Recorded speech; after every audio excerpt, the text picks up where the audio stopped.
Chapter 348. Slaughtering the Type 2 Mutant Crocodile. Chapter 348 is Slaughtering the Type 2 Mutant Crocodile. Book 3, The South. Facing the torrential assault of the water, Yu Zhong ended up in a stomach that was filled with dissolving slime. Each time the foul-smelling ooze dripped onto his bone carapace, it would release a tssssssss sound, melting at and corroding his bone armor. At the same time, when Yu Zhong just entered the stomach, 3 zombies that had been bitten in two were swallowed into the stomach as well. The moment those 3 corpses landed in the stomach, they were almost instantaneously corroded into a pile of flesh and blood. 5 minutes, I can at most hold on for 5 minutes before being dissolved. 3 minutes and the lack of oxygen will kill me. Yu Zhong was currently encased by his bone-encompassing armor, with not a single gap. It was pitch black everywhere, and the strong sense of danger was rampant all around him, yet he could still assess the situation calmly and think of a way to escape. With a thought, he activated his devil flame, and a few fireballs were conjured out of thin air, surrounding himself. The moment the devil flame came in contact with the stomach wall, it caused the acid to start burning, evaporating into clouds of gas. Yu Zhong raised his right hand and shot a bone spear into one side, before retracting and bringing himself towards it. He then expended almost all his spirit, to channel it into the devil flame skill, as the fireball in his hands rapidly condensed into a 2m-long devil flame spear. He then used all his strength to pierce it into the stomach wall, bellowing in rage, "Break!" Under the condensing of the devil flame spear with almost all his energy, the moment the stomach wall was penetrated, the flesh started to burn and was almost incinerated into nothing. It caused a huge hole to appear in the wall of the stomach, at the same time, piercing through that incredibly tough scales that could withstand even the impact of a rocket launcher. The moment the hole was created, huge amounts of blood started flowing from the wound, and the giant crocodile started to squirm and twist in agony. Inside the stomach of the giant crocodile, there were countless huge rocks as well, and as the mutant beast thrashed about, the rocks in its stomach were churning about within as well, smashing and crashing around violently. One those rocks smashed into Yu Zhong, and the impact caused him to shudder, spitting out a fresh mouthful of blood. Yu Zhong forcefully endured the pains all over his body, as he stretched his hand towards the hole he made in the stomach, and a bone spear shot out piercing into the ground outside. He caused the bone spear to retract, pulling himself out of the giant crocodile's body. Congratulations on achieving level 51, you have gained 2 points of enhancement to be allocated. Congratulations on achieving level 52, you have gained 2 points of enhancement to be allocated. Within Yu Zhong's mind, the sweet notification sound resounded. He quickly allocated them all into agility. Have I killed it? When Yu Zhong escaped out from the giant crocodile's body, with a thought, he quickly released the bone armor from his face, revealing his handsome features, as he rapidly took in large breaths of the fresh air, as his gaze landed on the corpse of the giant crocodile. I'm not 100% sure, but wasn't he called Average looking in one of the beginning chapters? By this time, the huge area of water around the giant crocodile had been dispersed, and its body flopped to the side, revealing the hole in its head that Yu Zhong had accidentally caused when he used the devil flame spear to incinerate what he pierced. It was this fortunate blow that killed the giant crocodile. Right beside the carcass of the giant crocodile, there were 2 skills books, a green treasure box and 200 survivor coins. Level 3 skill, Water Flow Manipulation. An active skill, requires 5 spirit and 5 stamina to activate. Maintaining the skill requires 2 spirit, 1 stamina every 10 seconds. Level 4 skill, Type 2 Water Flow Manipulation. Advancement of Water Flow Manipulation. Requires skill to be enhanced thrice, and 2 free skill points to learn this ability. Opening the green chest Yu Zhong found.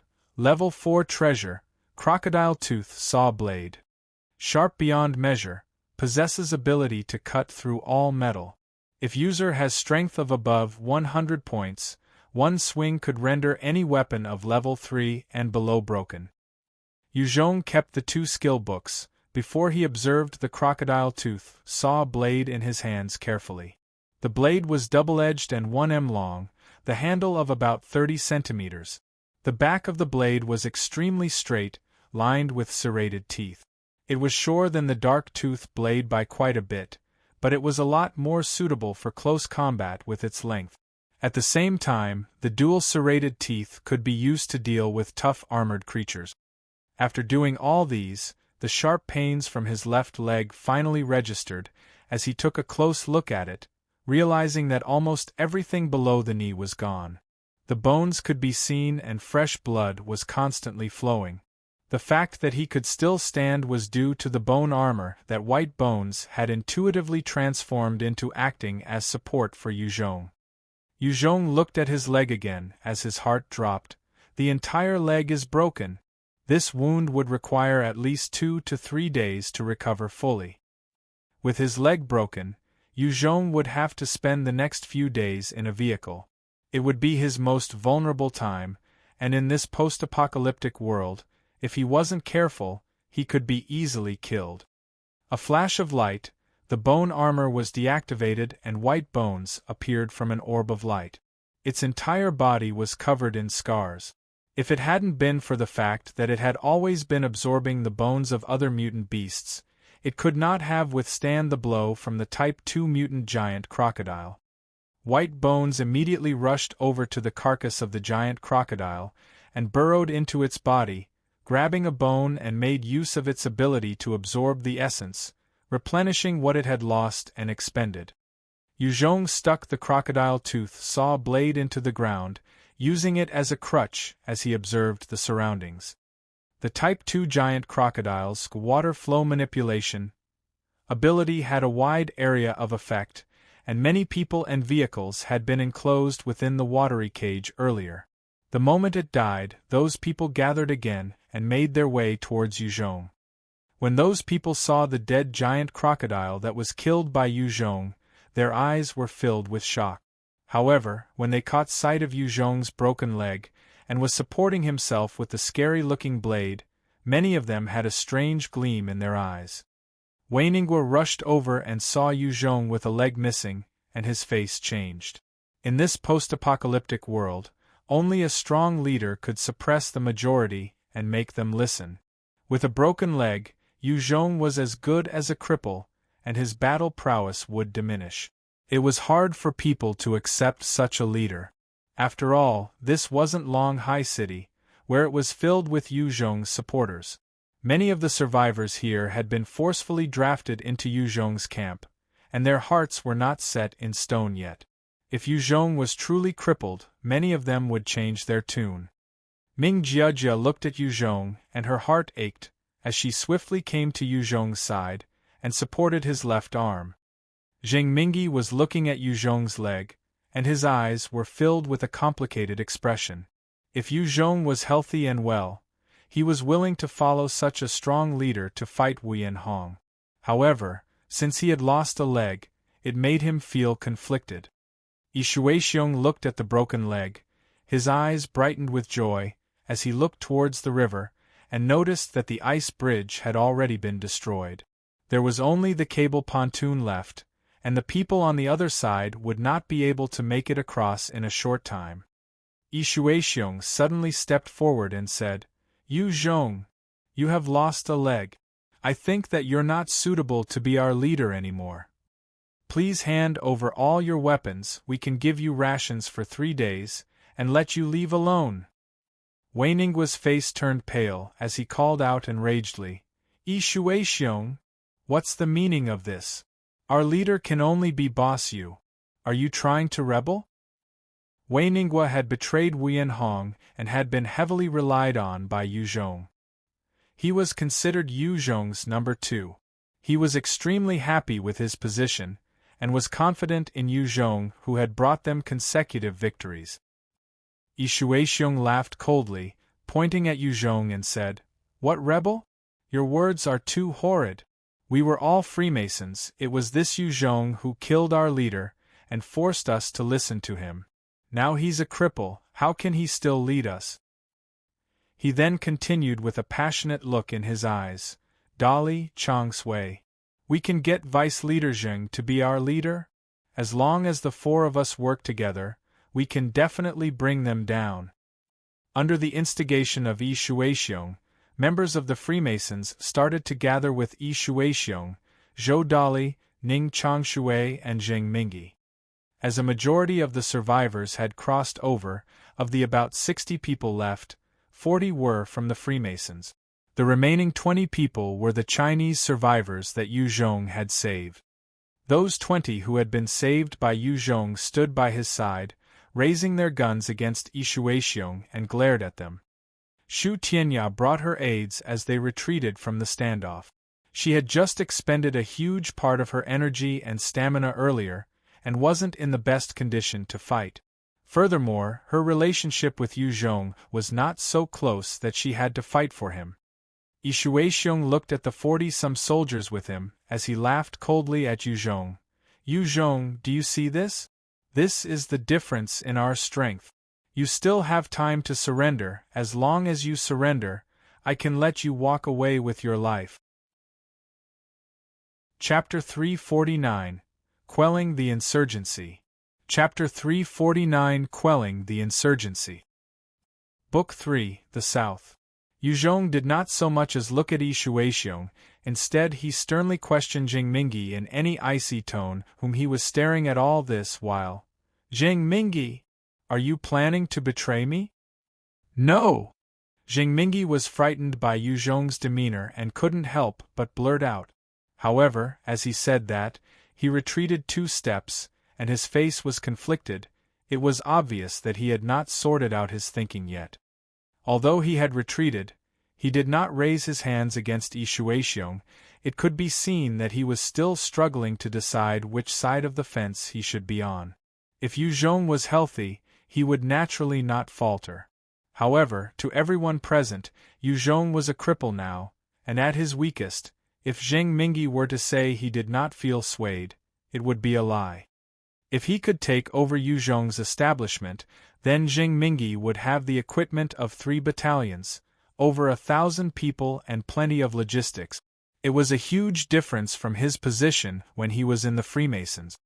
When that single sentence from Yu Zhong had caused Zheng Mingyi to quail, his gaze then fell to Zhou Dali and threatened him menacingly.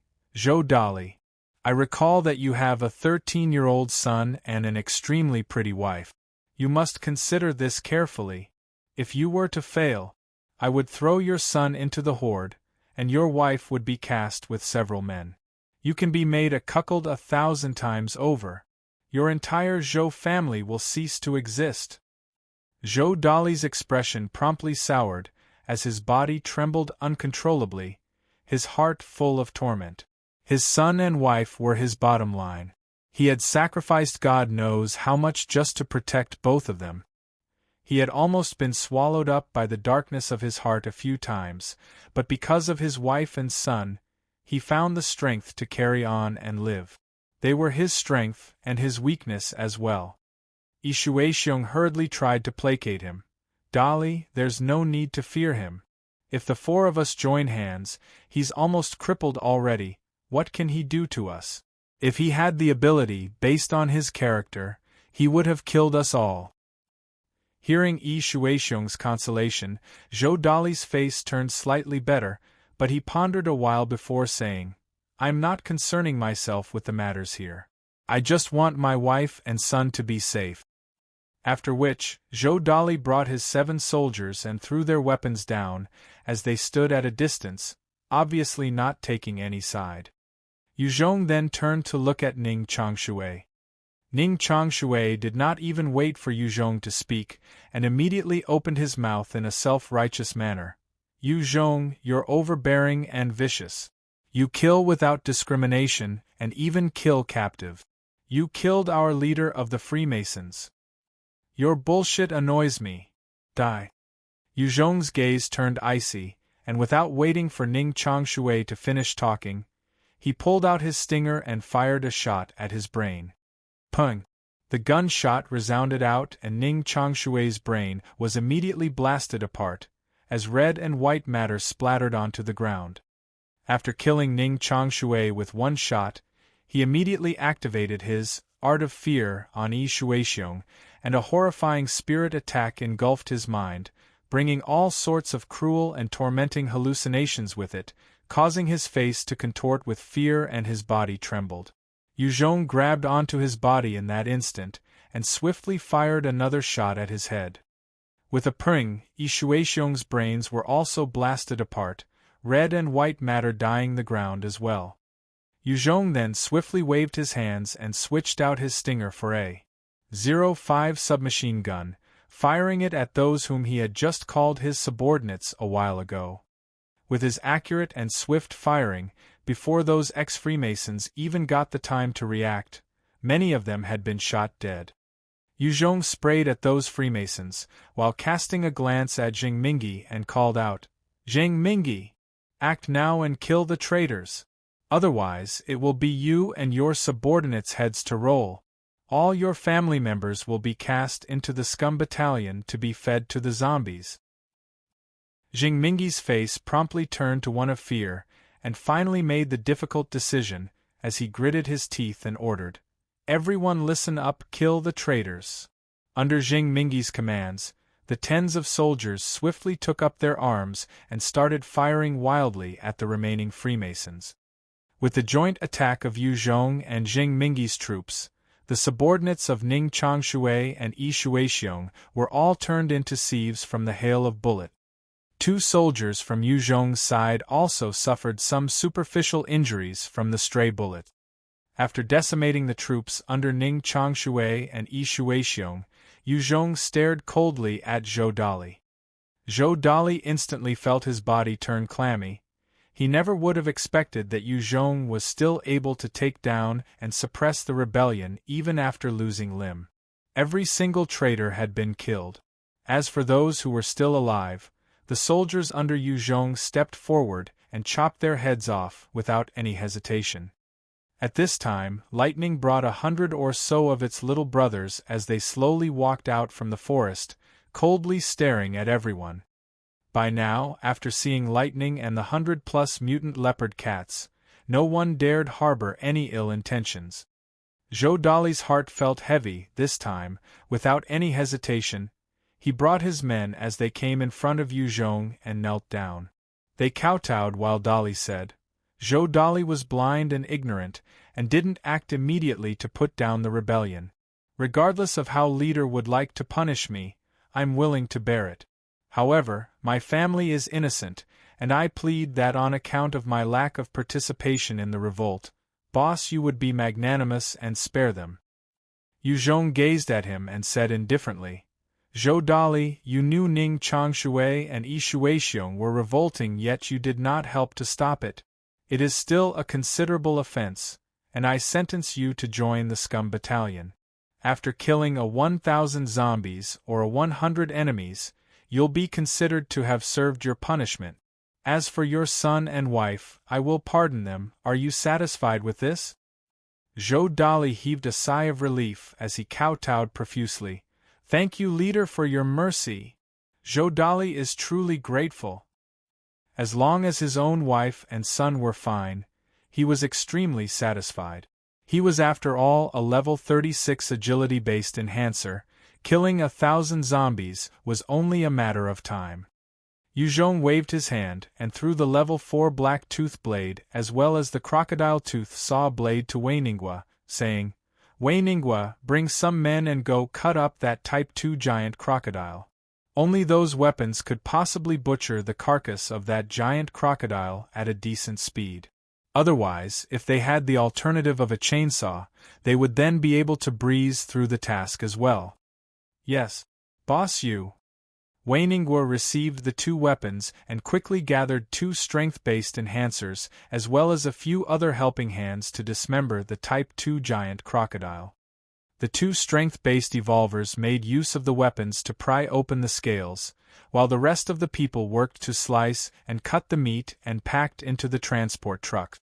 Yuzhong had brought along quite a number of transport trucks, a few of them being empty. Under the hard-working labor of those survivors, the transport trucks were slowly filled up with the meat of the Type 2 giant crocodile one by one. The hide was also retrieved in its entirety, and packed into one of the trucks. Wei Ningguo then came back to Yuzhong's side and report, "Boss Yu, it's completed." However, Miss Shu Tianya had expended too much of her energy, and is unable to create the ice bridge again. "Do we wait till tomorrow to cross?" Yuzhong replied in a low voice, "No need. Let's prepare to cross immediately." Every additional minute spent here spelt an additional minute of danger. The moment Wuyan Hong's forces came chasing, with Yuzhong's current condition, it was very likely they would be annihilated entirely. Yes. Wei Ningguo did not ask Yuzhong how they were going to cross. The moment he received the order, he started to delegate the duties and prepared the rest to cross. "Form a bridge." Yuzhong saw that Wei Ningguo had left, before he ordered White Bones. The eyes of White Bones flashed with its demonic fire after receiving the order, and it went to the bank, before reaching out both its hands to the other side, and secured all four limbs into the ground. When it had laid over the river, its body started to change, and numerous bone spikes extended to form a huge bone net, creating a platform to cross. Although this platform wasn't as comfortable as the ice bridge that Shu Tianya created, it was enough for those huge transport trucks to cross. The moment the bone net was formed, the transport trucks drove and crossed the river, Yuzhong directly hopping into one. Lightning also brought its little brothers as they followed along. After they crossed the river, Zheng Mingyi acted as the vanguard as he led some of his followers forwards, scouting the road ahead. Vietnam was filled with forests and hills. If there were no main roads, the transport trucks would find it hard to traverse the terrain. Wei Ningguo also led the two strength-based enhancers who wielded the weapons that Yuzhong passed them to cleave the way through, cutting down any logs, wild grass, trees that blocked the way. The black tooth blade and the crocodile tooth saw blade were level 4 treasures, and exhibited their might in the hands of those strength-based enhancers. With their constant hacking and slashing, they created a road that those vehicles could drive through. This forest wasn't without humans though, and the mutant beasts were manageable. After killing about 20 mutant monkeys, Yuzhong's troops came across a small village after walking for about an hour and passing through the forest. There were a few dozen zombies within the village, and Ming Jiajia summoned her shadow wolf to deal with those zombies, before everyone shuffled in to occupy the village. By this time, it was close to evening, and the survivors were feeling exhausted. Yuzhong ordered for the troops to rest, and to start a fire for cooking. Within that small village, the fire burnt brightly and meat was cooked. Other than the captives of the Scum Battalion, all the survivors could get to enjoy the Type 2 giant crocodile meat, replenishing their sorely lacking energy. Chapter 350, Homecoming. Chapter 350, A Homecoming. Book 3, The South. Yuzhong was currently resting in bed, and Ming Jiajia was kneeling by his side, carefully carving out the mutant beast meat, placing it on a plate for him to eat. Ming Jiajia looked at the bandaged leg, her eyes darkened slightly. "I'm sorry, Master. Jiajia is useless." Jiajia didn't manage to protect Master. When they were facing that terrifying Type 2 mutant giant crocodile, the shadow wolves that Ming Jiajia summoned could not do a single thing against it. Her battle ability was dependent on those summoned shadow wolves, and they couldn't even do anything, much less herself. "There's no need to blame yourself, you've already done your best." Yuzhong ruffled her hair and consoled her. When Yi Shuexiong had tried to revolt earlier, Ming Jiajia, Wei Ningguo and the 20 other survivors had not hesitated to stand by his side, providing that he had not yet failed as a human being. When Ming Jiajia felt Yuzhong stroking her head, she was like a little kitten that was petted by her owner. Her eyes wrinkled, as she broke into an extremely comfortable expression, looking extremely cute. When Yu Zhong looked at the cute Ming Jiajia behaving like a kitten, the heavy feelings in his heart were swept away. Wei Ningguo pushed the door open and entered. Discovering Yu Zhong comforting Ming Jiajia, he spoke out, "Boss Yu, did you want me for something?" Hearing Wei Ningguo's words, the little Ming Jiajia jumped up like a startled rabbit and bolted away from Yu Zhong's side, her entire face flushed red, as she sat at a corner and lowered her head. Could Boss Yu be a lolicon? Wei Ningguo saw that Ming Jiajia's reaction was so dramatic, and his gaze on Yu Zhong turned stranger, as he thought to himself silently. After the apocalypse, society norms and order had collapsed. There were all sorts of characters who displayed their personalities under the absence of moral codes and laws. Wei Ningguo had come across several people with authority that had lolicon tendencies. Another man came in, his age about 32, height of 1.6 m, a clean-shaven head and a muscled body. As he bowed, he saluted Yu Zhong and said, "Leader, were you looking for me?" This clean-shaven man was one of the survivors that Yu Zhong rescued from the hands of Li Guangyi. His name was Wu Yin. He was also appointed as a squad leader by Yu Zhong. He had trained harder and more diligently than others, and earlier, he had led the other soldiers to suppress the soldiers of the Freemasons. Yu Zhong waved his hand, and 2 bottles of snake birth fruit juice appeared. He passed them to Ming Jiajia as he spoke to the men. "Your performance today had satisfied me. This is a medicine that can allow a person to become an evolver. Drink this, and after a day, you guys will become evolvers." Evolvers! When Wei Ningguo heard this, his face instantly changed, and a storm raged on within his mind. Evolvers were the apex existences amongst humans. When he was under Wuyanhong, he had only come across 6 evolvers. It could be seen how rare they were. Every single evolver was a frightening existence, and they possessed battle capabilities far surpassing enhancers. When all else is equal, if an evolver were to face off against an enhancer, the evolver definitely had the advantage. Wei Ningguo immediately swore fealty to Yu Zhong as he exclaimed loudly, "I'm willing to serve Boss Yu till the day I die. Wu Yin definitely won't fail to live up to boss expectations."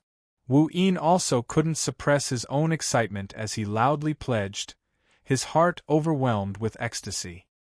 He had already heard about the prowess of evolvers to some extent. As soon as one became an evolver, although one wouldn't be unrivaled under the heavens, one would still possess huge power and superiority that normal people would find it hard to strive for. Yu Zhong waved a hand, and Ming Jiajia subsequently handed the 2 bottles of snake birth fruit juice to Wu Yin and Wei Ningguo. Wu Yin and Wei Ningguo both rapidly opened the glass bottles and drank all the juice in one mouthful. They had followed Yu Zhong for some time now and knew that he wouldn't harm them. After the 2 had gulped down all the snake birth fruit juice, it wasn't long before the juice's medicinal strength began to take effect. The 2 people's bodies began to feel feverish, and they instantly fainted onto the floor. White Bones, who had been standing by, then came over and promptly snatched up the 2, before throwing them onto a bed at the side to let them evolve by themselves. Ming Jiajia watched the 2 people who were currently unconscious and glanced towards Yu Zhong, asking curiously, "Master, why don't you bestow a bottle of evolution elixir upon Zheng Mingyi? He is much more capable than Wei Ningguo." Zheng Mingyi's ability was not ordinary. His leadership, charisma and decisiveness were all far above that of Wei Ningguo. Apart from having great strength, Wei Ningguo couldn't compare with Zheng Mingyi if he assumed leadership. Ming Jiajia saw that Yu Zhong had let Wei Ningguo undergo evolution rather than Zheng Mingyi, and she couldn't help but feel slightly baffled. Yu Zhong remained silent for a while before saying lightly, "Zheng Mingyi still needs to be observed for a period of time."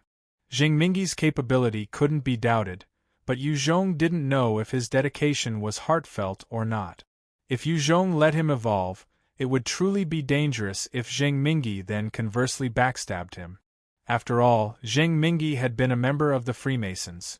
Yu Zhong's methods of subduing the Freemasons had been slightly too extreme, which was demonstrated by the armed rebellion of the ex-Freemasons fighters. Ming Jiajia nodded in a half-understanding way.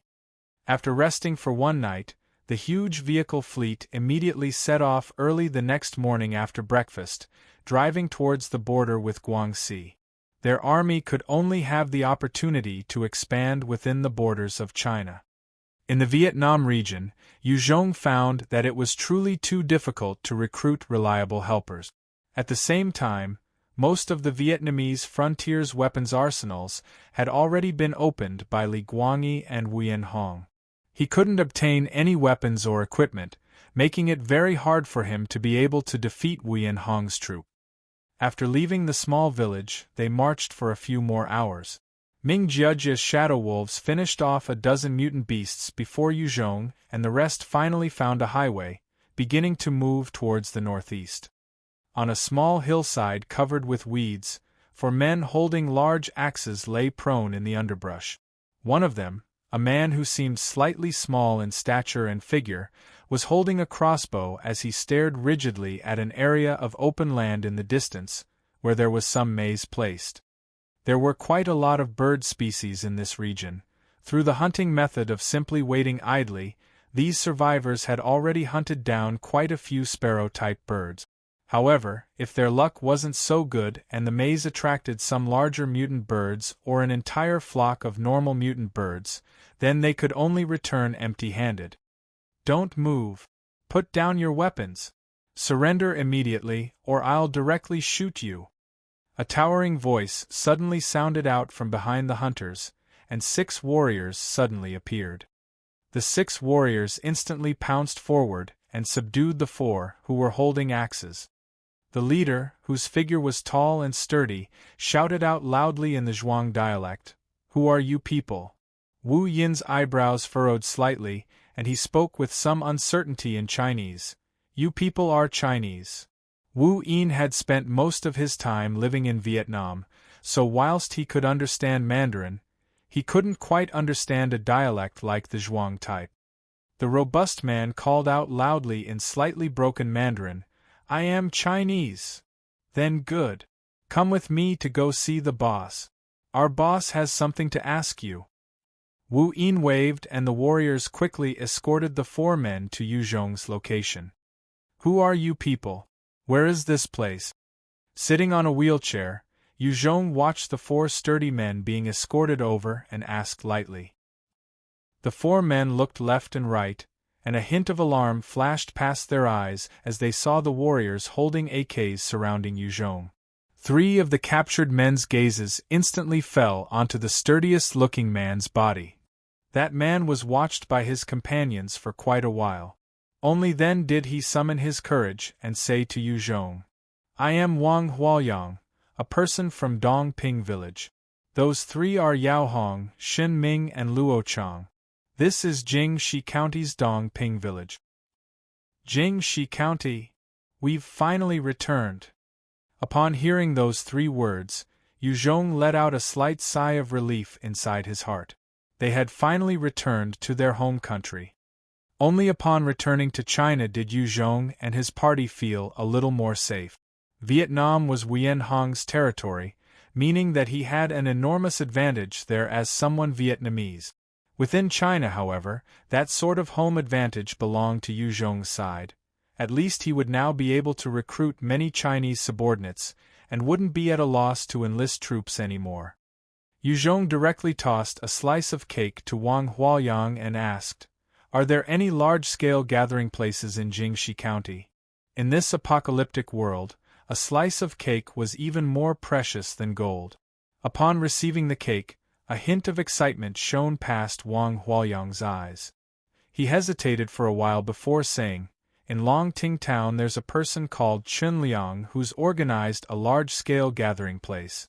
However, I advise you not to go there, for that Chunliang isn't some good person. Luo Chang is precisely someone who escaped from there, so he knows quite a lot." Yu Zhong directly tossed a slice of cake to Luo Chang and said, "Tell me everything you know." Luo Chang saw the cake in his hands and couldn't help but lick his lips, before nodding his head and spilling the beans, telling all the information he knew about Longting Town to Yu Zhong. Longting Town's Chunliang was a brutish hoodlum before the apocalypse. Afterwards, by some great fortune, he managed to awaken and became an evolver. It wasn't long before the town was recaptured by the nearby governmental forces, and Chun Liang managed to make his way into the base. Relying on his abilities, he quickly became the sole tyrant of Longting Town. 2 months ago, Chun Liang schemed and killed off most of the official military officers, killing all those who opposed him and thus forcefully seizing control over the entire Longting Town. After seizing control, Chun Liang spent his days in a drunken stupor, viewing all the survivors under him as animals and regularly killing people.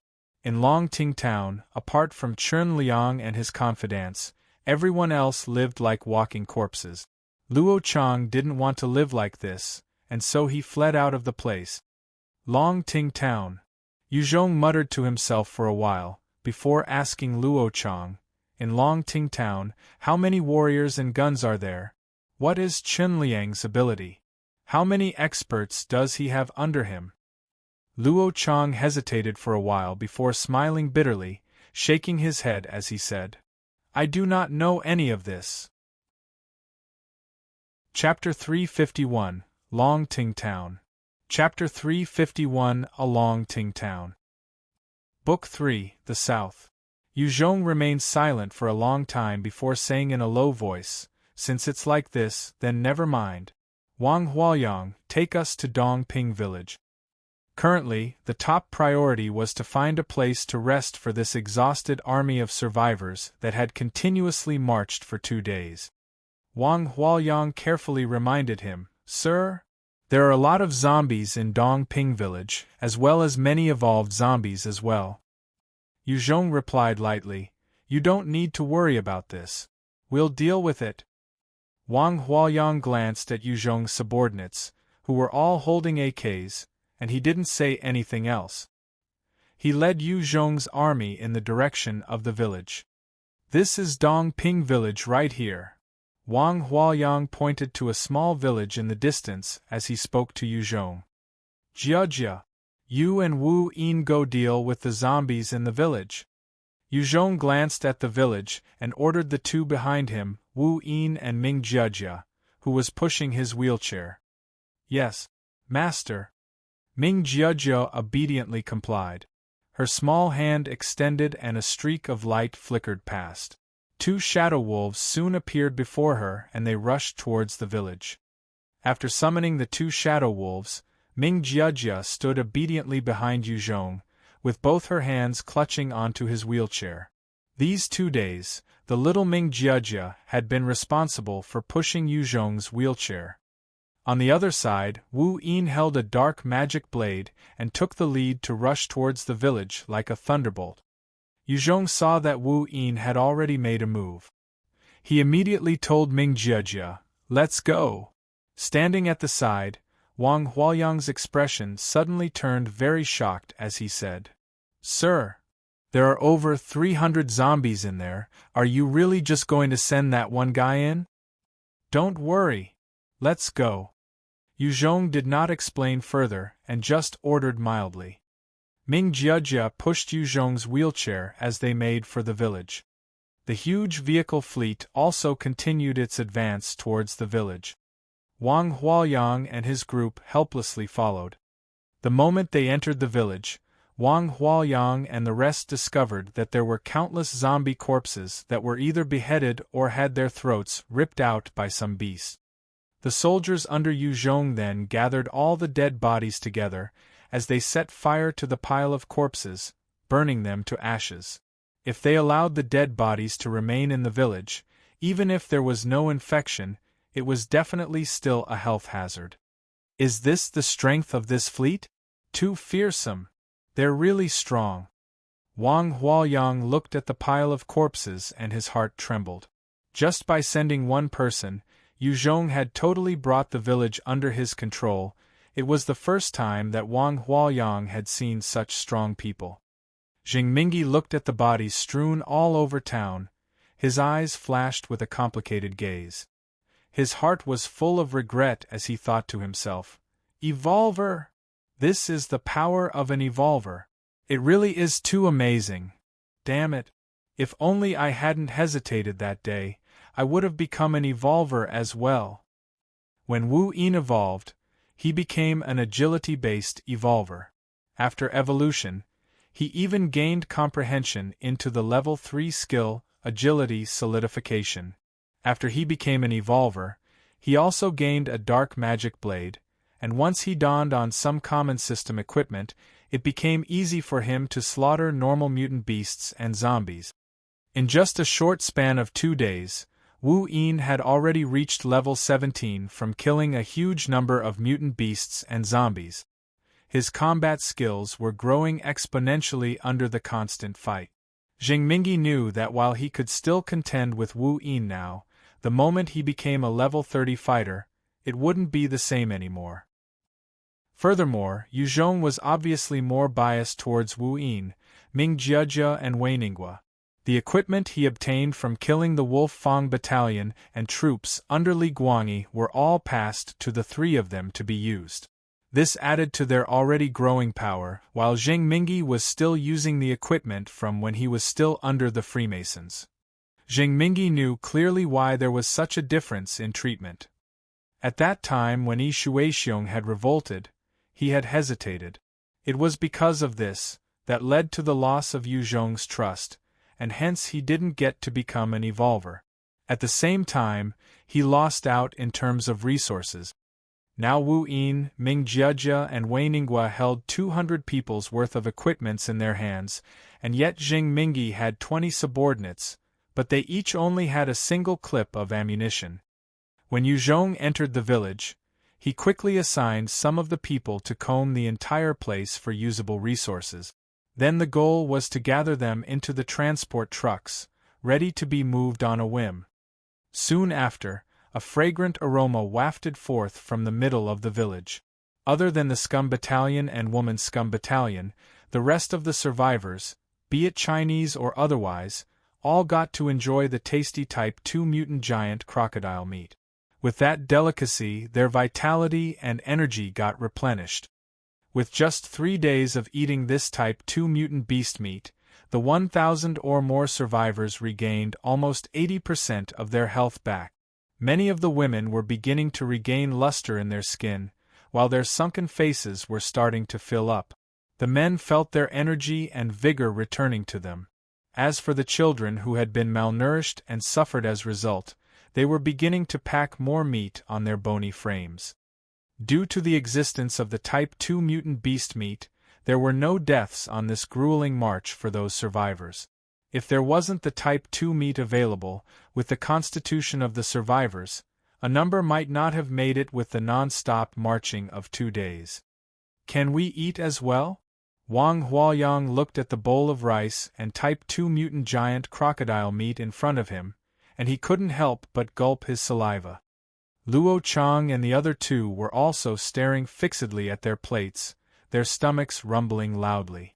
If it weren't for the fear of Yu Zhong and his armed soldiers, they would have gobbled up everything clean. It was hard to survive in this post-apocalyptic world, and the 4 of them had always lived each day as it came, never having eaten their fill in a long while. Yu Zhong chuckled. "Help yourself. This is thanks for the intel today."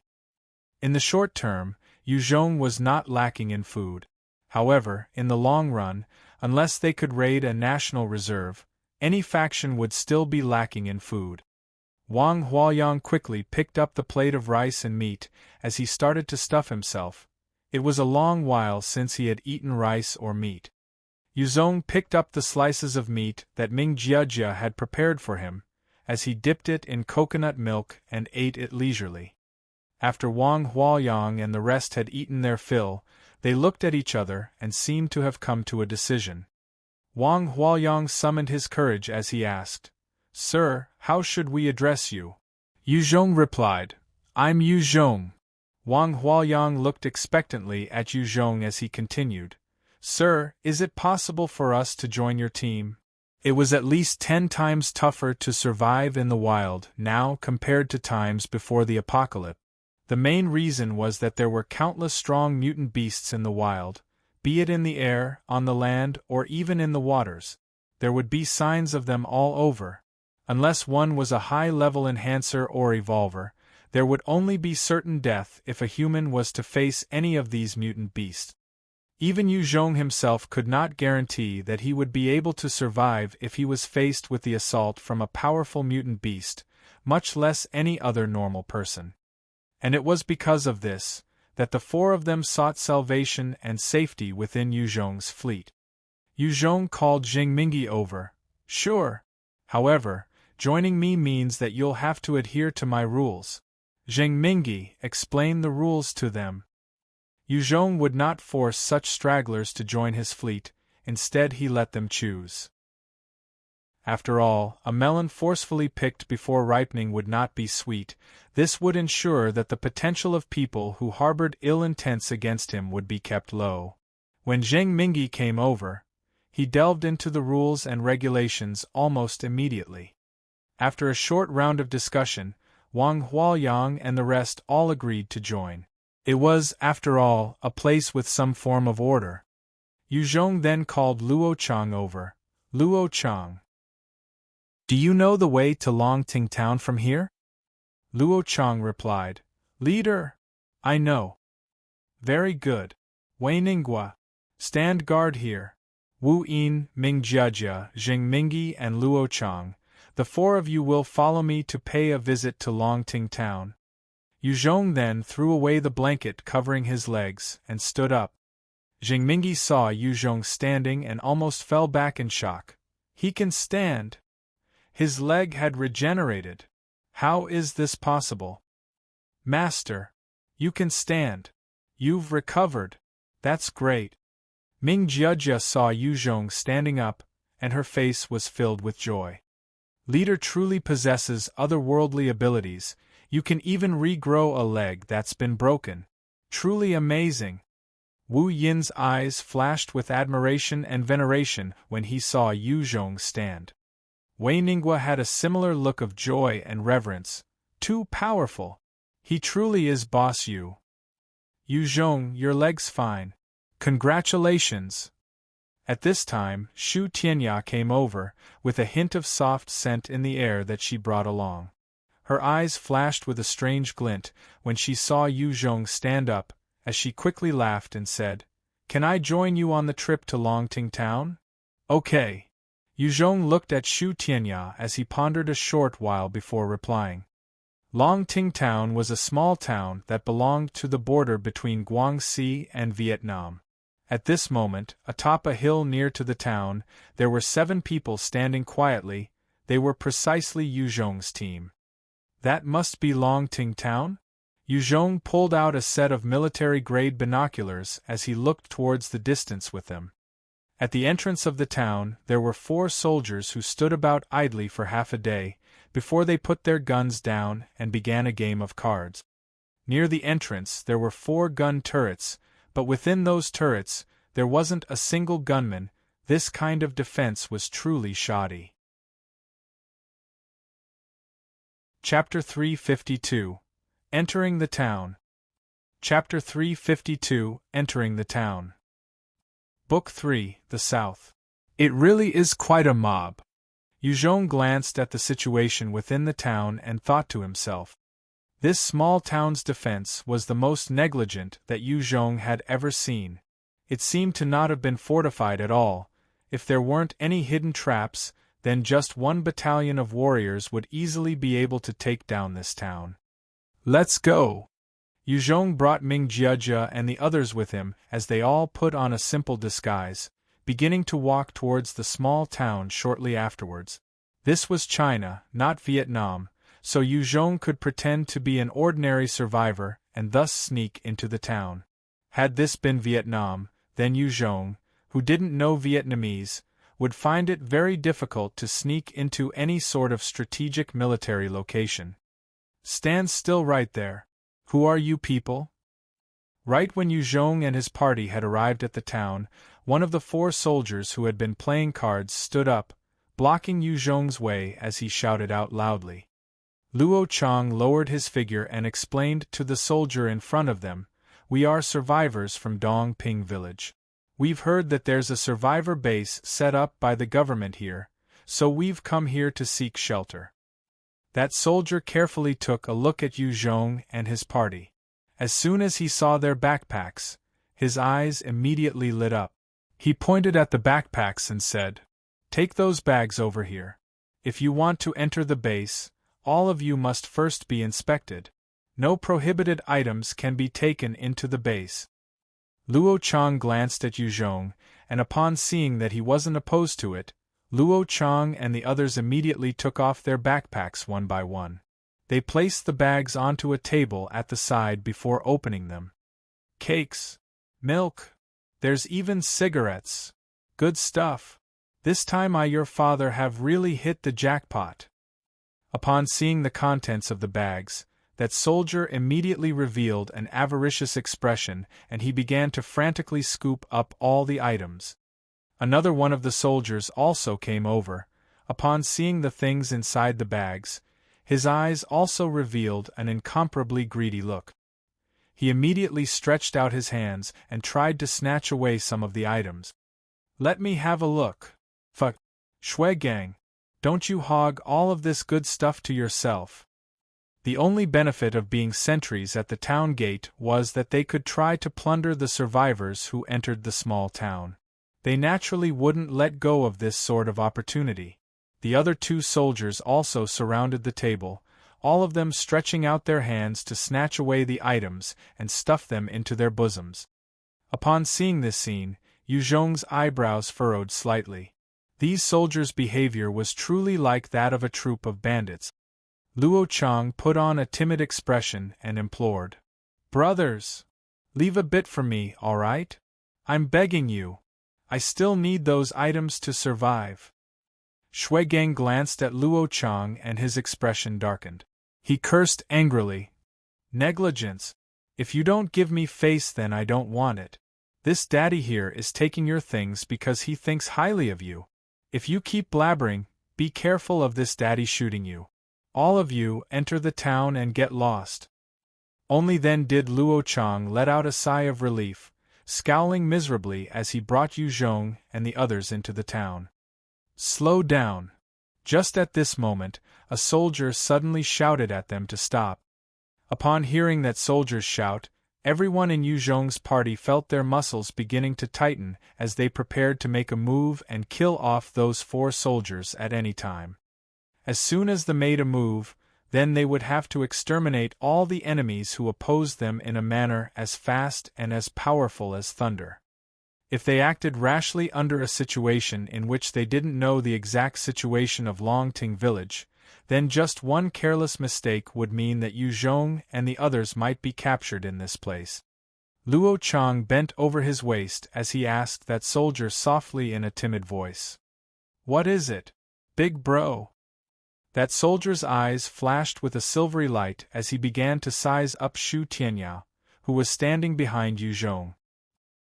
Even though Shu Tianyao had already smeared quite a lot of dirt onto her face, her ample, sexy figure still couldn't be concealed by her clothing. At the same time, every movement of hers possessed a confident temperament and charm. She hadn't made an effort to conceal those yet. As soon as the soldier saw Shu Tianyao, he was firmly entranced by her temperament and figure. His eyes didn't leave Shu Tianya's ample bosom for even one moment. He then pointed towards a small room at the side and smiled deviously at Shu Tianyao, saying, "Come with me to go take a trip over there. Tian Du Meiying, how is it that you can even put an ugly person like this into your eyes? It's very likely that this woman hasn't bathed for several weeks. Tian Du Meiying, you're truly hopeless. Although this ugly woman's figure is actually decent." The other 3 soldiers sat at the side, eating the food that they had plundered from Yu Zhong's team whilst laughing loudly at their companion. Upon hearing those 4 soldiers' unrestrained laughter, Shu Tianyao was so angry that her expression turned ashen. She almost felt like making a move herself, directly freezing those soldiers into chunks of ice. Even though she had always gone along with the current ever since the apocalypse, it was still the first time that she had been insulted by others like this. Tian Dumeng saw that Shu Tianya stood there quietly, not moving, and his expression darkened. He berated her loudly. "Fuck! You're still not moving. Don't you act like this, I've given you face yet you don't want it." A series of thoughts went by in Shu Tianya's mind like lightning. She turned around her head to look at Yu Zhong, who seemed to have no intention of taking the initiative to save her. She subsequently steeled herself and quickly grabbed onto Yu Zhong's left arm, putting on the act of a pure and shy married woman as she said timidly, "This is my husband." Yu Zhong's expression went blank for a moment. He didn't expect that Shu Tianya would actually push him out to use him as a shield. "You're her man." Tian Dumeng glanced askance at Yu Zhong and threatened disdainfully. "Make your woman accompany me for one night. Otherwise, your father will shoot you dead right here." Ever since the apocalypse, human lives were as lowly as those of ants. Tian Dumeng and the other soldiers were all criminals who had taken several human lives before, and they simply didn't see ordinary survivors as actual humans. Within Longting Town, apart from the people behind the scenes whom they didn't dare to provoke, they didn't put any of the normal survivors in their eyes. Yu Zhong turned his head around to take a few glances left and right, discovering that there were barely any survivors in the vicinity of the town gate, almost making the place seem like a ghost town. Within a radius of 100 m, there was only a sandbag and a front formed from wire netting, in which a heavy machine gun was positioned. It was just that the two machine gunners were both in a deep sleep. Apart from them, there wasn't anyone else paying attention to this side. "Fuck! You dare to ignore this daddy here. Your father will shoot you dead." Upon seeing Yu Zhong's mannerisms, Tian Dumeng felt furious. He immediately raised his gun and aimed at Yu Zhong. Up until now, Tian Dumeng had become accustomed to acting rampantly. There were barely any survivors who dared to anger him, and so Yu Zhong's behavior made him feel as if his dignity was being provoked to the extreme. *1. As soon as Yu Zhong turned around, a cold radiance flashed past in his eyes. His right hand suddenly stretched out into a claw, clutching Tian Dumeng's throat. He exerted some force and his huge strength erupted, instantly crushing Tian Dumeng's throat. A hint of terror flashed past Tian Dumeng's eyes, for he had never imagined that he would actually be killed in this way. Yu Zhong ordered coldly, "Take action. Don't let them say anything. I want them captured alive." Wu Yin instantly burst forwards, rushing towards a soldier like a cheetah.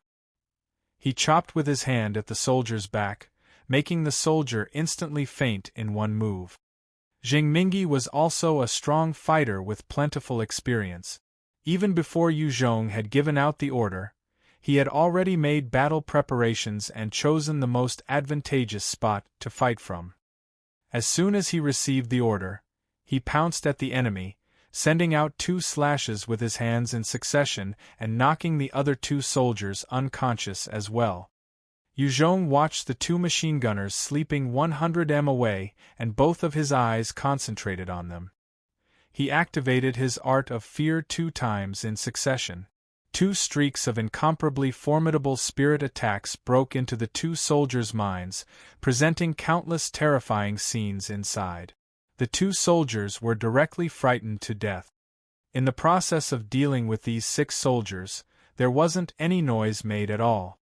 Yu Zhong left Jing Mingi and White Bones behind to take care of things outside, before dragging Shui Gang and the other 2 into the small room at the side. Wu Yin directly took a bucket of water and poured it onto the 3 soldiers' bodies, thus waking them up. "Be a bit more well-behaved. Otherwise, I'll directly kill you all." Shui Gang and the other 2 had just awoken when they heard Yu Zhong's icy voice. At the same time, they felt the muzzle of a gun pressed against the back of their head. They instantly became much more well-behaved and didn't start shouting and screaming, which might alert the other people inside the town. After all, warning the others wasn't as important as preserving their own lives. Yu Zhong watched the three as he said coldly, "I wish to know everything about Longting Town. If you people explain everything sensibly, then I can let all of you live. If none of you will speak, then you can all go die." Shuigang instantly brightened up, kneeling before Yu Zhong and repeatedly kowtowing as he said, "This humble person will definitely reveal all that he knows. Sir, please ask whatever you wish.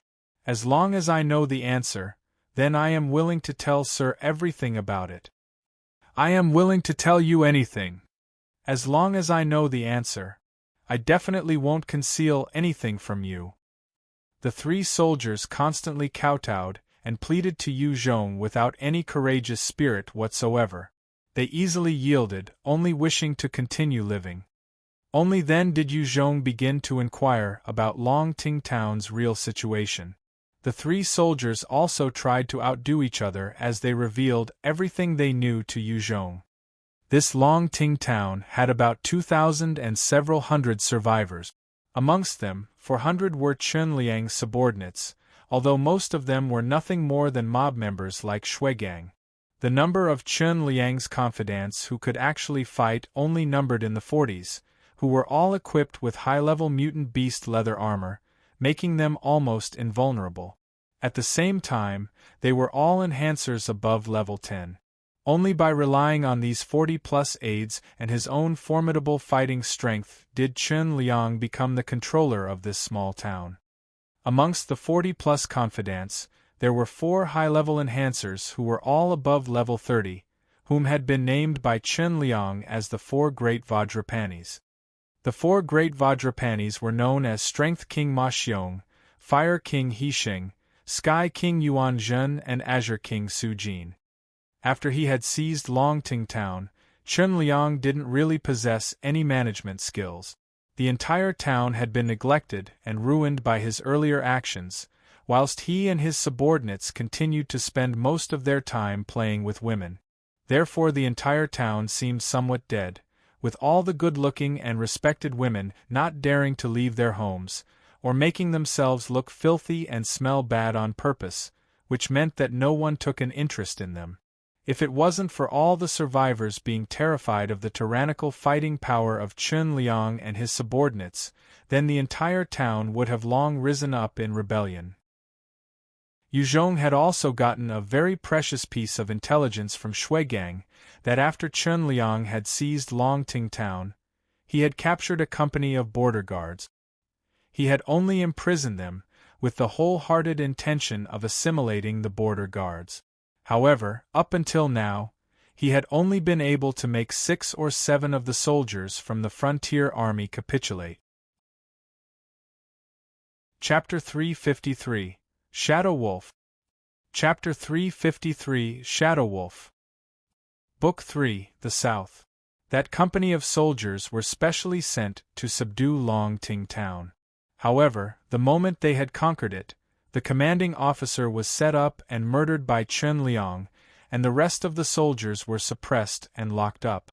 They had no chance to exhibit their combat prowess. A company of soldiers. That's great. When Yu Zhong heard this news, his eyebrows relaxed. Those who had received prior professional training were the best combatants. With this company as the core of his new battalion, he could quickly train up the other troops, and with the experience of a few more battles, the battalion would be able to stand on its own. Yu Zhong stood up and directly ordered Shuigang, "Go. Lead me to the prison." Shuigang's face paled and he glanced at Yu Zhong's companions awkwardly as he said, "Sir, there are 20 soldiers guarding the prison, whilst at the same time, there is also the most powerful Sky King Yuan Zhen standing guard. Wouldn't you say that perhaps you don't quite have enough people?" Upon hearing this, Yu Zhong's expression sunk a little. Wu Yin immediately bumped the muzzle of the gun against Shuigang's head and said icily, "If we want you to lead the way, then do so. Don't waste any words. Or do you want to have a hole blown in your head right now?" Shuigang was startled and hurriedly replied, "I'll lead. I'll lead. Let's go right now." Wu Yin glanced at the other two soldiers and a cold light flashed past his eyes as he directly asked, "Boss, what should we do about these two? Should we kill them off?" After experiencing so many things, Wu Ying was already no longer a normal, naive person. Rather, he had grown to now become an iron-blooded warrior. In his eyes, those enemies' lives were as lowly as those of ants. If necessary, he definitely wouldn't hesitate to slaughter them. Upon hearing this, those two soldiers' expressions instantly turned deathly pale as they repeatedly kowtowed towards Yu Zhong. Yu Zhong glanced at the soldiers and said lightly, "Knock them unconscious and tie them up. I've agreed that they can keep living if they cooperate. If they appear on the battlefield, then it's best to finish them off there." Upon hearing Yu Zhong's words, Shuigang, who was standing at the side, let out a slight sigh of relief. Shuigang was truly afraid of Yu Zhong destroying the bridge after crossing the river and killing him after he had accomplished his goal. Yes. Wu Yin received Yu Zhong's order and immediately knocked the two soldiers unconscious, before using rope to firmly tie them up. Go! The town seemed to be dead. There wasn't a single store open to do business, nor was there anyone wandering outside. Most of the survivors were hiding inside their homes, waiting for their deaths like walking corpses. It was only in the meadows, which still had some life in them, that there were quite a lot of survivors surrounding the large trees. They were searching for insects, tree leaves, wild herbs and other similar things to eat, trying to eat their fill with great difficulty and continue surviving. None of the survivors even glanced at Yu Zhong and the rest, for they had no strength left to pay attention to the matters of others. It was very challenging for them to even keep living. From time to time, one would see human corpses on the roadside, the cause of death being either starvation or suicide. Even then, there was no one who paid attention to these corpses, nor was there anyone who could be bothered to dispose of them. The entire town didn't have a single trace of vitality, emitting a rotten lethargy. Perhaps even without a zombie invasion, this small town wouldn't be able to hold on for more than a few months. This Qin Liang really is useless. To actually turn this small town into this state. Yu Zhong saw the dead atmosphere in the town and his eyebrows furrowed slightly. This was his first time seeing such awful management, a town without any order whatsoever. Back then, regardless of whether it was Qin Yuan County or Sy City, although the lives of the survivors were all very bitter, there was still social order to some extent. There was even a hint of hope of emerging vitality. Yet in Longting Town, there wasn't any liveliness whatsoever. Almost all of the survivors were doing nothing more than waiting for death. After walking for a while, Yu Zhong and his party arrived at the prison. Outside the prison gate stood 4 soldiers holding Type 81 rifles. "Finish them!" Yu Zhong directly ordered White Bones in a low voice. The demonic spiritual fire in White Bones' eyes flashed, and White Bones opened its right hand. 4 bone spears explosively shot out and instantly pierced through the heads of the 4 soldiers, killing them. How terrifying! Upon seeing this scene, Shuigang felt a slight chill in his heart. Yu Zhong had actually ordered his subordinate to kill without any further hesitation whatsoever, and the deed had been done instantly without any noise, leaving behind no traces. His heart went cold. "Kill of all the guards inside." Yu Zhong ordered White Bones in a heavy tone. Since he had already taken action, Yu Zhong decided to show no quarter. After receiving Yu Zhong's order, White Bones rapidly rushed into the prison like lightning. White Bones possessed speed 5 times that of a normal person. Although it couldn't compare to Yu Zhong in this aspect, its speed was still far above that of an ordinary person. As soon as it rushed into the prison, bone blades began to shoot out violently one after another, beheading the prison guards inside one by one. Fun fact: the average man jogs at a speed of 8.3 miles per hour, which equivalates to 100 m in 27 seconds. That means White Bones' speed is at a shocking 41.5 miles per hour. Don't really understand? Usain Bolt's 100 m fastest speed is at 27.79 miles per hour. You guys can do the maths from there. White Bones was truly too nimble. By the time one of the prison guards had reacted, it had already beheaded 13 others in succession. The remaining guards all raised their guns and opened fire with all their might at White Bones. It was just that when the lead bullets hit White Bones, all of them immediately ricocheted off. *1 White Bones effortlessly riposted with bone blades he sent flying through the air, directly beheading all of the remaining few prison guards. Once White Bones had killed the last guard, the door to a room opened and a topless man wearing just his underpants rushed out. This man was precisely Qinliang's subordinate, one of the 4 great Vajrapanis, Sky King Yuanzhen. Yuanzhen saw the dismembered bodies of the prison guards in the surroundings and his heart shivered. He berated White Bones loudly. "Who are you? To think that you dare to commit such atrocities here." White Bones did not even waste any breath. *2 Instead, it raised its huge axe and dashed forward with a heavy killing intent towards Yuanzhen. "You deserve to die." Yuanzhen's eyes flashed, and he bellowed in rage as he stepped forward, activating his ground manipulation ability. An incredibly sharp spike made of earth shot out from the ground towards White Bones. The sharp spike had formed very quickly, and it pierced White Bones, lodging White Bones against the ceiling of the cell. Sky King Yuanzhen had the ground manipulation ability, which he had enhanced thrice. At the same time, he was a level 39 spirit-based enhancer. His control of the ground manipulation ability was faster than most other normal enhancers, and the speed of which it pierced his enemies was extremely quick.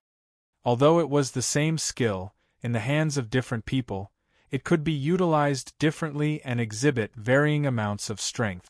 Sky King Yuanzhen truly had the ability as a combatant.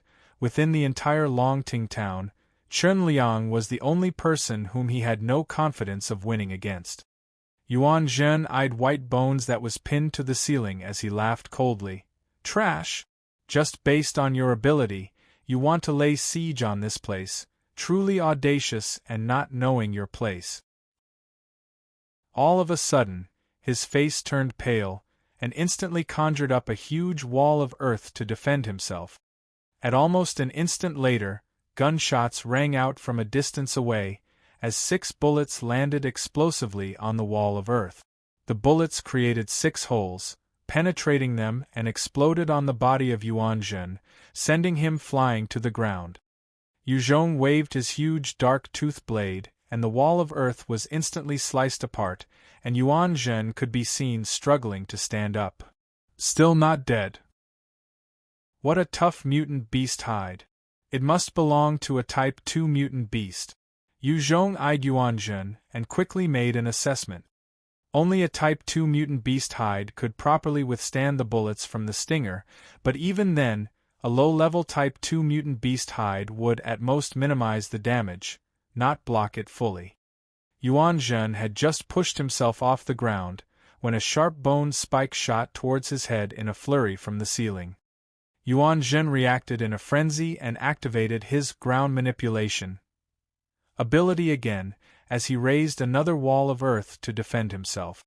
The sharp bone spike pierced through 30% of the thick wall before it came to a stop.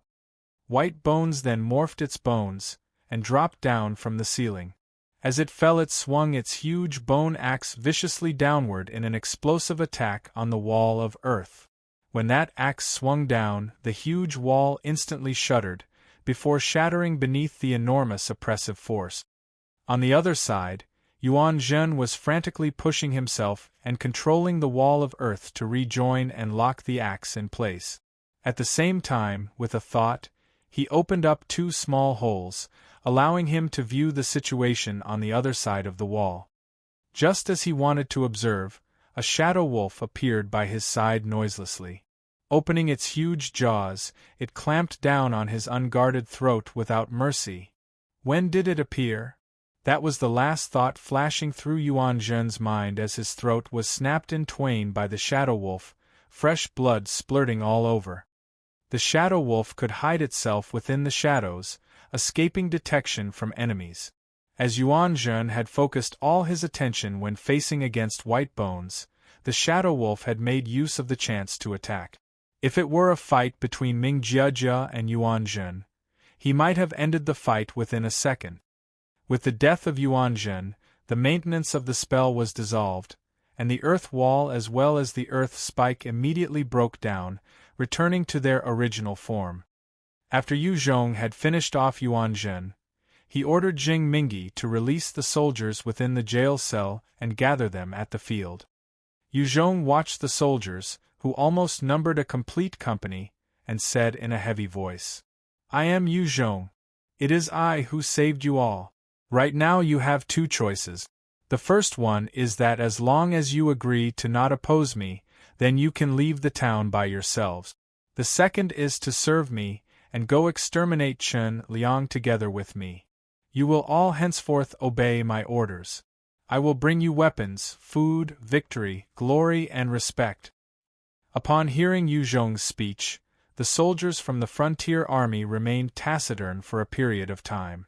They all looked at each other and began to discuss spiritedly. None of them understood exactly what sort of person Yu Zhong was.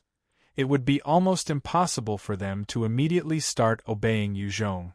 After all, they weren't like Gong Tao, someone who had suffered enough from the Vietnamese army's torment and humiliation. As soon as he was rescued, Gong Tao had immediately been full of gratitude towards Yu Zhong. A dark-skinned, very robust-looking soldier who was 1.7 tall stood out and said in a low voice, "Hello, Yu Zhong. I am Shen Jianguang.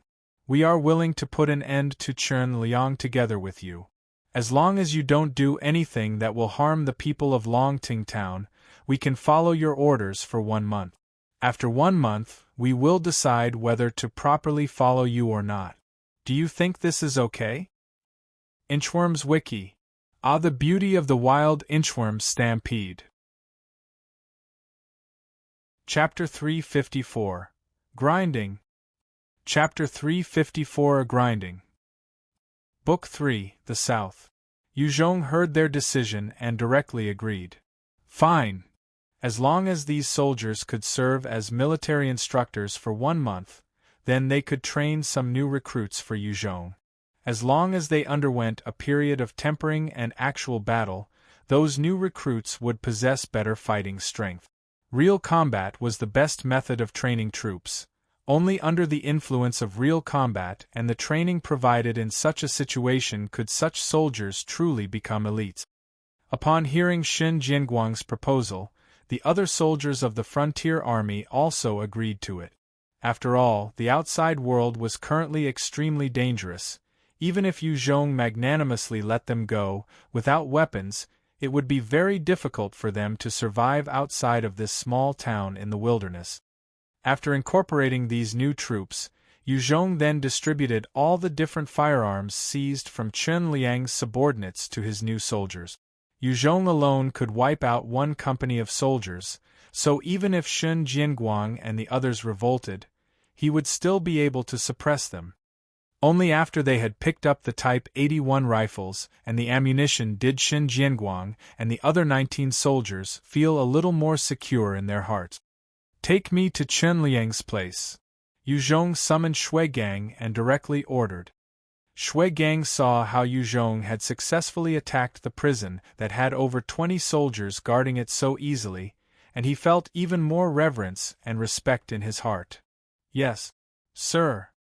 After exiting the prison, Yu Zhong looked left and right. Only to his surprise, he didn't see any reinforcements. It must be known that he and his team had just made quite the disturbance inside the prison, with sounds of gunfire resounding all over the place. If this had happened in the territory of some other power, police sirens would have long erupted and the army would have driven over. Jing Mingi and Wu Yin took the lead, rushing in the direction of the most luxurious villa compound under Shuigang's guidance. Chen Liang and his confidants resided precisely in that villa compound, living their lavish lives of debauchery in a drunken stupor. The villa compound was surrounded by a 3 m tall perimeter wall, which had high-voltage electricity surging through the surface. Inside the wall, there stood 4 towering machine gun turrets, each of them defended by 2 soldiers. At the entrance to the villa, there were another 8 soldiers standing guard. Inside the villa itself, squadrons of soldiers were constantly patrolling the place one after another, making the security seem extremely tight. The defense inside this villa were even more rigid than that of the entire combined Longting town. Zheng Mingyi glanced at the villa from afar, his eyebrows furrowing as he said, "It seems that this place won't be so easy to attack." Shui Gang heard this and directly said, "Sir, you needn't worry. They seem to be guarding the place tightly, but in reality, each and every one of them can't fight. As long as you get rid of a few of them, then they will directly fall apart." "Oh!" Zheng Mingyi heard Shuigang's words and his heart stirred. He directly took out an AK and released a torrent of frenzied machine gun fire towards the entrance of the villa. The sudden arrival of a metal storm of bullets instantly enveloped the soldiers patrolling at the entrance. In that dense rain of bullets, 4 of the 8 soldiers protecting the entrance instantly collapsed onto the ground. "Enemy attack! Enemy attack!" The remaining 4 soldiers instantly turned incomparably frenetic. As they shouted loudly, they crazily ran inside the villa. The soldiers stationed around the villa's 4 machine gun turrets similarly fell into a panic. They directly pulled the triggers, spraying out a myriad of flames into all directions, firing randomly everywhere. Their shooting had no accuracy whatsoever and they hit absolutely nothing but thin air, wasting a huge amount of bullets in vain. Yu Zhong's gaze flashed as he took out a Type 03 rifle and fired 2 shots in succession at one of the machine gun turret. The 2 soldiers stationed there immediately had their heads blown off. After those 2 soldiers had been finished off, the other machine gun turrets promptly stopped firing. The 6 remaining machine gunners all lay down on the ground, not daring to emerge in the slightest. Wu Yin raked the villa entrance with gunfire using his Type 05 light machine gun, wounding or killing the soldiers one after another. The soldiers inside the villa compound all hid behind cover, not daring to show their heads in the slightest. They would only fire randomly at Yu Zhong's direction from time to time, not even daring to emerge. "Defeat them!" Yu Zhong ordered White Bones, who was standing beside him. Upon receiving Yu Zhong's order, a fierce radiance flashed past White Bones' eyes. It directly rushed over to the villa entrance without bothering to dodge any of the enemy's bullets. A huge number of the bullets hit White Bones' body before they all ricocheted off. No matter how both sides saw it, a hint of fear flashed past everyone's eyes. Shuigang's expression paled, and he thought to himself, "How terrifying! To think that there's actually someone who's impervious to gunfire. With this sort of existence, just how many people would be able to block his assault?" Shen Jianguang's expression also changed. Sure enough, these people are enhancers with tyrannical strength. No wonder they dare to challenge Chen Liang with such few numbers. It's just still unknown whether their emergence will be good or bad to the people of Longting Town. Braving the dense rain of bullets, White Bones soon rushed up to the villa entrance. 4 bone blades flew out backwards from its hands, and 4 human heads all flew into the air at once, with fresh blood splattering everywhere. "I surrender! Don't kill me! Surrender! I surrender! Please don't kill me!" Upon seeing this frightening scene, the soldiers inside the villa instantly lost all their fighting spirit. One by one, they either threw down their firearms and fled further inside the villa, or knelt down on the ground crying out loudly for mercy. They had no more determination to fight whatsoever. White Bones didn't pay attention to the soldiers begging for mercy on the floor. Rather, it continued to crazily charge forward, constantly beheading the soldiers who were still resisting. Bone blades and bone spears constantly flickered about, bringing forth huge patches of fresh blood. Those amongst Chen Liang's confidants who still attempted to resist were all easily beheaded by White Bones, or impaled to death.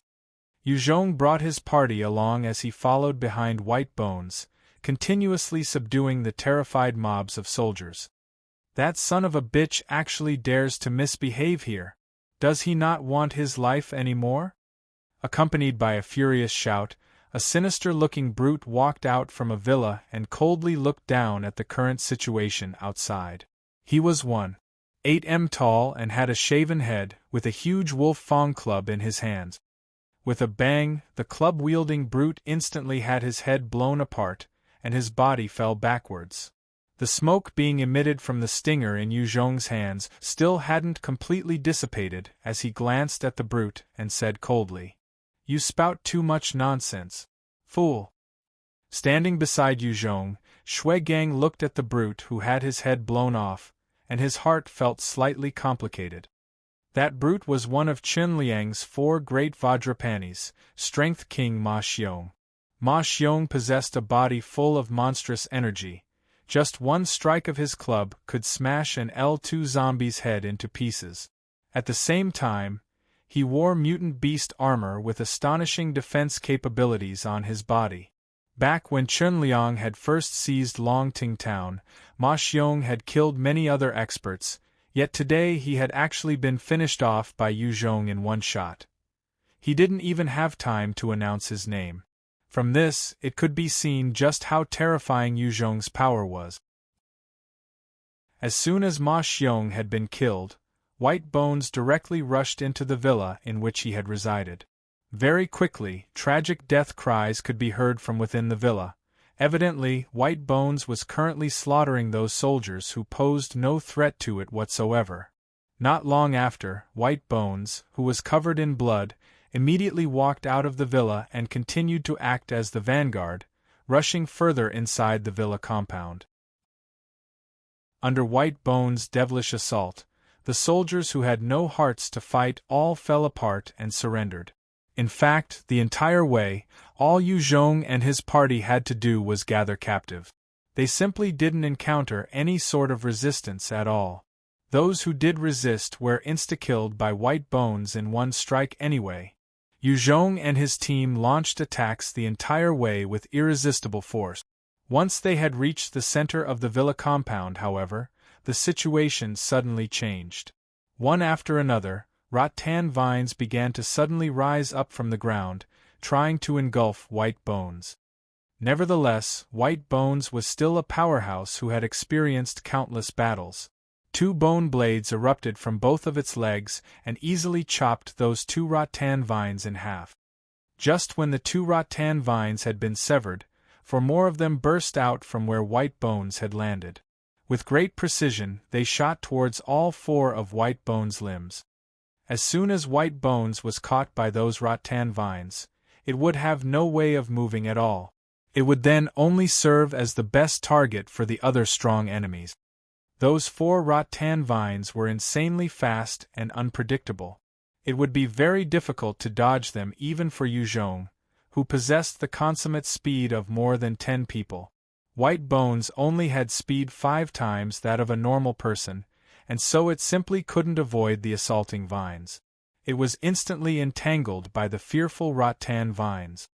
White Bones' eyes flashed with a demonic spiritual fire, and the bones that had been bound by the rattan vines turned into incomparably sharp bone blades in an instant. Its figure flashed and it rushed forward, directly chopping all the rattan vines in half. Once White Bones had struggled free from the rattan vines, it extended its right hand and pointed to a room in the distance. A sharp bone spear flew out from its finger and instantly pierced through the head of the man inside the room, nailing him to the wall like a freshly framed picture. That man was precisely one of Chen Liang's subordinates, the Azure King Su Jin of the 4 great Vajrapanis. Now that Su Jin was dead, all of the rattan vines disappeared without a trace, leaving nothing but several large holes behind, which showed that something had emerged from the ground just now. Jingmingi watched White Bones kill Su Jin with ease and his heart was full of astonishment. How powerful! This White Bones is truly too tyrannical. To actually be able to easily behead someone as strong as this. No wonder he can represent Commander Yu Zhong's entire army. If there were no heavy weapons, perhaps even an entire battalion wouldn't be able to stop him. Just at this moment, a short, ordinary-looking young man in his 20s walked out from one of the nearby villas. He had dyed yellow hair, ear piercings, and was dressed like a gangster. With a hazy expression, he said coldly, "Who is it? Who dares to come to my place and murder people? Fuck, do you not want to live anymore?" Shui Gang looked at Chen Liang, who was dressed like a gangster, and he couldn't help but inhale a breath of cold air. He retreated a few steps and said, "Chen Liang, this demon has finally emerged." Yu Zhong glanced at Chen Liang and directly used the stinger to fire a shot at his head. With a bang, the stinger bullet almost instantly appeared between Chen Liang's eyebrows.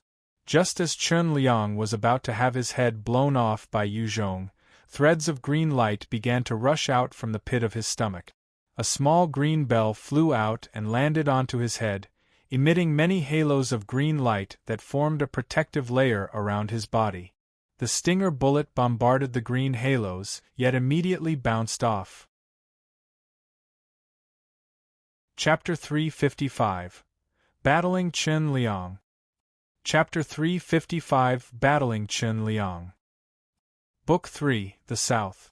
What's that? Yu Zhong looked at the green bell on Chen Liang's head, and his eyes shined. It definitely was some kind of treasure. "You dare to attack me! I will destroy you!" Chen Liang's features contorted, as he bellowed with rage and bravado, while his heart secretly palpitated with fear. If it wasn't for that level 5 treasure bronze spiritual bell, he would have his head blasted beyond recognition. "Go die!" Chen Liang's expression was steely as he stepped forward and threw an explosive punch towards White Bones. White Bones seemed to have been assaulted with a huge weight, as it was sent flying back a few meters. That bone carapace that could withstand even the impact of a 12.7 mm heavy machine gun was currently full of scars. Shen Jianguang, Wu Yin and Zheng Mingyi used their guns to fire wildly at Chen Liang, and the dense hail of bullets seemed to envelope him. However, those bullets were immediately stopped in midair. When the bronze spiritual bell shot out a green beam to protect Chen Liang, it caused the bullets to fall to the ground, leaving Chen Liang unscathed. "It's useless. Hey, you bunch of bastards! Watch while your father kills all of you!" Chen Liang laughed grimly, and like a devil, he shot towards Yu Zhong and the rest. His attack has a limited range. Yu Zhong looked at Chen Liang charging over as he quietly assessed. "Retreat!" Yu Zhong barked out as he waved his hands, and a PF-98 appeared in them. He quickly took aim at Chen Liang and fired off a rocket. With a flash, the anti-tank rocket exploded towards Chen Liang. "Rocket? Damn bastard!" Chen Liang looked at the rocket in Yu Zhong's hands and his eyes narrowed. He kicked off with both his legs, as his entire body rolled towards a small ditch. The rocket brushed past Chen Liang's body, and exploded when it came into contact with a wall of a villa, blasting a huge hole in it. While the defense of that green bell is extraordinary, it seems that it cannot withstand the impact of a rocket. Yu Zhong watched Chen Liang dodging his attack, and quickly came to a conclusion about the treasure. "Fuck. Die, bitch." With the shattering of glass, Chen Liang appeared from another room by jumping through the window. His eyes flashed with a furious killing intent as he threw out an explosive punch. Yu Zhong was currently about 40 m away from Chen Liang, yet the latter had actually thrown out a punch in midair? This punch was seemingly harmless. However, Yu Zhong did not dare be careless and raised his hands in front to defend. At the next instant, a torrential energy wave came crashing heavily onto Yu Zhong's shoulders, bypassing the Type 2 mutant ferocious pig's hide he was wearing. It caused him to fly back a few meters and his shoulder blades almost shattered. What a terrifying strength! This fellow! Yu Zhong leapt to his feet, his gaze filled with shock.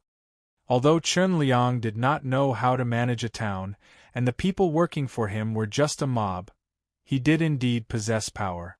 If it wasn't for Yu Zhong's own resilience, that earlier blow might have shattered his bones.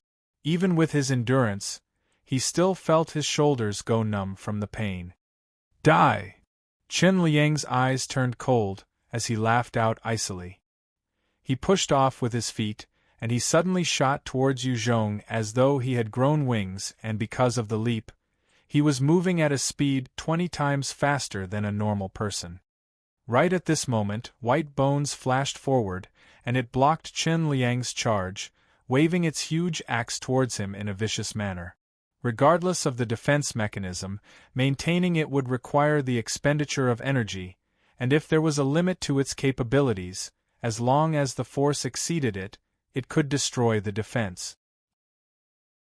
Chen Liang smiled coldly, and in an instant, his fist came to a halt before bombarding towards White Bones. Trash! You have such puny power, yet you still want to block this daddy's path. Let I, your father, blast your head apart. White Bones, who was standing a dozen meters away from Chen Liang, twisted its body slightly. The very next moment, its shoulder blades shattered, and it flew backwards a dozen meters, before crashing into a villa and disappearing inside. During that instant when Chen Liang had stopped his assault on White Bones, Shen Jianguang and the other soldiers all used their rifles to fire at Chen Liang in a frenzy.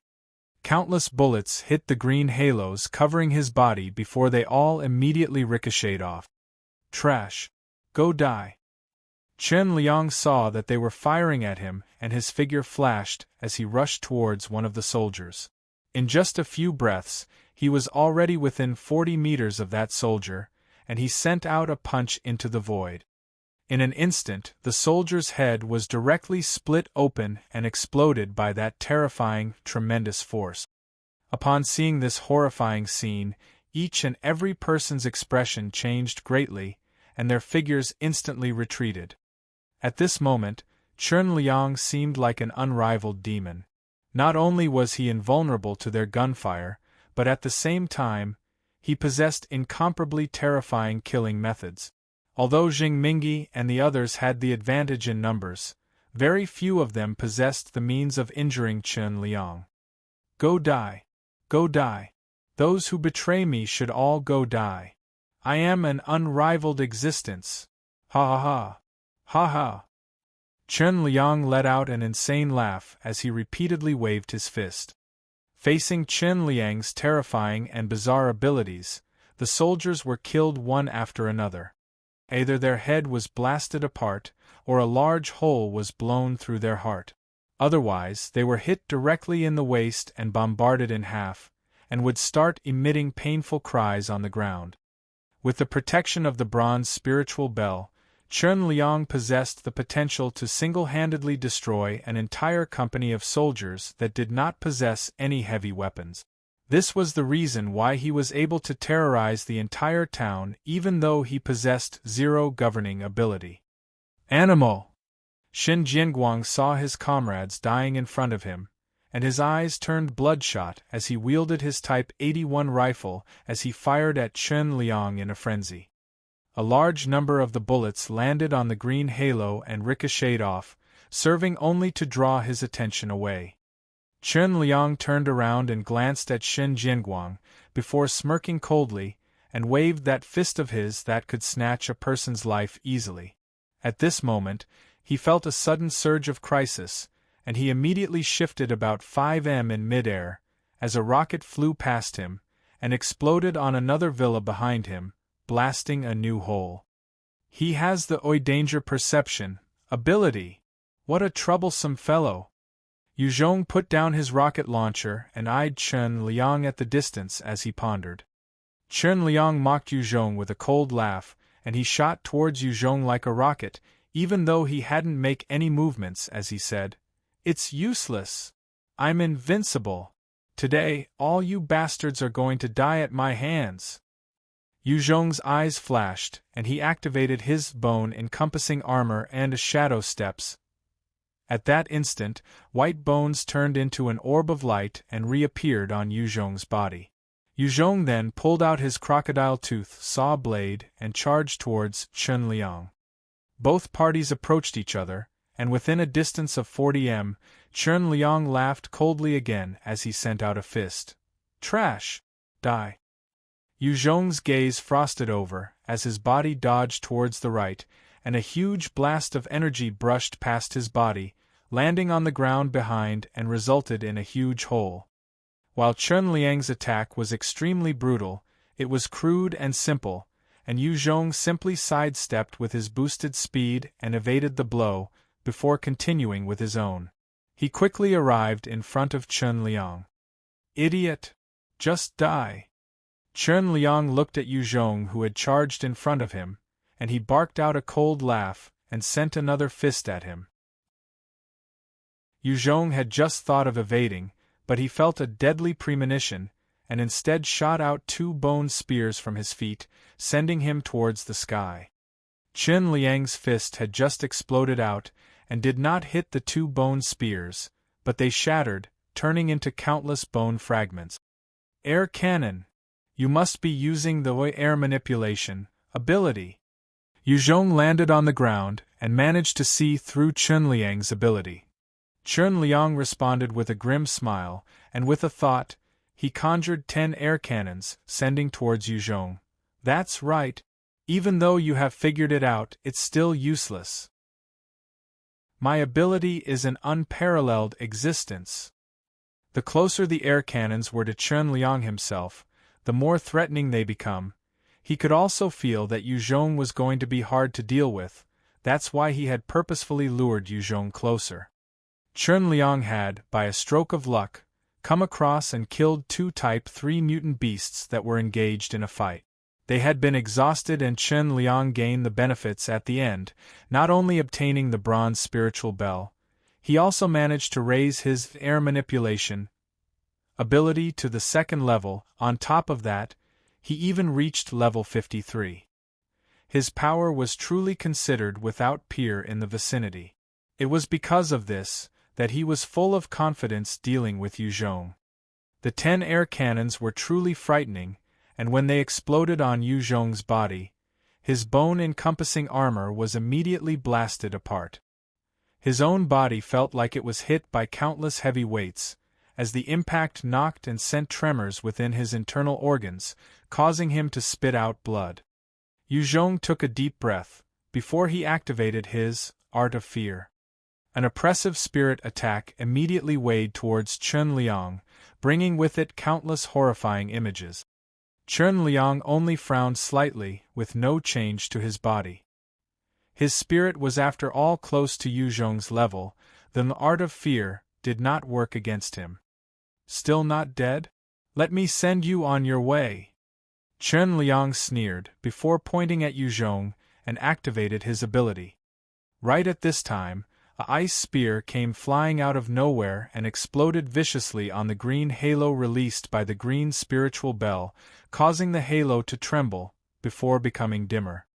Chen Liang immediately shot a look towards the direction, and discovered Shu Tianya, whose face was pale. Chen Liang eyed Shu Tianya, and his expression turned to one of viciousness and ferocity. Fucking bitch! After your daddy I catch you and fuck you over, I'll tear your limbs apart. Then I'll send you to be messed with by the people in town. Hearing such venomous words, Shu Tianya's face turned white. Based on his strength, he truly did possess the ability to carry it out. Before then, I'll incinerate you. Yuzhong's eyes flashed with an icy light, as he created his devil flame sword and swung it down viciously towards Chen Liang in a supremely powerful attack. Chapter 356, XCX. Chapter 356, XCX. Koan Vititious. Book 3. The South, Chapter 356. Finishing Chen Liang. The huge devil flame sword came swinging down viciously onto the halo of the bronze spiritual bell, and that intense fiery energy that could even incinerate the protective scales of a Type 2 mutant beast came down, exploding on the halo. Under Yu Zhong's control, the devil flame exhibited an unparalleled might, and the green halo started to crack. The level of damage from the devil flame was dependent on Yu Zhong's combined attributes as well as the level of the skill. As a spirit and endurance dual attribute evolver, his overall strength was definitely a cut above most other evolvers. The devil flame was likewise many times more fearsome, and could easily pierce through even the toughest of scales of a Type 2 mutant beast. Just when the devil flame sword was about to slice Chen Liang's neck, the bronze spiritual bell atop his head flashed, and a huge green halo spread out in all directions. The terrifying flames from the devil flame sword were dissipated as a result. At the same time, the bronze spiritual bell dimmed a lot, and fell on the ground. The green halo also disappeared as a result. Although it was a level 5 treasure, it had its limits as well, and defending against that one fearsome strike from Yu Zhong took all of its energy. When the bronze spiritual bell broke, Chen Liang's face instantly fell. There was nothing so far that had managed to break his defense ever since he obtained that treasure. He had even experienced countless rockets in his face fired by normal people, and he was always unscathed. This was why he dared to be a tyrant and oppress everyone else. When Wu Yin and Jing Mingyi saw the bronze spiritual bell land on the floor, their mind trembled, and immediately lifted their guns and fired wildly at Chen Liang. Without the protection of the bell, Chen Liang wasn't an invincible foe anymore. Bunch of bastards! I'll remember this! Chen Liang roared in anger, as he activated his level 2 air manipulation ability, and a barrier made entirely of air appeared around him. The countless bullets hit the barrier and ricocheted off. Chen Liang waved his hand as he sent out a wave of energy, and collected the bronze spiritual bell into his hand. Go die!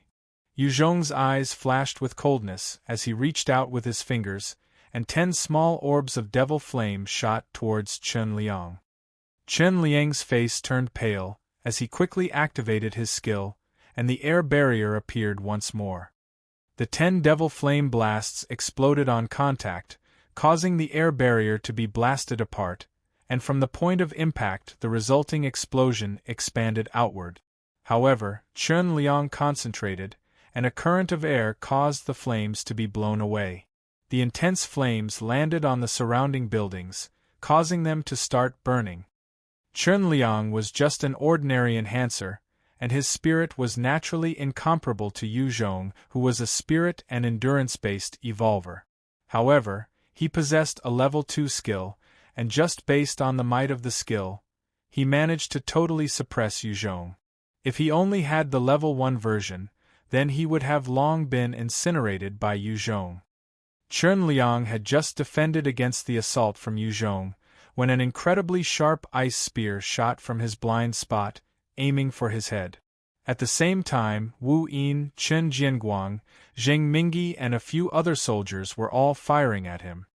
Facing their overwhelming attacks, Chen Liang roared in anger once again, as his level 2 air manipulation ability was casted once again, defending him from the front.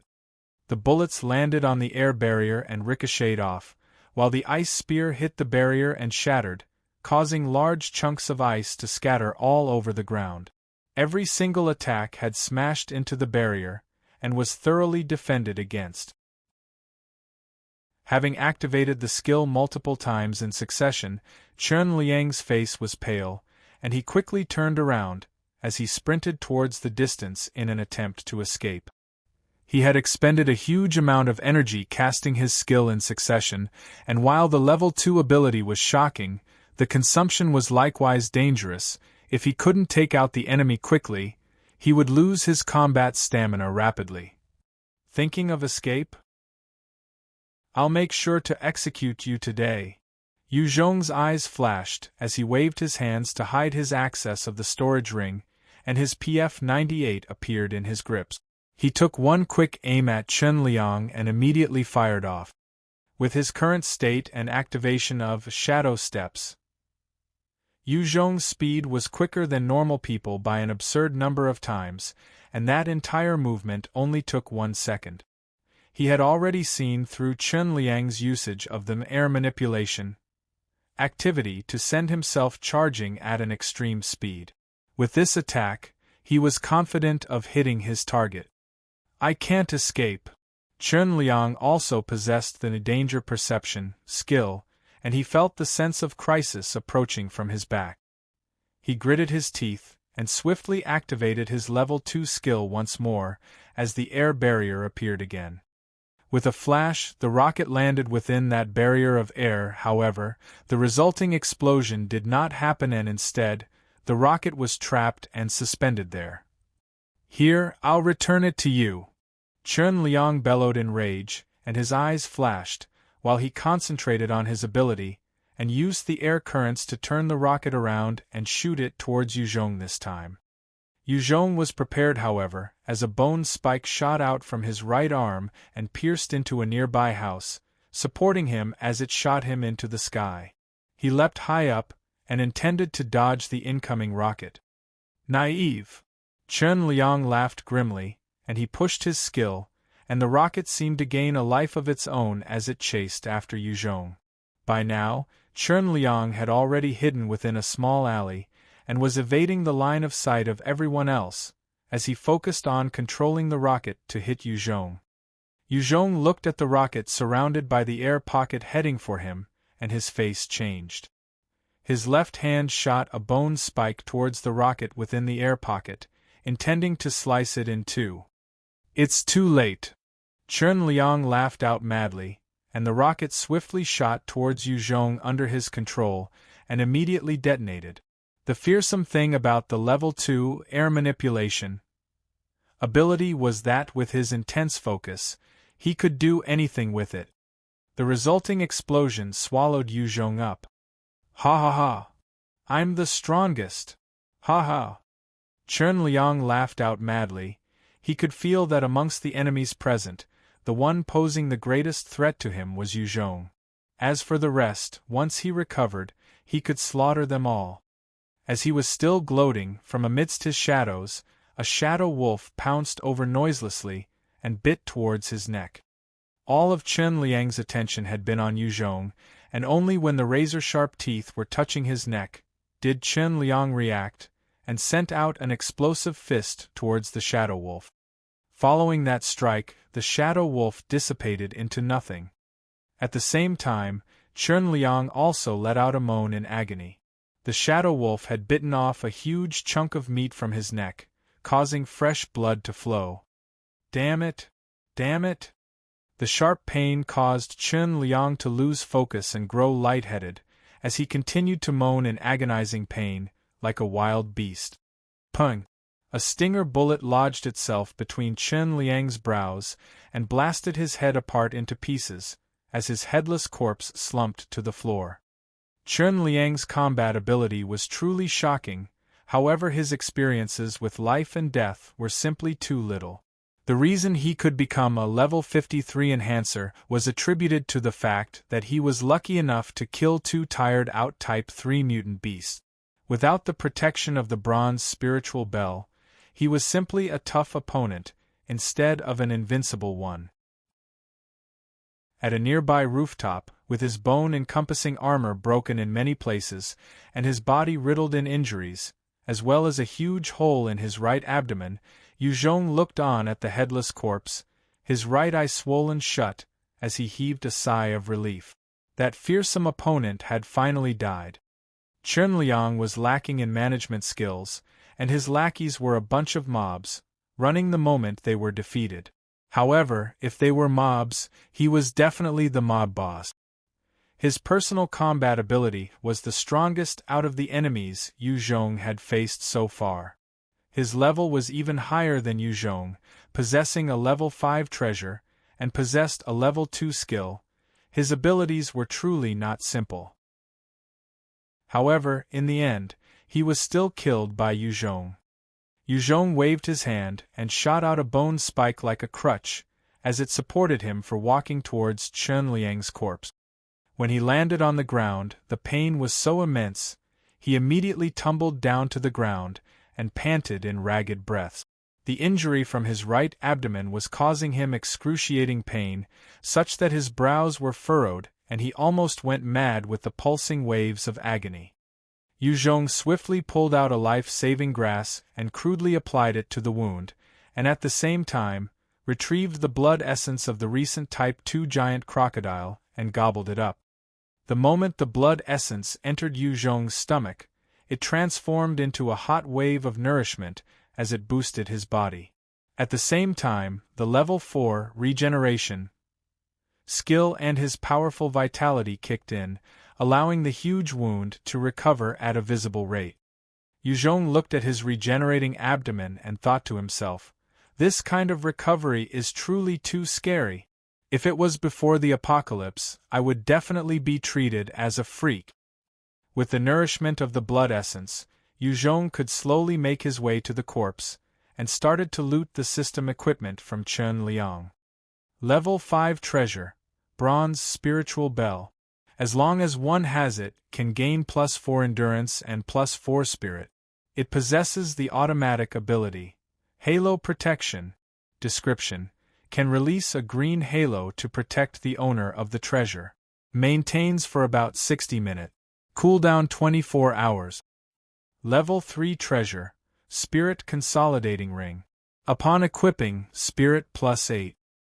Level 3 treasure, Clear Spirit Ring. Upon equipping, Spirit +8. Level 3 treasure, Agility Ring. Upon equipping, Agility +6. Yu Zhong gained a variety of system equipment from the body of Chen Liang. There was even a level 2 defense armor. However, out of all those equipment, he only lacked the previous 4 treasures. He had the rest of the items already. Even still, all these equipment could raise his battle ability, and his subordinate teams stood to gain immensely. Chapter 357, Type 3 Mutant Beast Hide. Chapter 357, Type 3 Mutant Beast Hide. Book 3, The South. You have gained an enhancement of +8 in vitality. When the hot energy flow within Yu Zhong's body dispersed, the notification resounded in Yu Zhong's mind. Only +8 vitality? The Type 2 mutant beast blood essence is truly losing its effectiveness for me. Yu Zhong thought silently when he heard it. The Type 2 mutant giant crocodile was obviously stronger than many other Type 2 mutant beasts. However, its blood essence had only allowed Yu Zhong to gain 8 points in vitality. It was clear that the constant dosage of blood essences was losing its effectiveness for Yu Zhong, and if he continued at his current rate of consumption, it was most likely that it would have no effect soon. "Are you alright, Yu Zhong?" Shu Tianya came to his side quickly, her face full of concern. "Of course I'm fine. Thanks for helping out this time." Yu Zhong smiled slightly and offered his thanks. Shu Tianya had helped to distract Chen Liang a number of times, and without her, it might have been much more difficult for Yu Zhong to kill Chen Liang. Shu Tianya responded with a coy smile. "Since you want to thank me, why not offer something more practical? Here, for you." Yu Zhong threw a level 3 treasure fireball ring to her. He had killed countless enhancers, and had looted plenty of system equipment. In fact, of this particular ring, he had 3 of them. These rings could be found by killing low-level bosses at the initial stages of the apocalypse. However, up till now, unless one managed to kill a Type 2 mutant beast or some fearsome high-level zombies, it was rare for it to drop. Even when using the system equipment to kill over 10,000 zombies, it was difficult to guarantee the drop of such a loot. "Many thanks." Shu Tianya received the ring and immediately wore it, whilst admiring it. The level 3 fireball ring allowed the user to gain 6 points in spirit, and even came with a fireball skill. In some situations, even a small fireball might make the difference between victory and defeat. To Shu Tianya, this was extremely suited to her taste. Yu Zhong continued.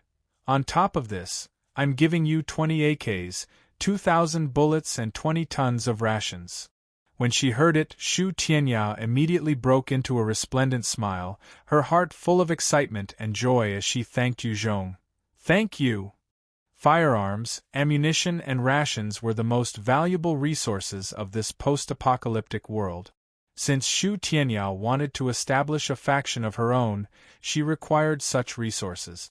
When she heard Yu Zhong's promise, she was extremely gratified and felt excited about her future. "Jiajia, come over here. This is for you." Yu Zhong bade Ming Jiajia to come over and handed a set of system equipment to her. A level 2 defense vest, strength gloves, fireball ring, ice ring, strength ring, green agility boots, and a strength belt. Yu Zhong handed these 7 items over to the little lowly. In this operation to kill Chen Liang, Ming Jiajia had contributed as well.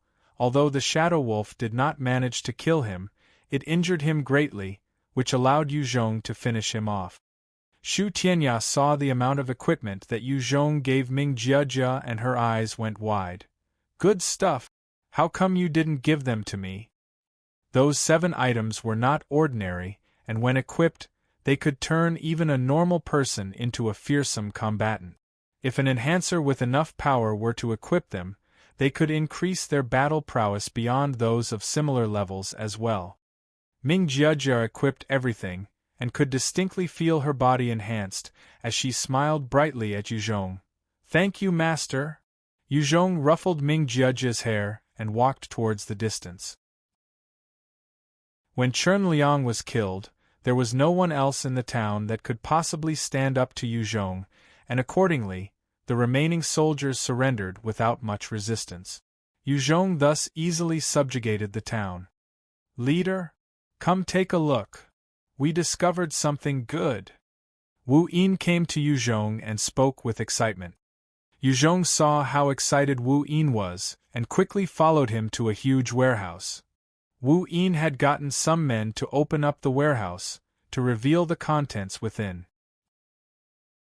Yu Zhong peered into it, only to discover neat piles of black snakeskin hide. In fact, the snakeskin almost filled up the entire warehouse. "Leader, look!"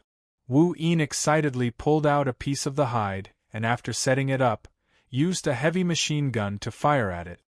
That heavy machine gun that could pummel holes into an armored vehicle, could not do a single thing to that black snake skin hide, the bullets only ricocheting off, not leaving even a scratch.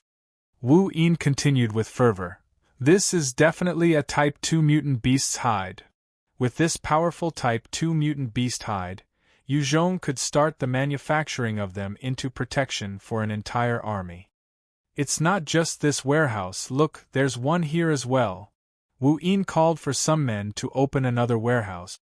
Within the second warehouse, there were piles of golden yellow scales that came from some unknown mutant beast. The beast must have been massive as well, because the amount of scales also filled up the entire warehouse. "This is great." Yu Zhong looked at the 2 warehouses filled with mutant beast hide, his eyes also filled with excitement. If he were to convert the hides as well as the hide from the Type 2 mutant crocodile, it was barely enough to equip a battalion of soldiers. A single battalion that was impervious to weapons and bullets was enough to conquer a province easily. In his excitement, Yu Zhong took a piece of the black snake skin hide, as he tried his black tooth blade on it, intending to test its durability.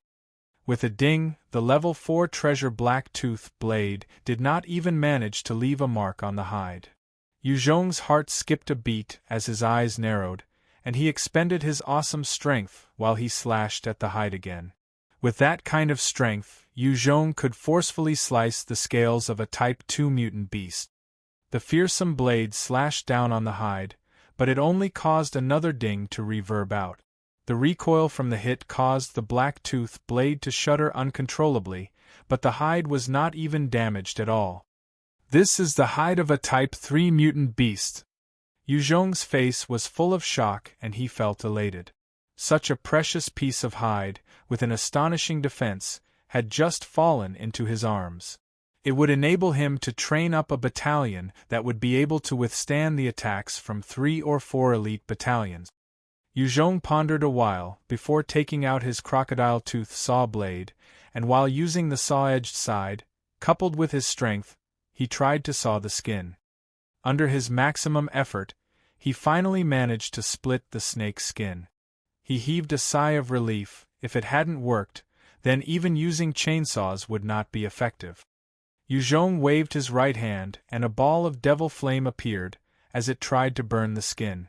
Amidst the fiery heat, the skin was still intact and not a trace of damage could be seen. Yu Zhong sighed, before expending 60 points of spirit and 20 points of stamina to condense the devil flame into a 2m long devil flame spear, which could easily pierce the scales of a Type 2 mutant beast. He then tried piercing the snake's skin ruthlessly. Under that fierce strike, the devil flame spear released an intense force at the tip, trying to burn through the skin. However, regardless of the degree of heat, all it did was cause a small hole in the hide. Yu Zhong looked at the minuscule hole and was speechless.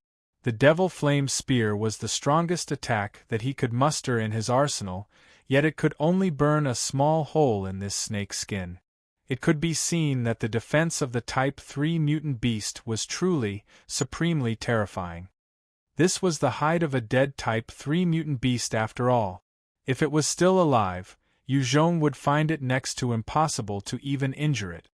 Seems like only when I've evolved the devil flame into its second stage, then I will be able to cause some actual damage to a Type 3 mutant beast.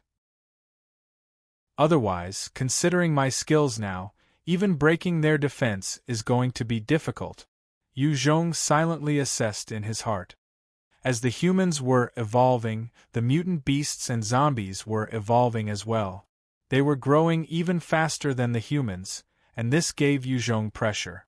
If the humans didn't evolve fast enough, they would be wiped away in this new world. Zheng Mingyi was deployed to notify Wei Ningguo, who was stationed at Dongping village. On the second day, Wei Ningguo brought the 1,000-something people and entered Longting town. Since breaking away on his own, this was the first time Yu Zhong had gained a moment of rest. After subjugating Longting town, Yu Zhong gathered the inhabitants and assigned them to begin production on the mutant beast armor. They first made use of the Type 2 giant crocodile hide before the Type 3 ones. While the Type 3 mutant beast hides were indeed tough, the chainsaws could still cut them apart. With their usage, pieces were cut out and sewn together to create some armor. On the other side, Yu Zhong separated the Chinese survivors from Vietnam and the strong males from Longting town into two camps, as he engaged in relentless training with them. The two battalions trained rigorously according to the training regime of the Special Combat Forces.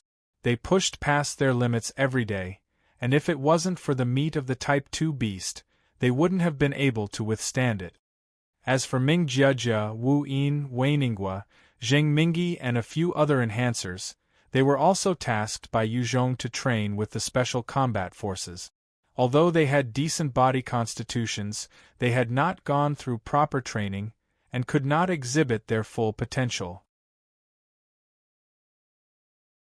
Chapter 358 Individual Ideals. Zhang Zi's Decision. Chapter 358 Axiek. Vatitius Koan. Book 3. The South. Chapter 358 Individual Ideals. Zhang Zi's Decision. Congratulations on gaining 1 point in spirit. Yu Zhong opened his eyes, as the sweet sound of a system notification rang out in his mind. After conquering Longting town, Yu Zhong had a chance for a true breather, and he ingested the pearl fruit under the protection of white bones. Yu Zhong gobbled 5 of them in one shot, and his spirit gained 20 points of enhancement. Is this the limit? Yu Zhong proceeded to pop in one more fruit, and he swallowed it, yet he found that while there was a cool stream of energy within his body, it could not help enhance his stats anymore. Get Chen Jianguang in to see me, Yu Zhong told Ming Jiejia. Ming Jiejia nodded and dismissed herself, saying, "Yes, master." Not long after, Chen Jianguang was brought by Ming Jiejia. Yu Zhong looked at Chen Jianguang with a piercing gaze. Chen Jianguang, a month has passed, what is your decision? Are you all staying or leaving? If you choose to leave, on account that you guys have helped to train my men, I can let you guys have 5 days worth of rations each, as well as 5 Type 81 rifles and 100 bullets. Currently, it has been a month since Yu Zhong had conquered Longting Town, and in this month, he had used a harsh training regime to train up his 2 battalions. Those 2 battalions were made up of the survivors who had suffered greatly and could tolerate the harsh training. At the same time, Yu Zhong fed them with the Type 2 mutant beast meat to help them recover their vigor and boost their constitutions. Under that intense training, the 2 battalions were starting to show signs of a proper army. At the same time, while they were still far from an actual military, they could match against an army which had been training for a year. These 2 battalions had trained hard, but they still lacked the battle experience. As long as they were forged through the flames of war, they would become an elite troop. Since his troops were trained, Yu Zhong's mood was good as well, and naturally was willing to let those previous troops leave. A forcefully picked melon was not sweet, and if Yu Zhong kept them against their will, it would only breed contempt and dissatisfaction. And in time, if they were to backstab him internally, it would be a problem. It had been the case with the Freemasons previously. Chen Jinguang responded with a straight look at Yu Zhong. Yu Zhong, I want to ask you, what's the deal with the slaves? Amongst Yu Zhong's troops, there were the Scum Battalion and Women Battalion, which didn't exist prior to the apocalypse. Other than those, there were even slaves. Many of these slaves were the family members of those Vietnamese who had engaged in a crazy slaughter of the Chinese. Yu Zhong looked at Chen Jinguang and responded, They are the family members of the traitors and Vietnamese who slaughtered the Chinese. You should be clear on this. Chen Jinguang stared at Yu Zhong and asked in a righteous tone, Those traitors and Vietnamese that engaged in slaughter were guilty beyond doubt. You can kill them or send them to the Scum Battalion, I have no issues with that. However, their family members are innocent. Aren't your measures too much? Chen Jinguang had always been an upright soldier, even though Yu Zhong was the ruler of the town now, and could easily order his death. He did not hesitate to berate Yu Zhong according to his principles. Yu Zhong looked at Chen Jinguang coldly and unmoving. Innocent? When those traitors wanted to betray, why didn't their families advise against it? When those Vietnamese wanted to engage in slaughter, why didn't their families discourage them?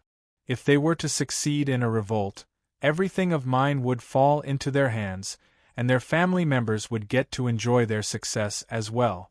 As for those Vietnamese, didn't the families enjoy whatever they stole from us Chinese? Yu Zhong eyed Chen Jinguang and continued indifferently, If you're that righteous, go bring your brothers and take a tour around Vietnam. There are countless numbers of Chinese awaiting your saving. If these soldiers could integrate into his troops, it would be the best-case scenario. However, as they had helped train up a new batch of soldiers, even if they wanted to leave, Yu Zhong would not force them to stay. Chen Jinguang was also a quick-tempered man. Without saying any more, he turned around and said, Fine. I'll bring my men away. Yu Zhong watched Chen Jinguang's retreating figure, and sighed as he shook his head lightly. He truly was a righteous and moral man, however, it was not the right era for his ideals, and furthermore, it was in conflict with Yu Zhong. Ming Jiejia, who was standing beside Yu Zhong, flashed a cold glare as she asked, Shall I take care of him? With Ming Jiejia's current power, as long as she summoned her shadow wolf out, she could easily kill a normal person like Chen Jinguang silently. Yu Zhong lightly sighed, No, it's not necessary. As long as he isn't an enemy, we don't have to silence him. Such a righteous man, the more such characters exist, the better it is for the world. It's just that he has differing views from us. Yu Zhong was someone who did not mind any means to achieve his goals, and lived by an eye for an eye, a tooth for a tooth. However, he didn't dislike those with righteousness nor morals, as long as they did not hinder his goals, of course. Otherwise, he wouldn't treat them any better than others. Ming Jiajia looked at Yu Zhong with a somewhat understanding expression, as she pouted and kneeled in front of Yu Zhong and started massaging his legs carefully. When Chen Jinguang reached his camp, he immediately gathered the rest and said, "Let's leave." Upon hearing Chen Jinguang's words, the entire group of military personnel went into uproar, as a whole load of chattering and voices resounded. One of the platoon commanders, Zhang Ji, looked to Chen Jinguang and questioned, "Old Chen, what happened? Did Yu Zhong chase us out?" Chen Jinguang replied extremely honestly, "No, he didn't. He asked me over today, and it was to ask if we wanted to stay or leave. The moment we stay, we will have to listen and obey his orders, and become his troops.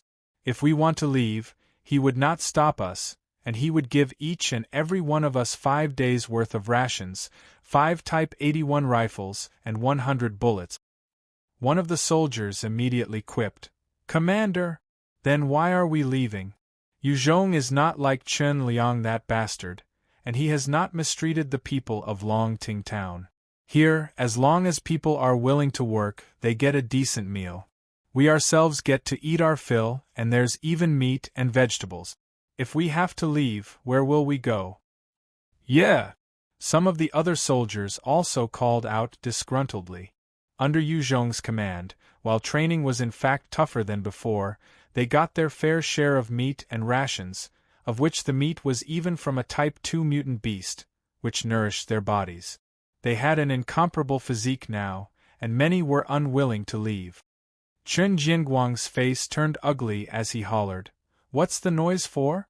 Just a little bit of meat and rations can buy you guys over? You must remember, you are soldiers of this country. Did you not see those slaves?" He actually reintroduced the slave system, which is immoral. He would be tarnished in history as a warmonger, and are you guys going to join him in his offense? When Chen Jinguang lost his temper, all the soldiers quietened down. Chen Jinguang was an upright and moral man, and had decent standing amongst his fellow men here. Zhang Ji kept silent for a while, before lifting his head and said, "Old Chen, if you want to leave, then leave by yourself. I will not leave. I want to stay here. The purpose of the army is to protect the citizens. As the citizens are here, the army should be here. I want to stay on to protect the people of Longting Town. As long as Yu Zhong does not harm the interests of the inhabitants of Longting Town, I will listen to his commands." Chen Jinguang stared at Zhang Ji for quite a while, before sighing and said, "Fine. Those who wants to leave with me come. Those who would like to stay go over to Commander Zhang's side." Many of the soldiers hesitated and contemplated for a long while, before finally coming to a decision. A good number of them went over to Zhang Ji's side, while only 6 started towards Chen Jinguang. In the middle of their walk, 2 of them faltered, and came over to Zhang Ji's side. In this new world, there were still countless ordinary people. And these soldiers also wanted to live ordinary and peaceful days. Compared to going with Chen Jinguang on an unknown journey to an unknown destination, many of them would rather stay here. After all, Yu Zhong was Chinese, and these soldiers had no issues working for him. Chen Jinguang swept his gaze around the camp, and let out a slow sigh, as he brought the 4 soldiers and left without turning back. Zhang Ji looked at the back of Chen Jinguang silently, and executed a military salute. Not long after Chen Jinguang left, Yu Zhong walked into the camp with big strides, and gazed at the 100-odd soldiers still standing there, as he chuckled and said, "So you guys have decided to stay?" Zhang Ji looked at Yu Zhong. His eyes flashed with a resolute gaze as he said, "Yes, leader. We're willing to work hard for you. We're willing to work hard for leader." In the camp, their uniform voices rang loud and clear. Those who had decided to stay had steeled their hearts in preparation to serve Yu Zhong. Yu Zhong smiled at Zhang Ji. "Good, Zhang Ji. From now on, you're the vice commander of my 1st battalion. Work hard." Zhang Ji's heart leapt with joy. Yes, leader. Yu Zhong had established 2 battalions of soldiers, one of which labeled as the 1st Battalion, directly under his control. All sorts of equipment, manpower, and resources would be prioritized on the 1st Battalion as well. The commander of the 1st Battalion was currently Wei Ningguo, and although he was a poor commander, he had followed Yu Zhong the earliest, and was loyal to a fault. Other than his combat prowess, everything was basically a mess. However, he listened to everybody, and that was a superb quality. With such a person as the commander, the vice-commander would be the person truly calling the shots, hence Zhang Ji was extremely happy. He had risen to become an official, and fulfilled his dream that was impossible before the apocalypse. Chapter 359 Assault on Jingxi Province. Chapter 359 Assault on Jingxi Province.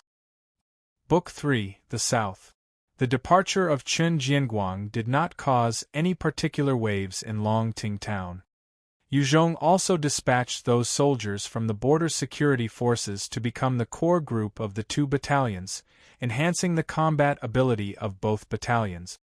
After reorganizing these, Yu Zhong then arranged for Wei Ningguo and Wu Yin to lead the 2 battalions separately and bash the zombies gathered around the vicinity of Jingxi Province.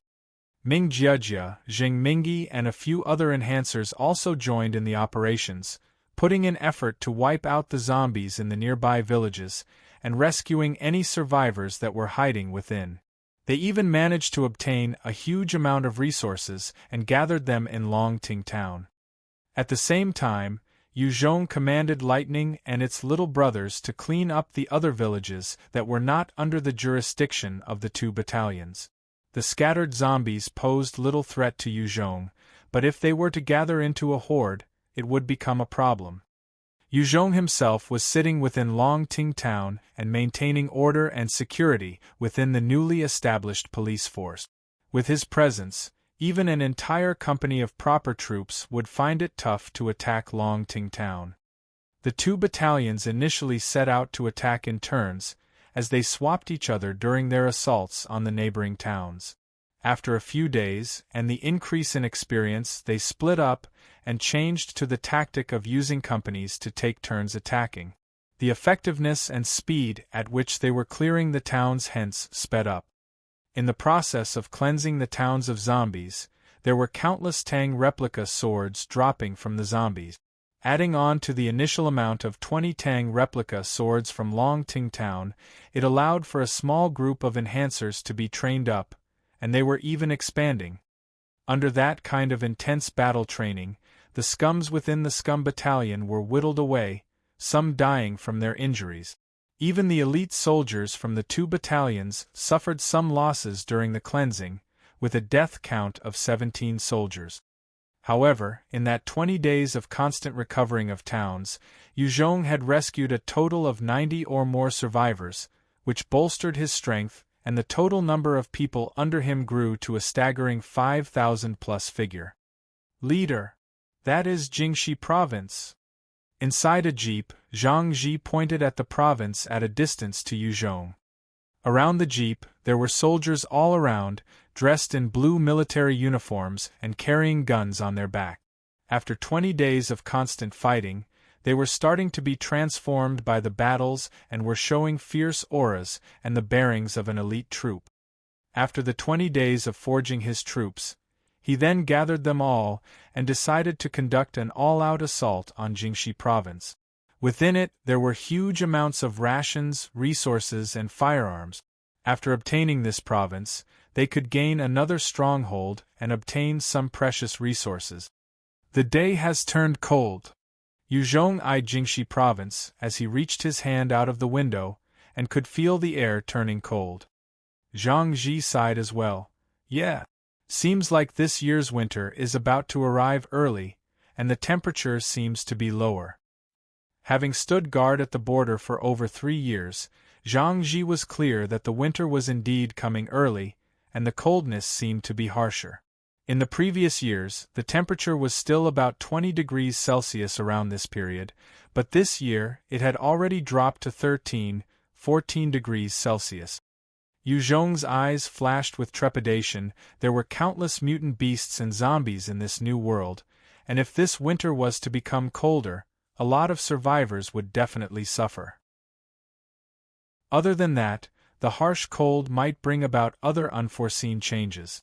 To Yu Zhong, it was still unclear if it was a blessing or curse.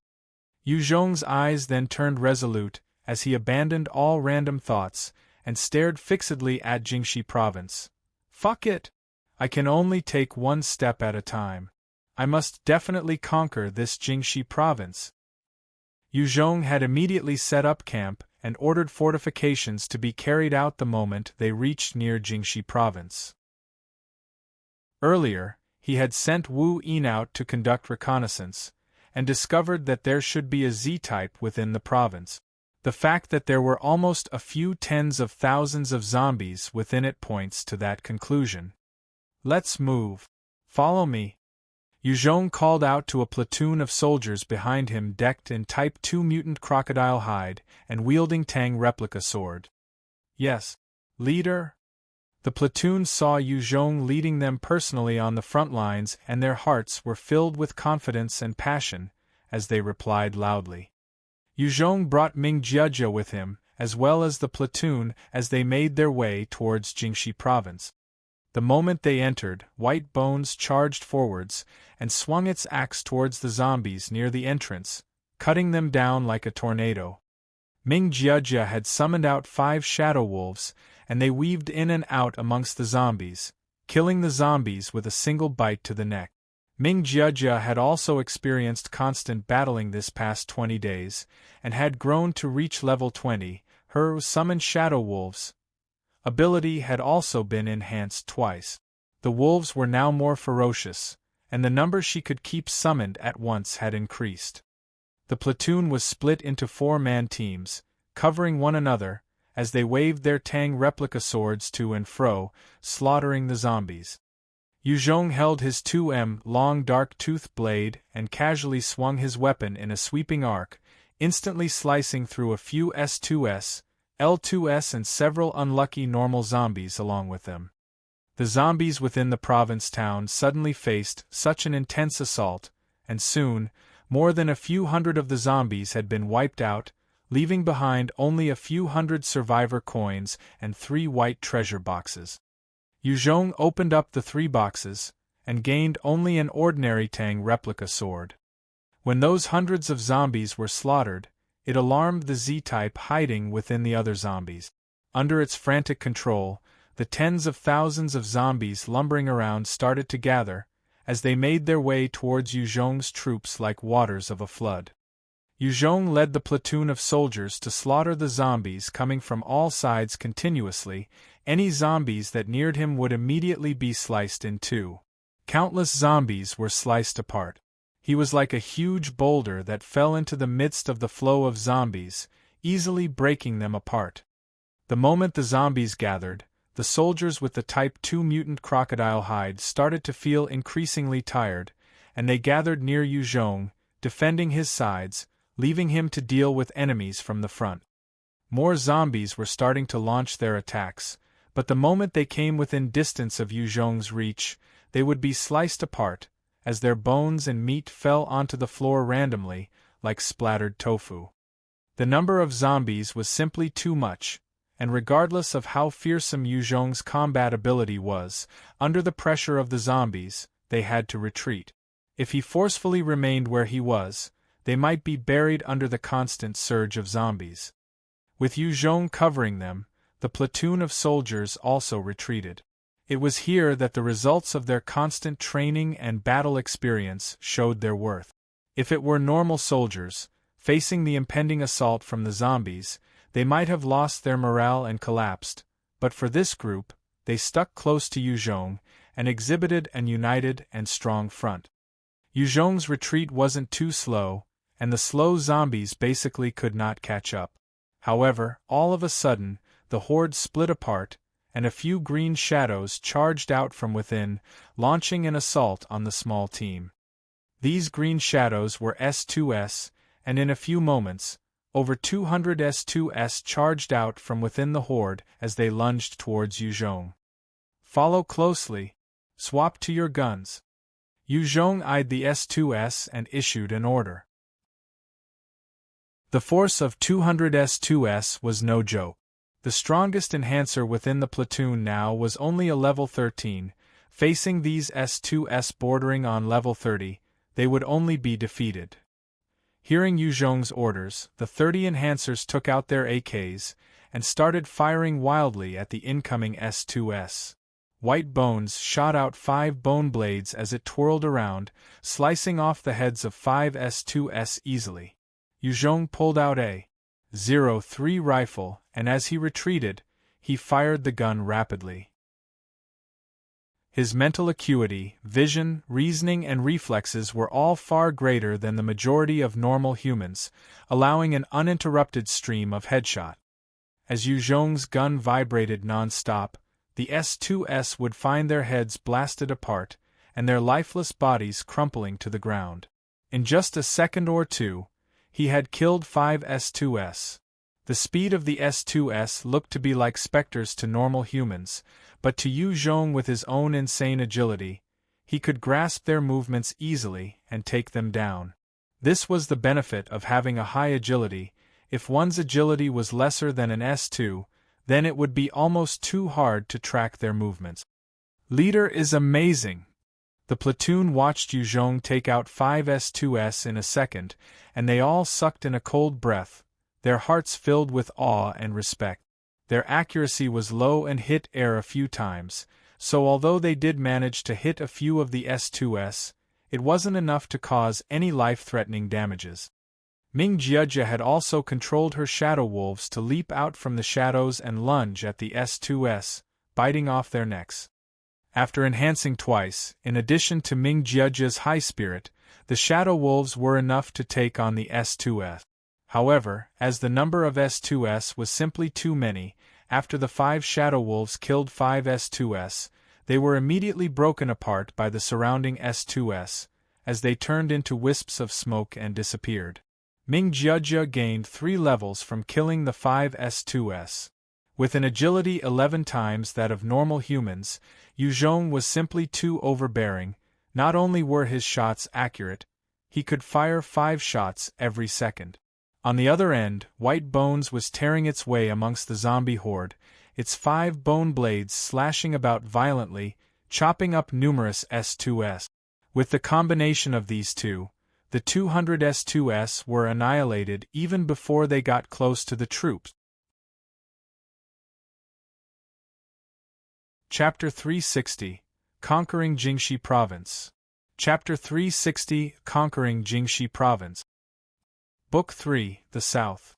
After taking care of the 200-some S2S, Yu Zhong and White Bones led the platoon back to the campsite without any troubles, and in all they had suffered virtually no losses. 3 cheers for the leader! Long live leader! Long live leader! Long live leader! When Yu Zhong led his men back to the site, joyful cheers and celebrations resounded as the morale of the soldiers reached an all-time high. Their leader was fearless, and this naturally gave rise to a sense of strength. When the soldiers reached the camp, they immediately handed their Tang replica swords over to another platoon full of soldiers donning the Type 3 snakeskin, and changed their rifles. As enhancers, Yu Zhong had stressed the importance of training both close-quarter combat as well as range tactics, and while their firearm control could not compare to Yu Zhong, who had been forged through countless battles, their own abilities were rising rapidly. Seeing the slowly nearing horde, all the soldiers felt their blood stir, none of them feeling a tinge of fear. The display by Yu Zhong had thoroughly filled these soldiers with a sense of battle lust. When Yu Zhong reached the campsite, he took up a .03 rifle and started to fire at the lumbering zombies.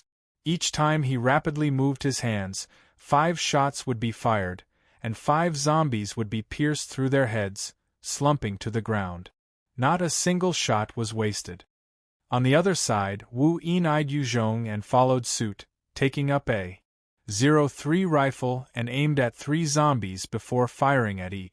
After 3 gunshots rang out, only one had its head blasted by the shot, while the other 2 suffered hits to their bodies, and even fell to the ground. They did not die. Truly difficult. As expected, only leader can carry it out. After this, Wu Yin discovered that executing 5 headshots consecutively in 3 seconds was tougher than he imagined. His heart was filled with respect for Yu Zhong.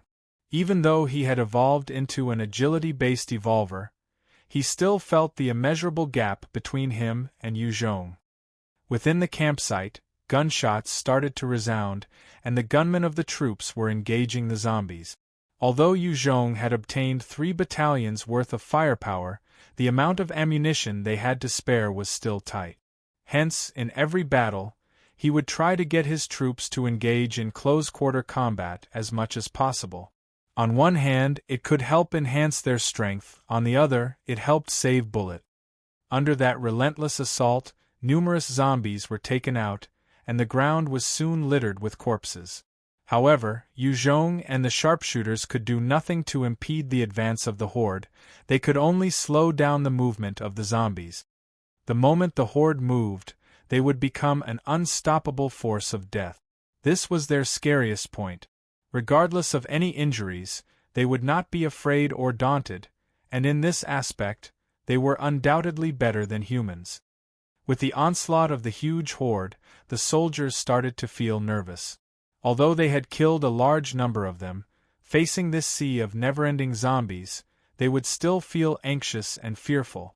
However, Yu Zhong was still at the forefront, fighting off the zombies like an undefeatable war god, resolutely hunting the zombies. Seeing that, the troops felt their morale bolstered once again. As Yu Zhong stood there by himself, he was like an immovable mountain while firing at the zombies non-stop. Every shot fired would find its mark in a zombie's head. Every second there would be a zombie slumping to the ground, before being ground to paste by the relentless zombies behind. Such a strong person quickly attracted the attention of the Z-type behind. The horde of zombies suddenly made a movement, as they split apart, and from afar, there were 30 hours 1 second that could be seen.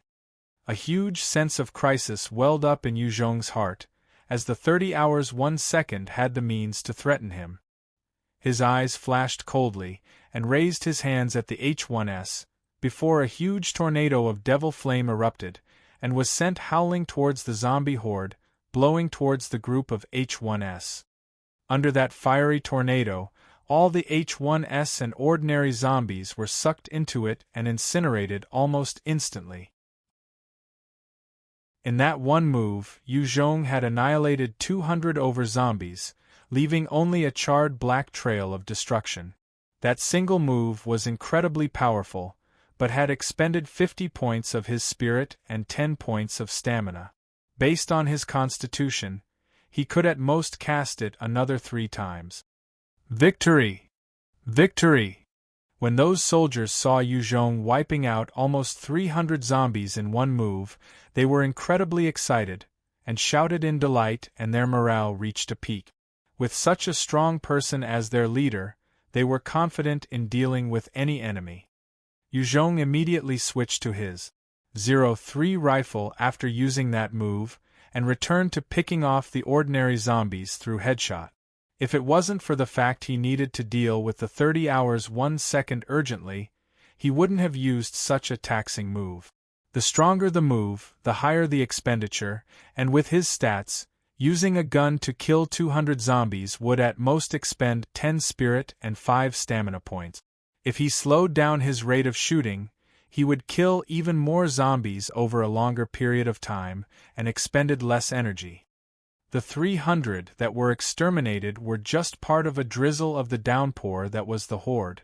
The backup pretty soon filled in the ranks and once again resumed their advance towards Yu Zhong. This was the strong point of the horde, and regardless of the strength of any individual enhancer, as long as they were alone, facing a horde would mean certain death. It was only a matter of time. Open fire! Yu Zhong looked at the nearing horde and ordered loudly. In that instant, the sharpshooters at the front line of defense immediately started firing wildly at the incoming zombies.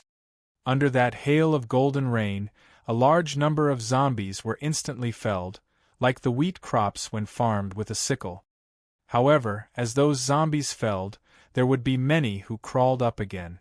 The fortunate thing was that the rain of bullets was powerful enough to stop them for a while, and the huge horde could not proceed for that instant as though they were stuck in a lock. Disperse! After firing in a frenzy for a minute, Yu Zhong issued the next command. The ammunition he had left was not enough, and could not support the battle. Upon receiving Yu Zhong's order, the soldiers started to climb up from their defense line, and retreated as they carried their ammunition. Yu Zhong had ordered the construction of 5 defense lines. Losing one wasn't anything much. Losing the suppression of the bullets, countless zombies started to crawl up, as their rotting and stinking bodies reached for Yu Zhong. Charge! Yu Zhong ordered the platoon of soldiers wielding Tang replica swords, as he led the assault on the zombie horde. While the zombies could still get up after that hail of metal, their formation was scattered, and clearly they were at their weakest. Kill! The platoon of soldiers howled out in fury, and followed Yu Zhong closely as they slaughtered their way out, slicing numerous zombies all around them. Those zombies that had barely gotten up could not resist the relentless assaults from these soldiers, and were mostly chopped in two. Yu Zhong led the platoon of soldiers and killed over 600 zombies, before gathering again and preparing to retreat towards the back. The horde continued to surge towards Yu Zhong. In that intense and grueling battle, Yu Zhong had abandoned 3 defense posts, and the zombies that had died under him and his troops have exceeded 6,000, but the horde still had over 24,000 zombies, looking as tightly packed as ever. After they retreated to the 5th defense post, Wei Ningguo came to Yu Zhong's side and handed him a remote control. "Leader, it's done." Yu Zhong received it and immediately pressed it. Hong! Hong! In an instant, the surrounding areas of the 4 defense posts exploded out in a deafening roar, and ignited the fuel and combustible items laid around. They were instantly enveloped in a fiery blaze. In that huge firestorm, a large part of the horde was instantly incinerated. The horde also seemed to have some strange movement, as the zombies started to move towards the 2nd defense post. The zombies at the 2nd defense post seemed to be making their way out of the fiery trap. Alas, they were surrounded by fire everywhere. Regardless of which direction they tried to escape to, they would be swallowed by the flames. The pungent smell from the burning wafted in all directions. After burning for a while, the large horde suddenly collapsed, and the evolved types escaped in all directions. The rest of the ordinary zombies just stood blankly within the sea of fire, being burnt. These normal zombies would not have any reaction to being burned alive, as opposed to the evolved types with increased intelligence, and they naturally would not stay inside. The Z-type inside is finally dead. Yu Zhong looked towards the sea of fire at a distance, and heaved a sigh of relief. As long as the Z-type was killed, then there would be nothing to fear about the tens of thousands of zombies. Yu Zhong could simply burn them all in one move. The evolved types could not break through the fiery traps regardless of their struggle, and in the end they were all burnt as well. Even the L2s that could withstand bullets were turned into ash. Before they could escape out of the fire, their brains had been fried.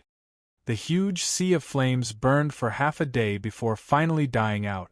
Throughout the 4 defense posts there were many burnt corpses, stretching for miles.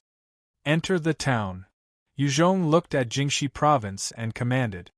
"Enter the town," Zhang Ji called out excitedly. He had not expected that the province that was swarmed with zombies had been taken down so easily, without a single death on their side. "Victory! Victory!"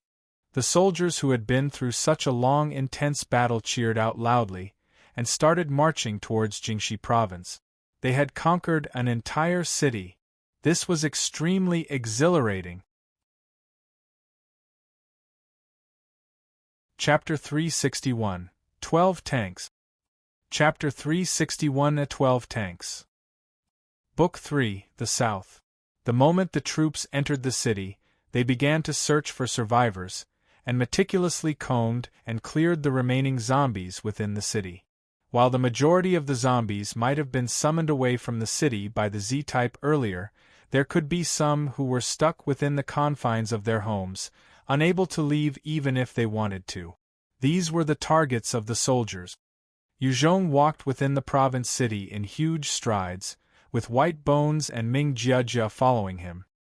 He was the strongest person within the troops, and was equivalent to an entire company of elite soldiers, hence he didn't need any protection.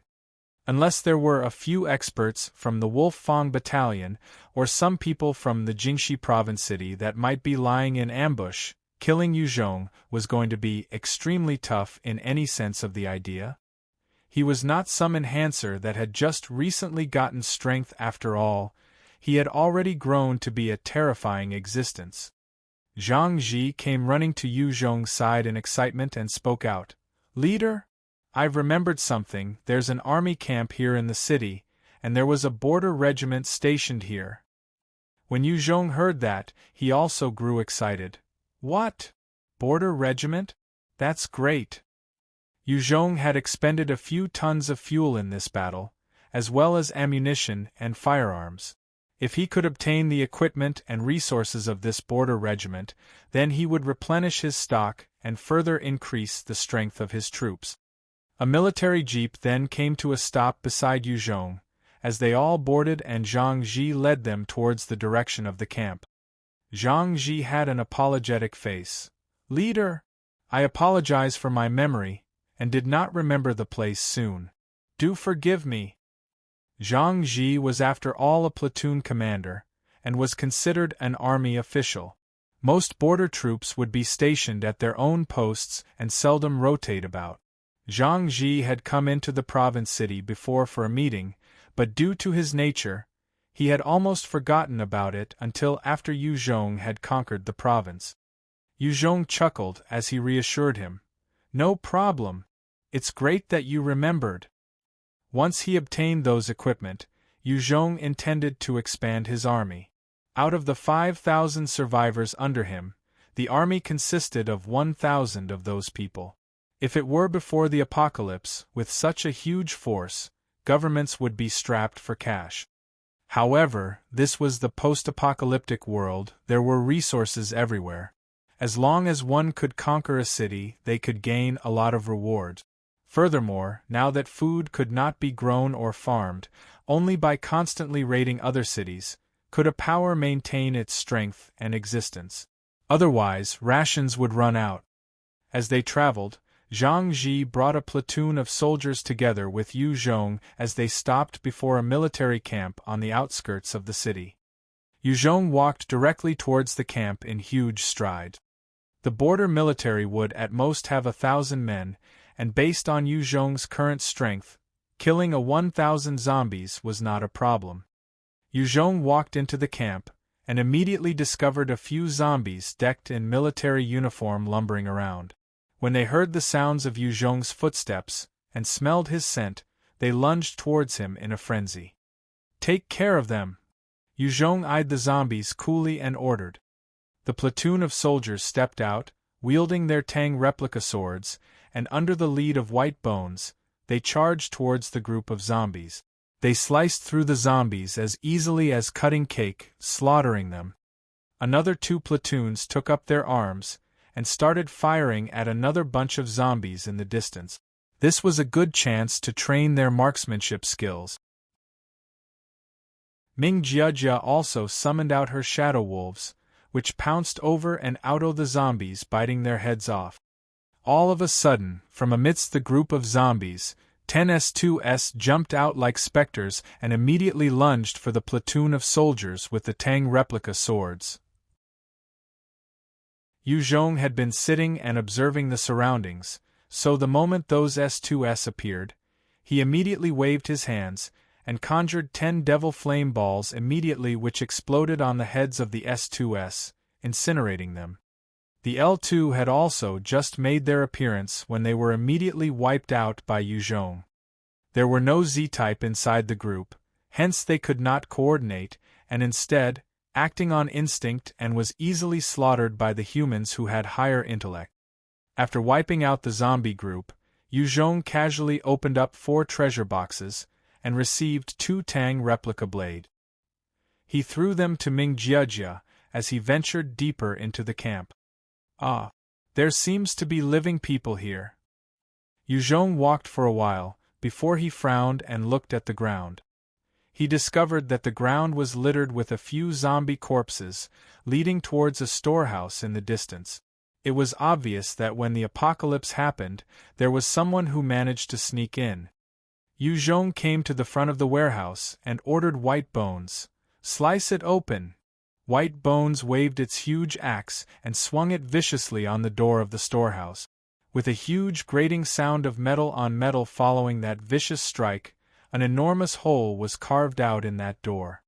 In just a few swings, the metal door of the storehouse was chopped apart by White Bones. "Don't move! Otherwise, I'll open fire!" Right as White Bones pushed the door inwards, there was a weak voice that traveled out from within the storehouse. Yuzhong frowned slightly and ordered White Bones, "Go disarm those inside. Take care not to injure them." White Bones' fiery demonic eyes flashed in response, as it swiftly charged into the storehouse. A few bellows of rage resounded from within the storehouse, followed by a few gunshots, after which silence ensued. Only then did Yuzhong bring Ming Jiajia into the storehouse. Inside the storehouse, there were 12 men decked in military uniform, their faces unkempt and bodies emitting a foul, sour stench, as they stared at Yuzhong and Ming Jiajia warily.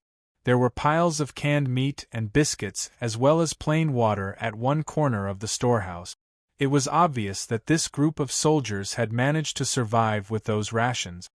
One of the soldiers with a bearing of an officer eyed Yuzhong and asked slowly, "Who are you?" "My name's Yuzhong, I'm the one saving you. Who are you guys?" Yuzhong replied. The officer pondered silently for a while, before becoming slightly red-eyed as he said, "I'm Kong Ziming, the officer commander of the Armored Company XX Regiment of the Border Guards. These are my men. What's going on out there? What has happened?"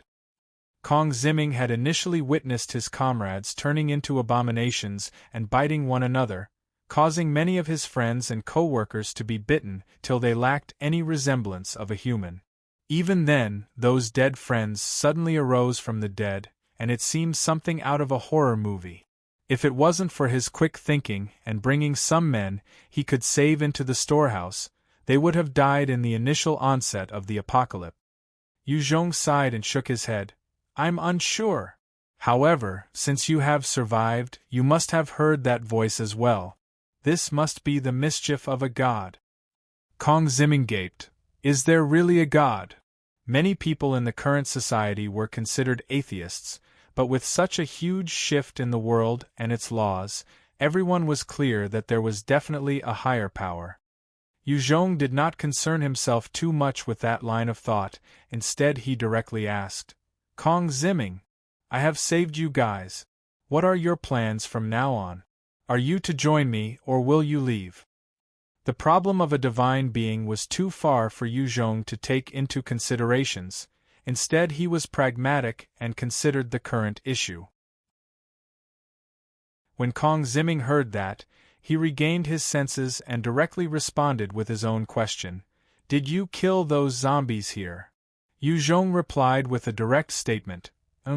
They were killed by me." "Oh right, Yanjing has been overrun. The military and central government do not exist anymore. It's up to ourselves." If the central government and military were still around, many military personnel would definitely heed the call of the government. Wanting to integrate them into one's own power would be tough. Kong Ziming was bewildered. Yanjing's overrun? Without the directions and orders of the military or central government, it was natural for Kong Ziming to feel lost. Kong Ziming thought for a while before saying, I would like to take a look before making a decision, is that okay? Kong Ziming was not sure what the outside world had become.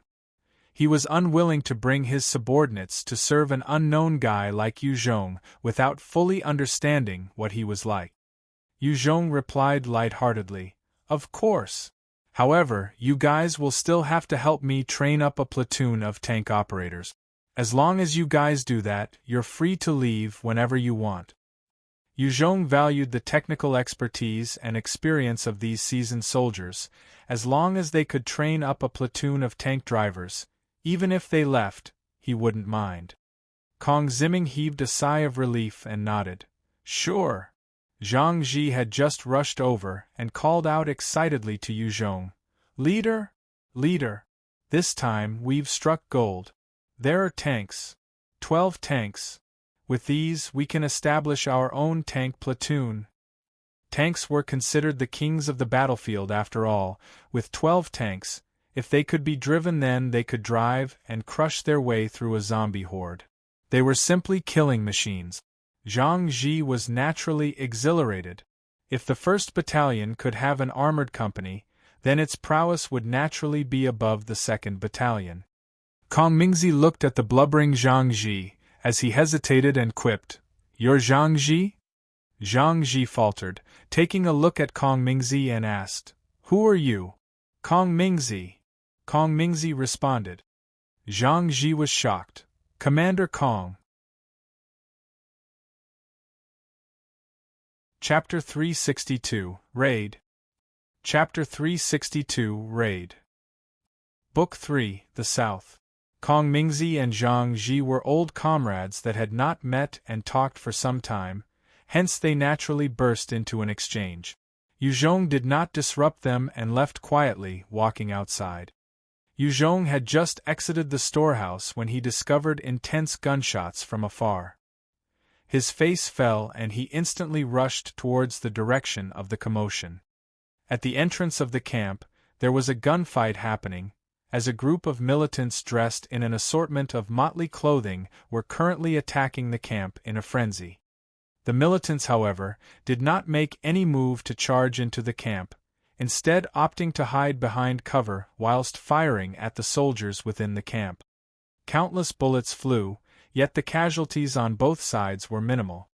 "People inside, listen up!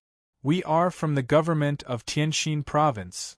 The weapons and equipment inside are properties of the country. Other than the government, no one else can use it. Quickly surrender and we can close an eye to all past transgressions." Yu Zhong had arrived at the entrance by then and heard the mind games from the militants. When the soldiers heard the cries of those militants, they started to hesitate. If it were zombies or the Vietnamese, they would not hesitate to take them out. However, if they were to act against government officials, they could not bring themselves to do it. After all, they were working for the government prior. However, the majority of the soldiers were survivors that Yu Zhong had rescued in Vietnam, and they only acknowledged Yu Zhong and no one else. None of them had any reservations about firing at these militants. Yu Zhong's eyes turned cold and he called out loudly, "I'm Yu Zhong. I order you to immediately put down your weapons and kneel to receive your punishments. Otherwise, I'll spare no one." The loud one amongst the militants immediately responded, "Yu Zhong, is it? The weapons inside belong to the country. As long as you hand them over to the government, we will compensate you with resources and medals.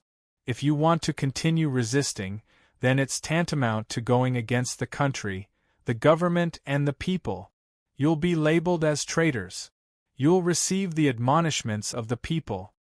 Yu Zhong's eyes flashed coldly and ordered White Bones, "Kill them!" In this kind of situation, regardless if those militants were really from the government, Yu Zhong could not care less. As long as they were attacking him, they were enemies. Upon receiving the command, White Bones' demonic fiery eyes flashed, and in a single leap, it charged out towards the exterior like a bolt of lightning. Ming Jiejia, standing by Yu Zhong's side, also summoned her Shadow Wolf, as it melded into the shadows of White Bones, following its charge out. When White Bones emerged from the camp, those militants turned their fire towards it, and the bullets only served to ricochet off its armor, not impeding its charge in the slightest manner. White Bones possessed a speed that was 5 times that of a normal person, and in launching itself, it managed to charge through a point of cover and chop down viciously. In that swing of its axe, a man immediately lost his head, as fresh blood splattered onto White Bones' body. After killing one of the militant men in a single swing, 4 sharp bone spikes emerged from White Bones' shoulder. Suddenly, they shot towards 4 other vantage points, and pierced through 4 of the militants, before pulling them towards it in a single file of struggling bodies. White Bones then swung its axe and immediately sliced them in 2, causing fresh blood to flow out from their bottomless bodies. It was truly a terrifying scene. Ah! Ah! The 4 militants did not die at the first instant, instead they rolled around screaming and moaning in agony. It had thoroughly shaken the morale of the other militant. That's an enhancer! A high-level enhancer? Too fearsome! It's like a demon! When they saw their comrades slaughtered so easily, the remaining militants felt their hearts tremble, as they lost all sense of their fighting will. White Bones then charged towards the hiding place of the rest of the militants in a furious manner. The militants immediately collapsed and tried to escape when they saw White Bones charging at them. Yu Zhong's gaze froze over as he held up his .03 rifle and fired a few bullets, instantly killing those escaping militants with headshots. As long as it was an enemy, Yu Zhong would not hesitate to wipe them out, regardless of their background. Beast! Don't go overboard! You think only you're a high-level enhancer? Following a bellow of rage, 6 enhancers decked in assorted clothings jumped out from nowhere. One of them was a burly man, wielding a huge hammer and giant steel shield. He was obviously a strength-based enhancer. Another was wielding a 2m long mace single-handedly. 2 others held daggers in their hands, and their speed was even higher than White Bones when they charged out. It could be seen that they were agility-based enhancers. Strength and agility-based enhancers were the most commonly seen expert. Other than those 4, there was a scrawny man with his hands wide opened, and a transparent barrier blocking in front of them, preventing any stray bullets from hitting them. Finally, there was a young man with glasses as he stood amongst the rest and gazed at Yu Zhong coldly. The Heavenly Kings have made their move. This time, that enhancer is dead meat. The 6 Heavenly Kings are about to take action. He will definitely die. When they saw the appearance of the 6 enhancers, the remaining militants who had lost all their morale immediately regained some sense of confidence, as they shouted loudly. Yu Zhong flipped his hand, and a PF-98 appeared within his hands, as he aimed quickly and fired a shot at the 6 enhancers. With a flash, the rocket shot forwards and exploded on the transparent barrier with a loud boom. Under the flaming explosion, the barrier was shattered into pieces. The enhancer within barrier skill suffered the backlash as he spat out a mouthful of blood and crumpled to the ground. He just used a rocket launcher. The young man in glasses immediately had a change in expression, as he shouted out in shock and dove for cover. Losing the protection of the barrier, the remaining 4 enhancers were immediately hit with the bullets as they tried to escape behind cover as well. Since they were wearing high-level mutant beasts' hide, as long as they did not reveal their heads, it would be hard to take them out. Yu Zhong's eyes narrowed as he stared at one of the agility-based enhancers and activated his Art of Fear as an oppressive spiritual blast that assaulted the mind of the targeted enhancer. His eyes flashed with fear as he was overcome by the horrendous images, and he fainted immediately. He's difficult to handle. We have to escape, the young man in glasses said in a low voice. He had vastly underestimated this troop of soldiers as well as Yu Zhong. In their original plan, the 6 of them coupled with their 200 soldiers were enough to take down the camp. However, with the appearance of Yu Zhong, their plans had come to naught. The enhancer wielding the mace pointed to White Bones that was slaughtering the militants and said, "Jiang Ming, hurry and retreat. Our brothers will be killed by that freak soon." Without anyone stopping it, White Bones could easily slaughter the 200-some militants. It had followed Yu Zhong from his very first battle, and possessed terrifying combat strength. Its bones were mostly impervious to guns and physical weapons, and normal people would find it impossible to even cause a wound. Jiang Ming's face fell. "Shen Zhe, if we stay here, we would be annihilated. Let's scram." The other agility-based enhancer nodded and agreed. When the first agility-based enhancer had noiselessly slumped to the ground, his heart was filled with fear.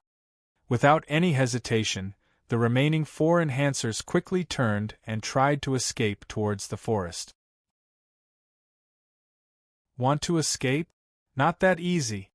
Yu Zhong laughed coldly when he saw the attempts of the 4 escaping enhancers. Taking aim, he pulled out his stinger and swiftly fired 2 shots in the direction of the forest. In that instant, the slower strength-based enhancers found their heads blasted apart, as their headless bodies slumped to the ground.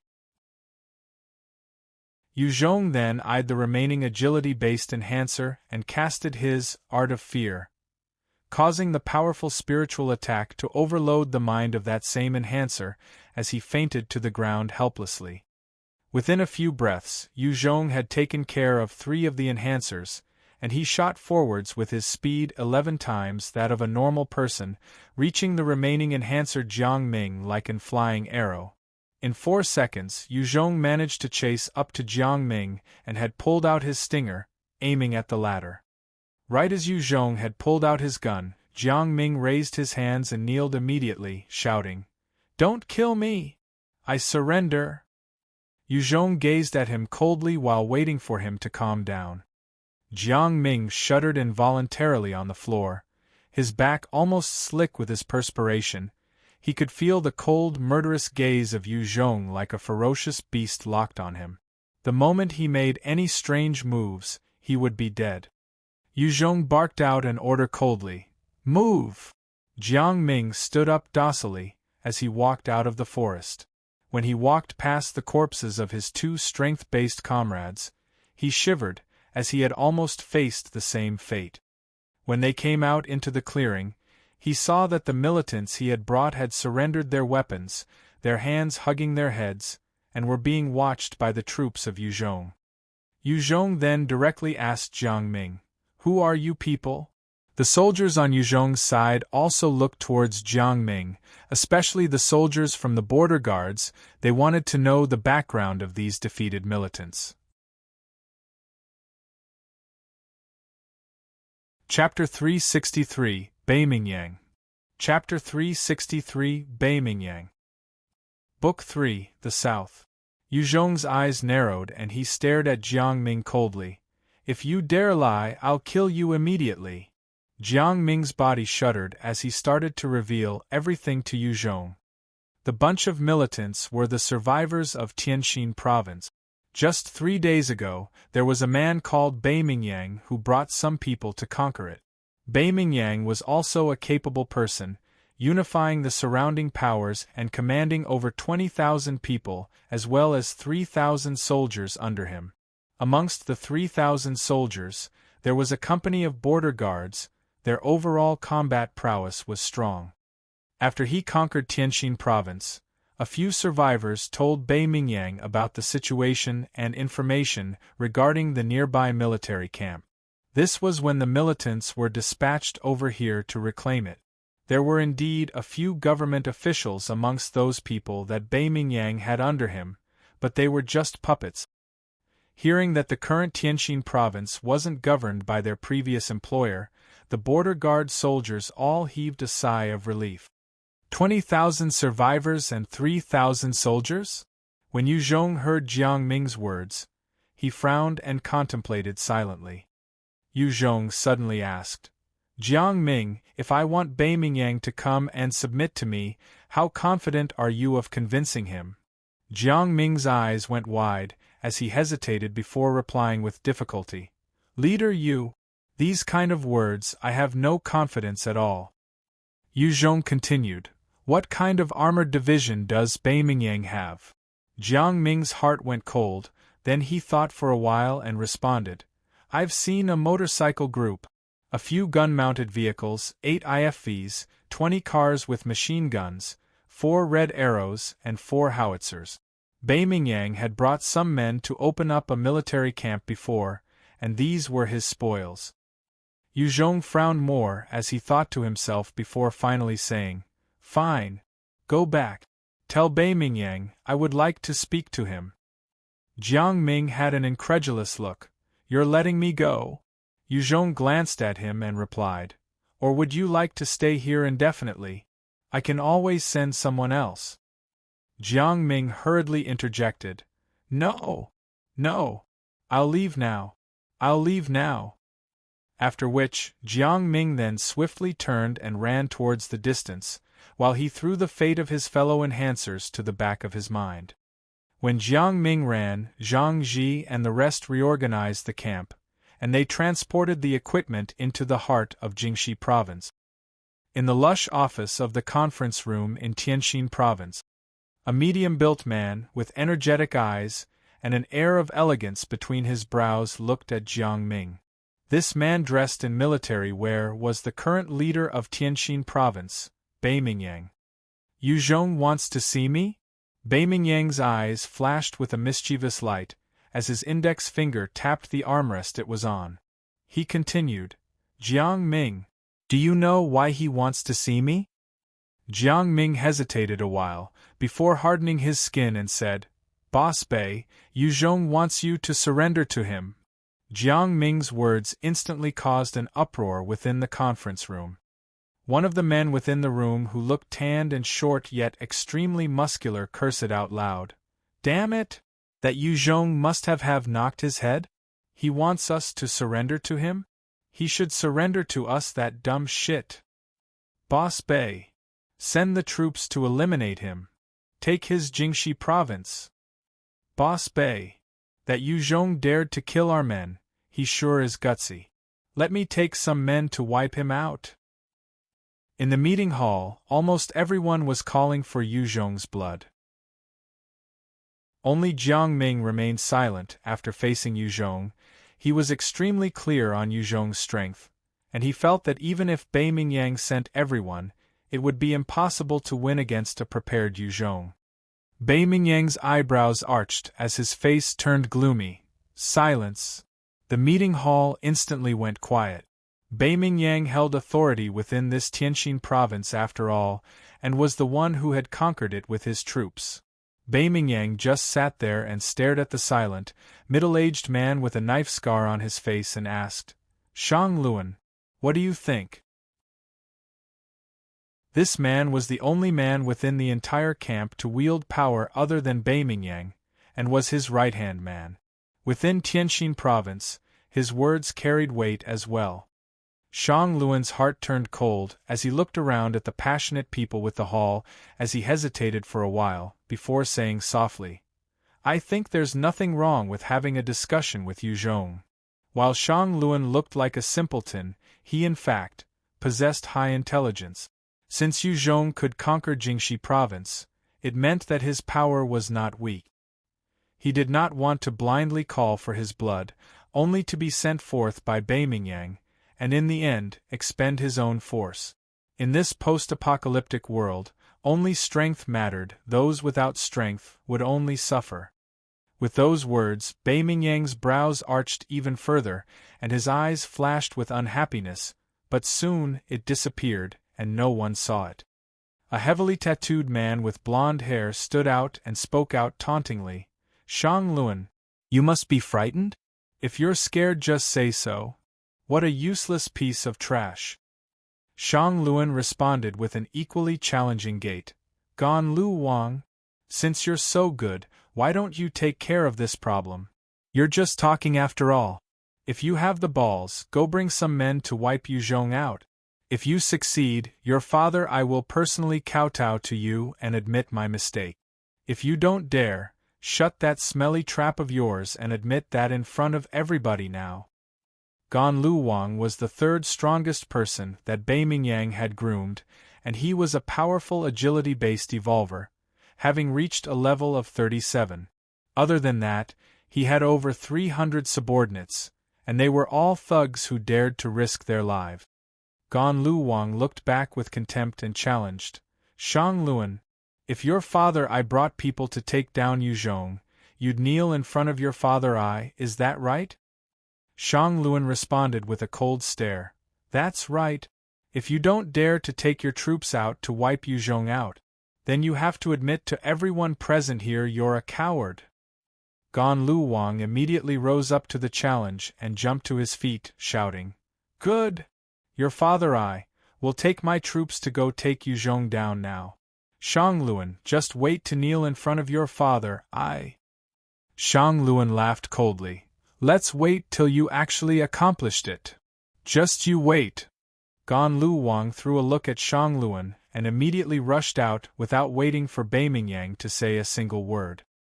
He was afraid that Bei Mingyang would stop him, so he swiftly left and disappeared from the meeting hall. Bei Mingyang watched the scene with furrowed brows. Gan Lu Wang was a naturally awakened evolver and possessed immense combat ability. He was a genius, but he was too hasty and liked to do things his way, and this led Bei Mingyang to be frustrated at times. Bei Mingyang then glanced at Shang Luan and said indifferently, "Shang Luan, Lao Hui, both of you go take your men to reinforce Gan Lu Wang." "Yes, Boss Bei." Shang Luan lightly sighed in his heart, as he replied in a low voice. He was satisfied that he had escaped being today's scapegoat. Bei Mingyang possessed the strongest hand in Tianjin province, and as long as Shang Luan wasn't forced into a corner, he wasn't willing to disobey Bei Mingyang's orders. "Yes, Boss Bei." The leader of the other smaller faction, Lao Hui, replied respectfully. Gan Lu Wang had quickly arrived near Jingxi province. "So that is Jingxi province? Nothing special about it?" Gan Lu Wang eyed the entrance as he chuckled coldly. Baying Gan Lu Wang stood 300 warriors decked in black suits, and they held rifles in their hands, while they hung Tang replica swords by their hip. These 300 warriors were all enhancers, and while their levels were only around 6 or 7, there were a few who had reached above level 10. Such a troop was personally led by Gan Lu Wang. They had killed over 2,000 zombies and was termed as the Death God Team. Gan Lu Wang took one more look at the entrance of Jingxi province, before turning to his Death God Team and called out, "Brothers! See that? That is Jingxi province. There are huge amounts of resources, women and equipment. Once we kill our way in, everything will be ours. As long as you follow me in, within 3 days, whatever you want to do, I'll allow it. You can play or kill what you wish." Hooray for leader! Kill our way in. Take their resources and women. Kill, kill, kill. Hearing Gan Lu Wang's boiling speech, the eyes of those thugs from the Death God Team started to turn bloodshot as they roar out loudly, their morale reaching a peak. Gan Lu Wang had always liked to use such tactics to raise the morale and fighting spirit of his troop. That was the reason why his troops were the most willing to fight and risk it all amongst Bei Mingyang's faction. "Kill!" Gan Lu Wang bellowed in fury, as he pulled out his own dark magic blade and charged towards Jingxi province. He only knew how to use a blade, and wasn't proficient with guns. With the leadership of Gan Lu Wang, the 300 warriors charged forwards with their battle cries. "Enemy attack!" The soldiers at the entrance of Jingxi province discovered the 300 enemies and immediately raised the alarm, and the entire Jingxi province resounded with the warning bells. At the entrance there were 4 firing points, and they immediately started firing. A dense reply to the attack, a rain of bullets, sprayed towards the charging soldiers of the Death God Team.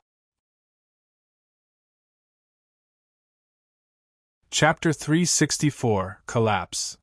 Chapter 364, Collapse. Fictitious. Book 3, The South. Amidst the rain of bullets, those soldiers from the so-called Death God team were shot rapidly, and many fell onto the ground, bleeding from various wounds. In just a few breaths, there were tens of them lying on the ground.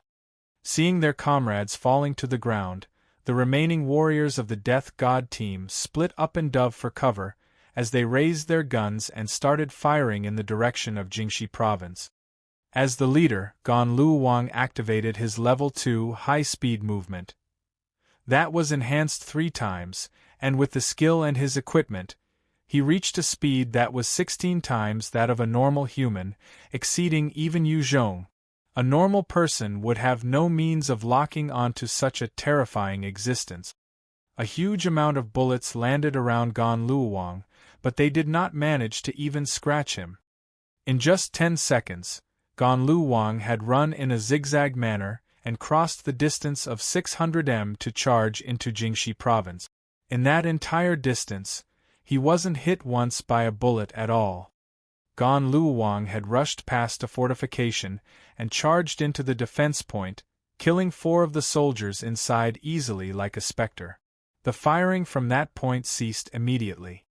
After casually slaughtering 4 soldiers, Gan Luowang then swiftly ran out from the fortification and in just a few blinks, appearing within another firing point. He waved his dark magic blade again and killed those 4 soldiers. Gan Luowang had already destroyed 2 firing points just like that, and he made his way towards another location, preparing to swing his blade at the door of the firing point. All of a sudden, his face froze in horror as he dove towards the side hastily. With a huge bang, the door exploded outwards, and countless metal shards flew out in all directions. There were a few booby traps behind that door. Gan Luowang's reaction was truly amazing, but as the distance to the epicenter was too close, countless metal shards had landed on his body.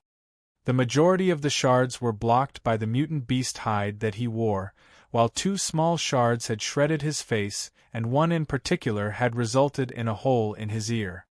Enhancers were not invincible after all. In a battle, with all sorts of means, they could be injured as well. Even if Gan Luowang was an agility-based evolver, and his abilities far surpassing normal humans, it would be hard to guarantee that he would be totally unscathed. If it wasn't for the beast hide in that earlier explosion, Gan Luowang might have suffered greatly. Fuck! All you fuckers wanna die. After receiving injuries, Gan Luowang turned even more savage, and charged into the defense point. High-level enhancer? You sure are capable. However, don't look down on us normal people. A soldier saw Gan Luowang charging in and laughed lightly. His eyes flashed with a hint of desolate determination as he pressed down on a button. Gan Luowang saw the actions of the soldier and a huge sense of crisis welled up in his heart, and he turned to retreat hastily. With a huge hong, a terrifying explosion shook the entire fortification structure and swallowed it up, as dust rushed to the skies. The entire structure collapsed unto itself, and was destroyed immediately. A small captain of the Death God team charged out from his cover, and shouted, "The leader has destroyed their morale, it's up to us now. Charge!" With the encouragement of the captain, all the warriors of the Death God team charged out from their covers, and they made for the direction of the Jingxi province. Gan Luowang had become the sharp knife to fight against the defense points and experts, after which the Death God team would follow suit and destroy the remaining soldiers. This was the way the Death God team had always fought, and with this method, they had conquered many smaller factions.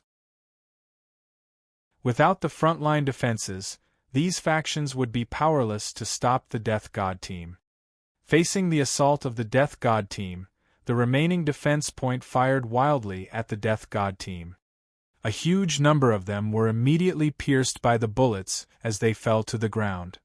However, the lone firing from this defense point was not enough to block the charge of so many soldiers, and many of these warriors still managed to overrun them. After destroying the remaining defense point, the Death God team continued onwards into Jingxi province with a savage glint in their eyes. In their past battles, as long as they breached the first line of defense, they would start to enjoy success and could indulge in their desires and go wild. As the lead of the reinforcements, Lao Hui took a look at the entry of the Death God team from afar as he exclaimed brightly, "Gan Lu Wang really did it! He managed to breach Jingxi province. Brothers, let's charge forwards. Once we enter, the women, resources and equipment will be yours. Kill! Kill! Kill! Kill!" The 200 soldiers that were led by Lao Hui heard his words, and their morale was also boosted. They took up their guns and blades, as they charged towards Jingxi province in a frenzy. There were women, resources and equipment. Bai Mingyang had only opened up a military camp, and obtained a battalion's worth of equipment. These equipment were naturally given to his elite soldiers first. The rest of the faction could only gain some leftover training rifles or handguns. Shang Luan saw Lao Hui charging towards Jingxi province and frowned, as he kept silent and did not give the order to follow suit. Lao Hui had only thought of the rewards, and did not think to consult Shang Luan before leading his troops towards Jingxi province. Such rewards belonged to whoever had the strength to obtain them first. Wanting them to cough the items up would be difficult. One enhancer who was standing beside Shang Luan called out urgently, "Boss! Let us charge forwards too. If not, we won't even get a scrap afterwards." "Yeah, boss! Let us charge forwards." Shang Luan's subordinates were all warriors as well, and were currently extremely attracted to the rewards and spoils of war. This was an entire city they were talking about, and there were bound to be countless good stuff within. If they could gain even a little of it, they could live a decent life. Shang Luan frowned and replied in a low voice, "Let's wait first. Since Yu Zhong could conquer Jingxi province, this is not the extent of his power. No one should think of making a rash move. Otherwise, I'll be merciless." Under the berating of Shang Luan, the restless soldiers stopped in their place. Shang Luan went to a high vantage point on his own and held a binoculars, as he scoped out the happenings in Jingxi province. By this time, the Death God team had breached the entrance, and without stopping, they were making their way towards the center of the town. Just when they managed to charge in for about 10 m from the surrounding buildings, a few defense positions were suddenly set up. Countless bullets covered the Death God team, and the ruthless rain of metal caused the deaths of many more warriors. The remaining Death God team members were immediately scattered as they began to recover from their initial battle lust, while hiding behind cover, and started to return fire. "Where's the leader? Where's leader gone? Where's the leader?" When the Death God team were stopped in their tracks by the relentless defense, they started to seek for their core and leader Gan Lu Wang. If he was here, the enemy's defense would have long been destroyed. "Don't tell me the leader has already been done in?" In the midst of searching for Gan Lu Wang to no avail, one of the Death God team blurted out this thought, which could possibly destroy their morale. "Impossible! The leader would not die." One of the warriors screamed back and fired in a frenzy at the surrounding buildings. If Gan Lu Wang had truly died, only the huge explosion earlier could have killed him. The warrior from the Death God team had followed Gan Lu Wang through countless battles, and while their weapons could not compare with Yu Zhong's troops, their morale and team spirit was undoubtedly higher.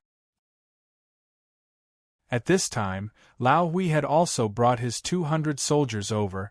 As they saw the numerous corpses of the Death God team, they started to hesitate. He could feel the cruelty of this battle. Lao Hui had followed Bai Mingyang for quite a while, and in most battles, they only saw a few dozens of deaths at most.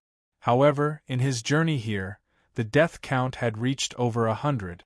The losses of the Death God team were really huge.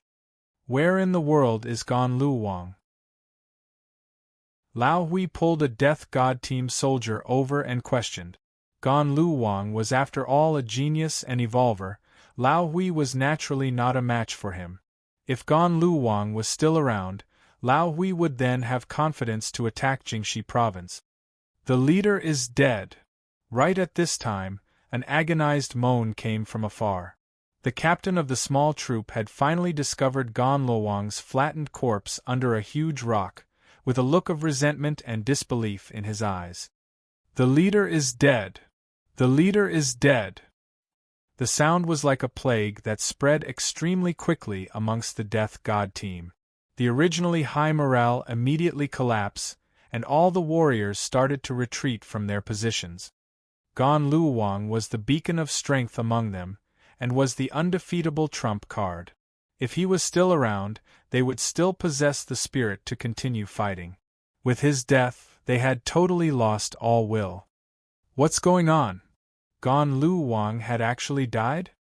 When Lao Hui heard this news, his heart trembled as he looked at the rapidly retreating Death God team members, not knowing what to do.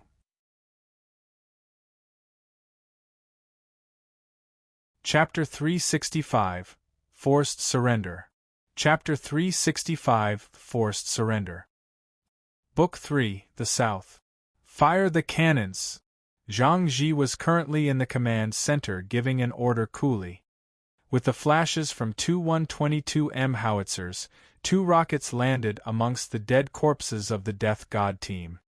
Following the huge sound and terrifying explosion, 30 dead Death God team soldiers as well as the soldiers under Lao Hui were immediately blasted and sustained heavy injuries, many of them with missing limbs. At the same time, a number of mortars had landed among the soldiers and exploded consecutively, causing 7 or 8 of the soldiers to be bombed into flying meaty bit. Amidst the terrifying explosions, the soldiers' morale had dropped to almost zero, as the members of the Death God team started to abandon their weapons and escape towards all directions. If Gan Luowang was still around, they could have withstood the attacks of the rockets, but since he was already dead, they had no morale or fighting spirit to put up a resistance. After the detonation of the 2 rockets on Lao Hui's troops, they lost all sense of order as the warriors scrambled to get out of the area of impact. Even Lao Hui himself was rushing to escape. Lao Hui was a level 33 enhancer, but even he could not withstand the impact and blast damage of a 122mm howitzer round. Furthermore, the area of impact was more than 10 m in diameter. He was not an agility-based evolver that could make use of the danger perception, and based on his abilities, even if he did manage to detect the danger, he had no means of dodging the area of impact. Just 2 rounds of artillery could cause the soldiers of Lao Hui as well as the Death God team to lose all bearings. This was the fundamental difference between a proper military and a militia. It was the first time for Lao Hui and the rest who had been fighting against zombies all this while to be facing a human enemy with modern weaponry. Right as the 2 troops were focused on escaping, an entire platoon wielding 03 rifles appeared from behind them and charged at them. Kneel down and surrender. We won't kill those who surrender. Kneel down and surrender.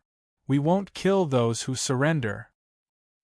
The platoon of soldiers charged forwards, shouting as they fired shot. Wu Yin, who was decked in military wear, brandished his dark magic blade and slashed about when he charged into the midst of the retreating soldiers. Each time his blade flashed, a soldier would be killed. It was a scene of slaughter. The soldiers under Lao Hui and Death God team had lost their spirits, and had no way of resisting the assault of the soldiers. Many of the Death God team members and Lao Hui's troops were killed, while others were smart enough to quickly throw their weapons and hug their heads with their hands as they quickly squatted, shivering uncontrollably, awaiting treatment from the enemy. On the plateau at a distance, Shang Luan saw how quickly his comrades were dealt with, and his heart went cold. He celebrated silently in his heart as he thought, so this must be Yu Zhong's power? I'm afraid it's only one small part of it. He should still have plenty of moves that he hasn't yet employed. Fortunately, I didn't charge in as well. Even Shang Luan's subordinates were thanking the heavens that they did not follow suit early. If they had charged in to attack Jingxi province, they might have been part of the collapse. Zhang Liang eyed Shang Luan as he asked, Boss, what do we do now? Do we save them? The 400 soldiers that followed Shang Luan were brothers that have fought beside him in countless battles. Of the 400, 100 had rifles, 50 had handguns, there were only 3 sniper rifles, 12 shotguns, 6 fog shotguns, and 79 submachine guns. They were a decent-sized force and could face the platoon of warriors. Shang Luan's eyes flashed as he contemplated, before sighing heavily and said in a resolute tone, "No. We're retreating now." "Yes, boss." Shang Luan's subordinates replied in unison. "Although you have made the right decision, it was too late. Since you guys are here, you can stay." Right as Shang Luan and his troops were about to retreat, 2 men and a girl came up from behind them. They were Yu Zhong, White Bones, and Ming Jiajia.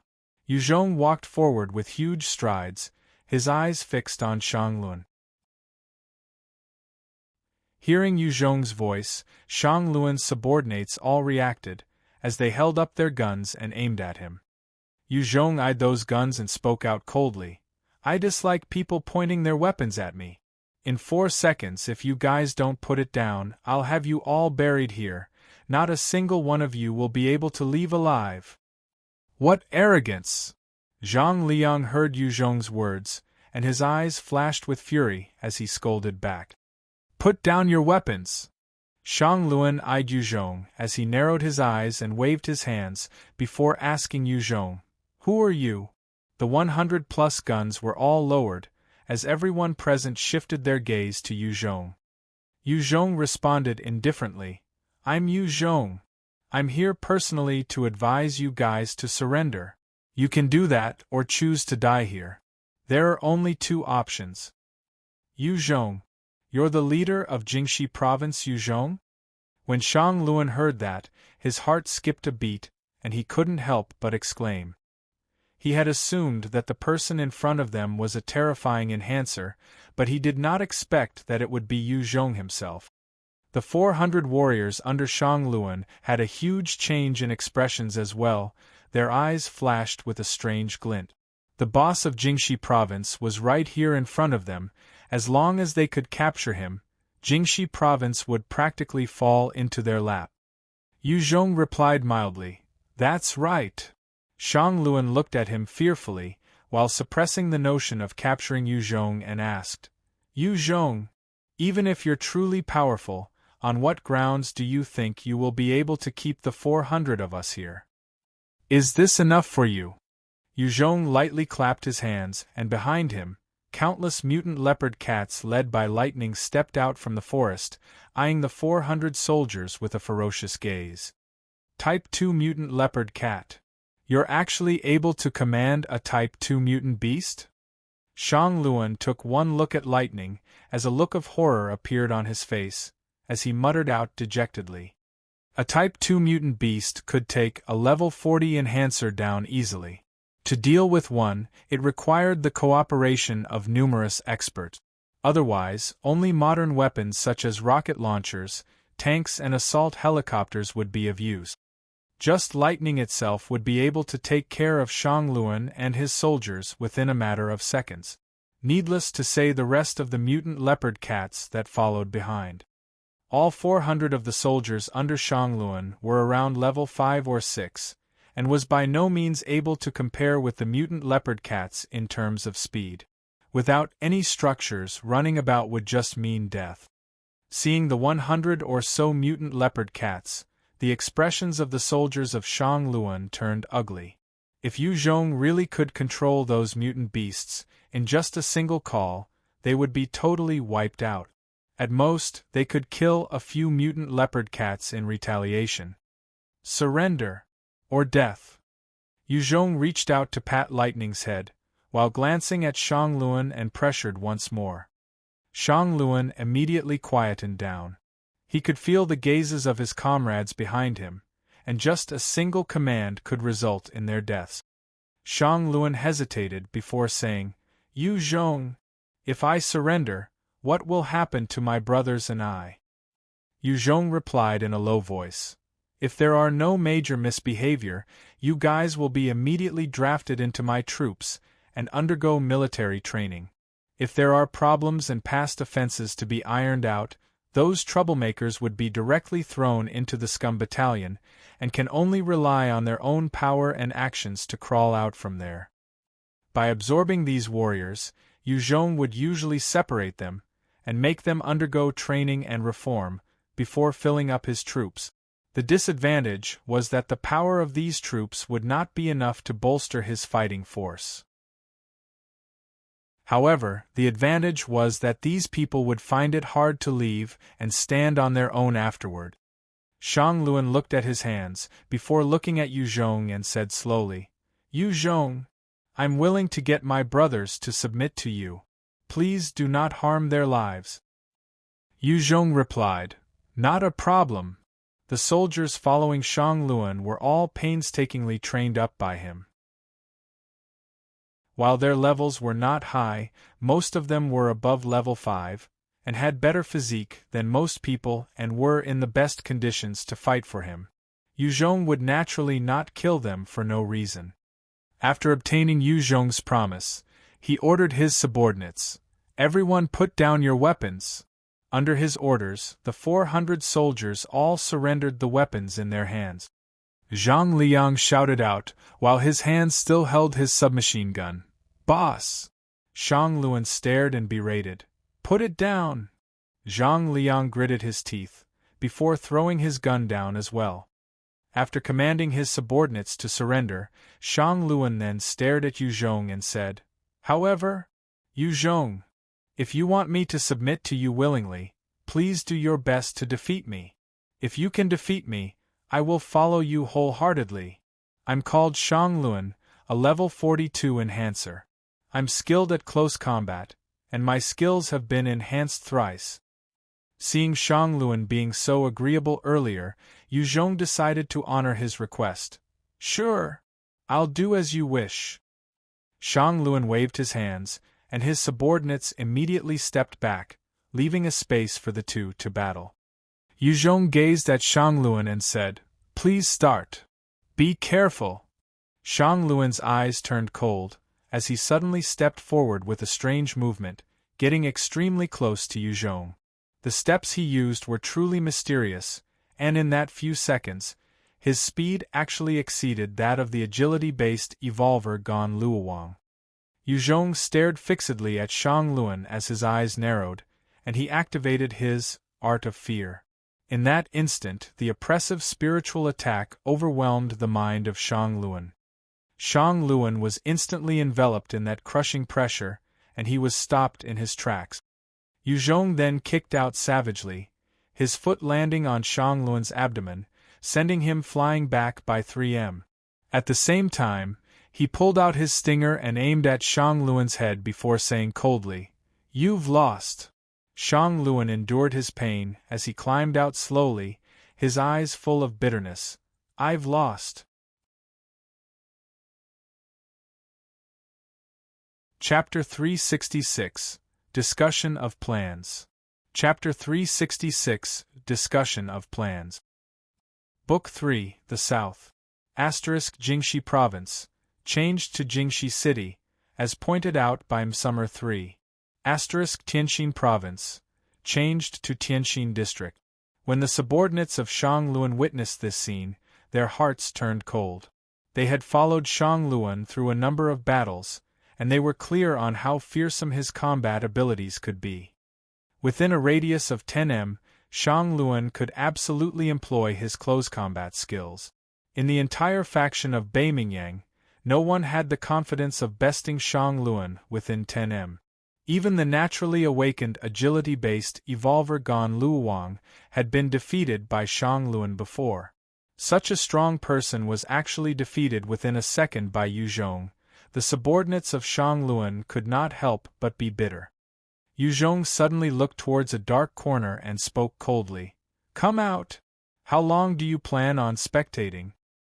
Everyone threw their gaze to the corner, yet they did not discover anything.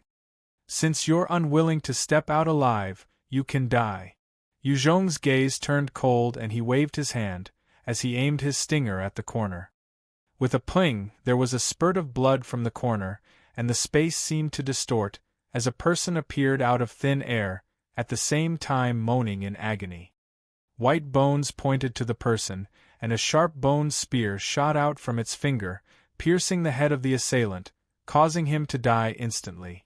White bones then retracted its finger and pulled the corpse along with it, tossing the dead person in front of Shang Luan. Yu Zhong commented indifferently, "You should know this guy, right? Shang Luan." Shang Luan looked at the head of the dead person which had been pierced through, as he fought to fight down the fear threatening to overcome his heart, and said slowly, "Yes. He's called Jing Zigang, and is one of the trusted aides under Bei Mingyang. He has the skill to distort perception. He was originally someone who lacked presence, and coupled with the skill, as long as he didn't move, no one could detect him at all. With such a top-tier skill, even someone as high-leveled as Shang Luan would not be able to detect the presence of Jing Zigang if he got close to him. In all sense, he was an assassin, a master at sneaking and intel gathering. Shang Luan did not think that such an expert would actually fall in Yu Zhong's hands. In fact, Yu Zhong had not discovered Jing Zigang. It was when he was staring, and involuntarily emitted a killing intent, that Yu Zhong could discover his position, and instantly took care of him. If Jing Zigang had controlled his aura, Yu Zhong would not be able to detect him. "Leader?" Jing Mingi had brought a company of soldiers as they arrived, and saluted him. "He truly is the leader. He's too fearsome." Jing Mingi looked at the 400 soldiers of Shang Luan surrounded by the mutant leopard cats and the abandoned weapons, and shock filled his heart, a complicated gleam in his eyes.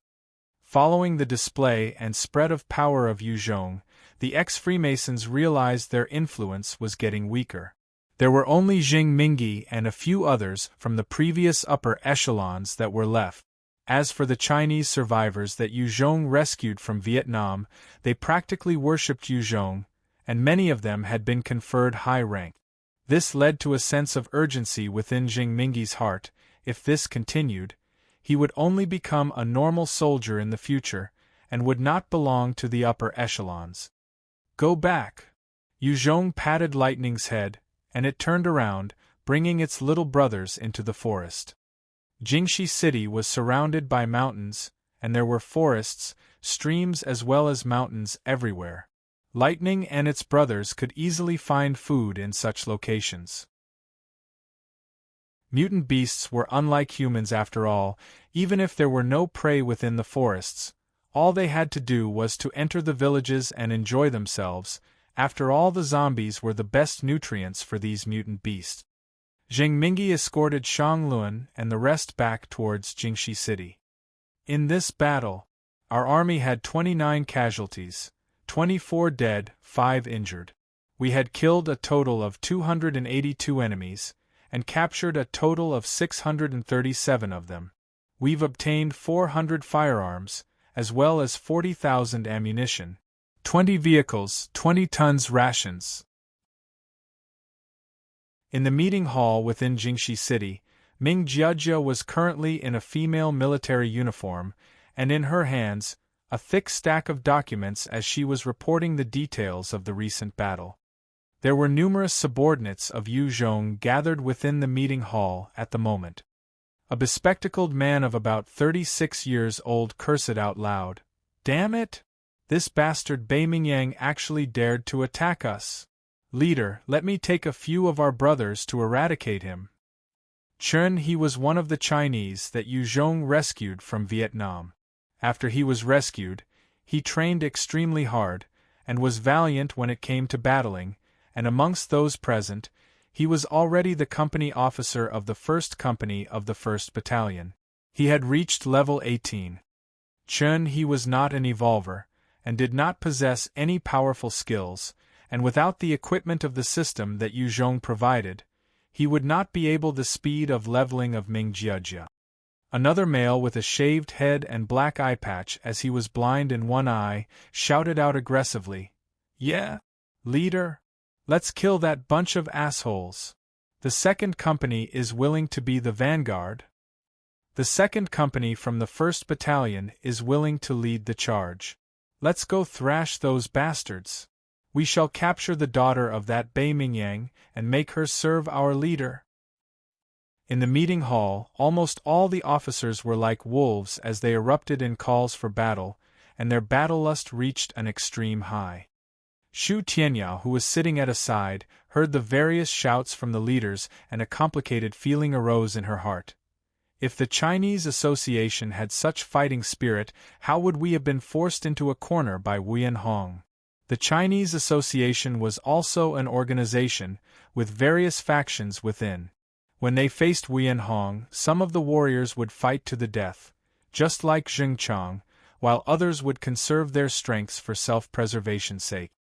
Even Xu Wenyan had to maintain some forces to deal with possible characters with unkind intentions within his organization, and since his hands and legs were bound, it was hard for him to expand. Wei Ningguo hesitated a while before he chipped in. Leader, should we train up a batch of tank operators before we go and fight Bei Mingyang? After we train up an elite squad, he would not be a match for us at all. Yu Zhong had obtained the equipment from the border guards, and the soldiers were getting acquainted with the usage of these equipment, and in a short span of time, those cannons and tanks could not be utilized. When Shang Luan and the rest came to raid, Yu Zhong could only deploy 2 of the howitzers to fend them off. If they could raise a batch of reliable mortar hands, Yu Zhong could deploy 15 howitzers to launch an intense volley of attacks on his enemies. That was more than enough to crush any enemy entirely. Jing Mingi also quipped in after a while. Yes, leader, we should restrain ourselves first. In only a month's time, we could easily wipe Bei Mingyang's troops out. We have confidence in dealing with their troops in a battle in the wild, but assaulting their stronghold would be difficult now. Hearing the words of Wei Ningguo and Jing Mingi, the heat of the atmosphere simmered a little. Assaulting and fighting were different tactics, and in a siege, even if the defensive side had lesser fighting spirit, with enough weapons, they could cause enough hurt to the attacking side. All the gazes landed on Yu Zhong, awaiting his order. To attack or to wait was entirely dependent on his decision. The weather is getting colder. In another few days, winter would most likely fall upon us. We don't have time to waste. I command the 1st, 2nd and 3rd companies of the 2nd Battalion, as well as the Scum, Women and Captives Battalion to launch an assault on Tianjin District. This battle, we can only achieve victory. Yu Zhong's flashed coldly and then continued. Wei Ningguo, I command you as well as the 4th Company of the 2nd Battalion to prepare the troops in defending Jingxi City. Yes. Yes. All the subordinates replied spiritedly. Yu Zhong then turned his gaze towards Xu Tianyao, who was observing the proceedings. Miss Xu Tianyao, I would like to invite you to bring your people and attack Tianjin District with us. Is that okay? Xu Tianyao smiled coyly at Yu Zhong. It's no problem, of course. However, only my troops will go. If you want me to lend a hand personally, you will need to pay the right price. Xu Tianyao was an intelligent woman. When she heard Yu Zhong's order, she could tell that Yu Zhong wanted to conquer Tianjin District at all costs. Yu Zhong had sent even the Scum, Captives and Women Battalion to leave Jingxi City, which showed his worry that things might erupt if he was not around. Xu Tianyao was considered to be a secondary part of Yu Zhong's forces as well, and since Yu Zhong was about to fight an intense battle, he would not leave her in his stronghold. Yu Zhong smiled gently and said, No problem. After the meeting concluded, the entire Jingxi city went into a bustle in preparation for the huge battle to come. Numerous small teams started to gather, and made their way towards Tianjin District. In an office in Tianjin District, Bei Mingyang stared at the soldiers who escaped back from the earlier battle, his eyes filled with disbelief as he gaped. What? You said Gan Luwang, Lao Hui and Shanglun had been overcome? Are you sure? The soldier had a look of fear as he replied, Yes, Boss Bei. Gan Lu Wang and Lao Hui had been killed. Shang Luan and his subordinates had already surrendered to Yu Zhong. I have escaped with great difficulty. Yu Zhong can control mutant beast. There was even a Type 2 mutant beast within his control. Control a Type 2 mutant beast. How is that possible? Bai Mingyang's eyes flashed with disbelief. The might of a Type 2 beast was incredible, wanting to kill it was almost impossible, needless to say controlling it. Bai Mingyang had never seen anybody who could control mutant beasts before. Chapter 367 Stunning Counterattack. Chapter 367 A Stunning Counterattack. Vatitious. Book 3 The South. The soldier's eyes flashed with terror as he continued. It's true! I saw a Type 2 mutant beast and 100 of its little brothers surrounding Shang Luan and his troops with my own eyes. It was due to that Shang Luan submitted. Furthermore, Shang Luan and Yu Zhong had a duel, but he was defeated in a single move. Bai Mingyang's face turned ashen, and he said pointedly, Enough! In that meeting hall, as the various leaders heard the report of the soldier, their expressions turned extremely ugly. If they truly wanted to contend with a freak who could control a Type 2 mutant beasts as well as an army of elites, it made their hearts nervous. Let's talk to him. See what he wants to say. And let's make contact and see what kind of person he is. The atmosphere of the meeting hall had changed, and no one dared speak of fighting Yu Zhong. The main difference between the two sides was that Yu Zhong was truly powerful and commanded everyone under him through the display of his absolute power.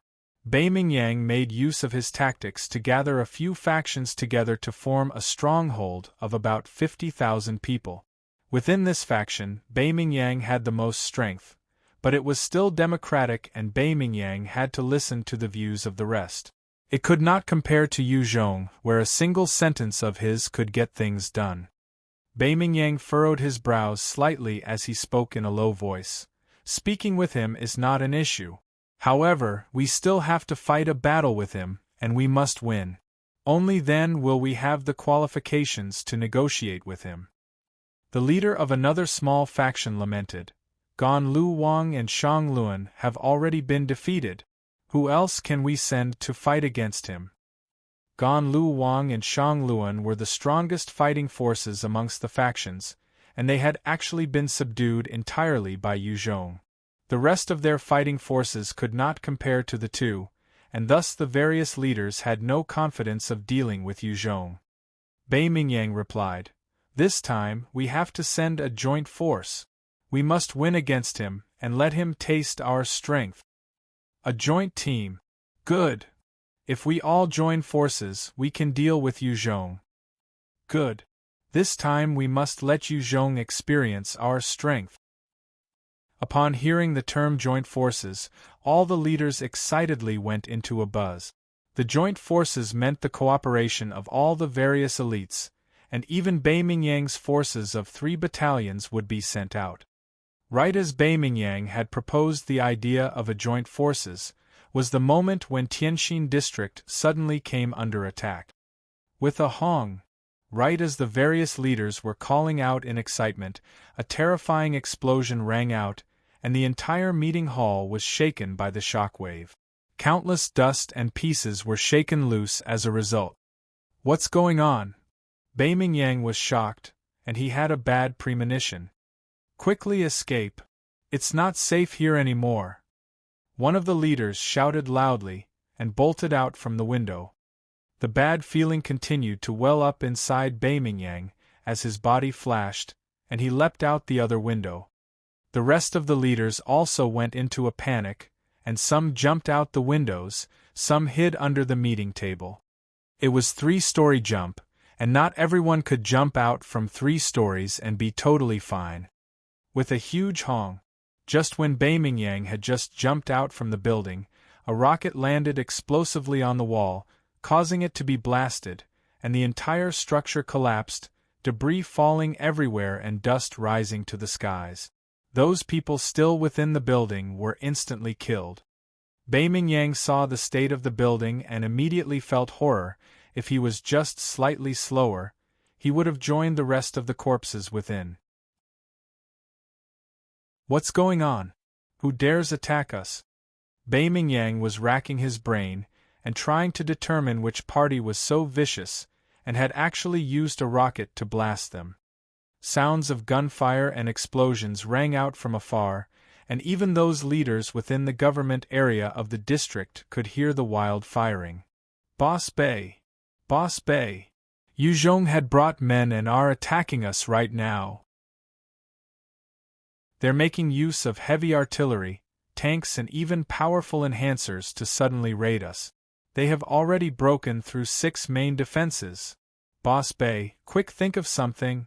A soldier covered entirely in blood ran up to Bei Mingyang's side and reported agitatedly.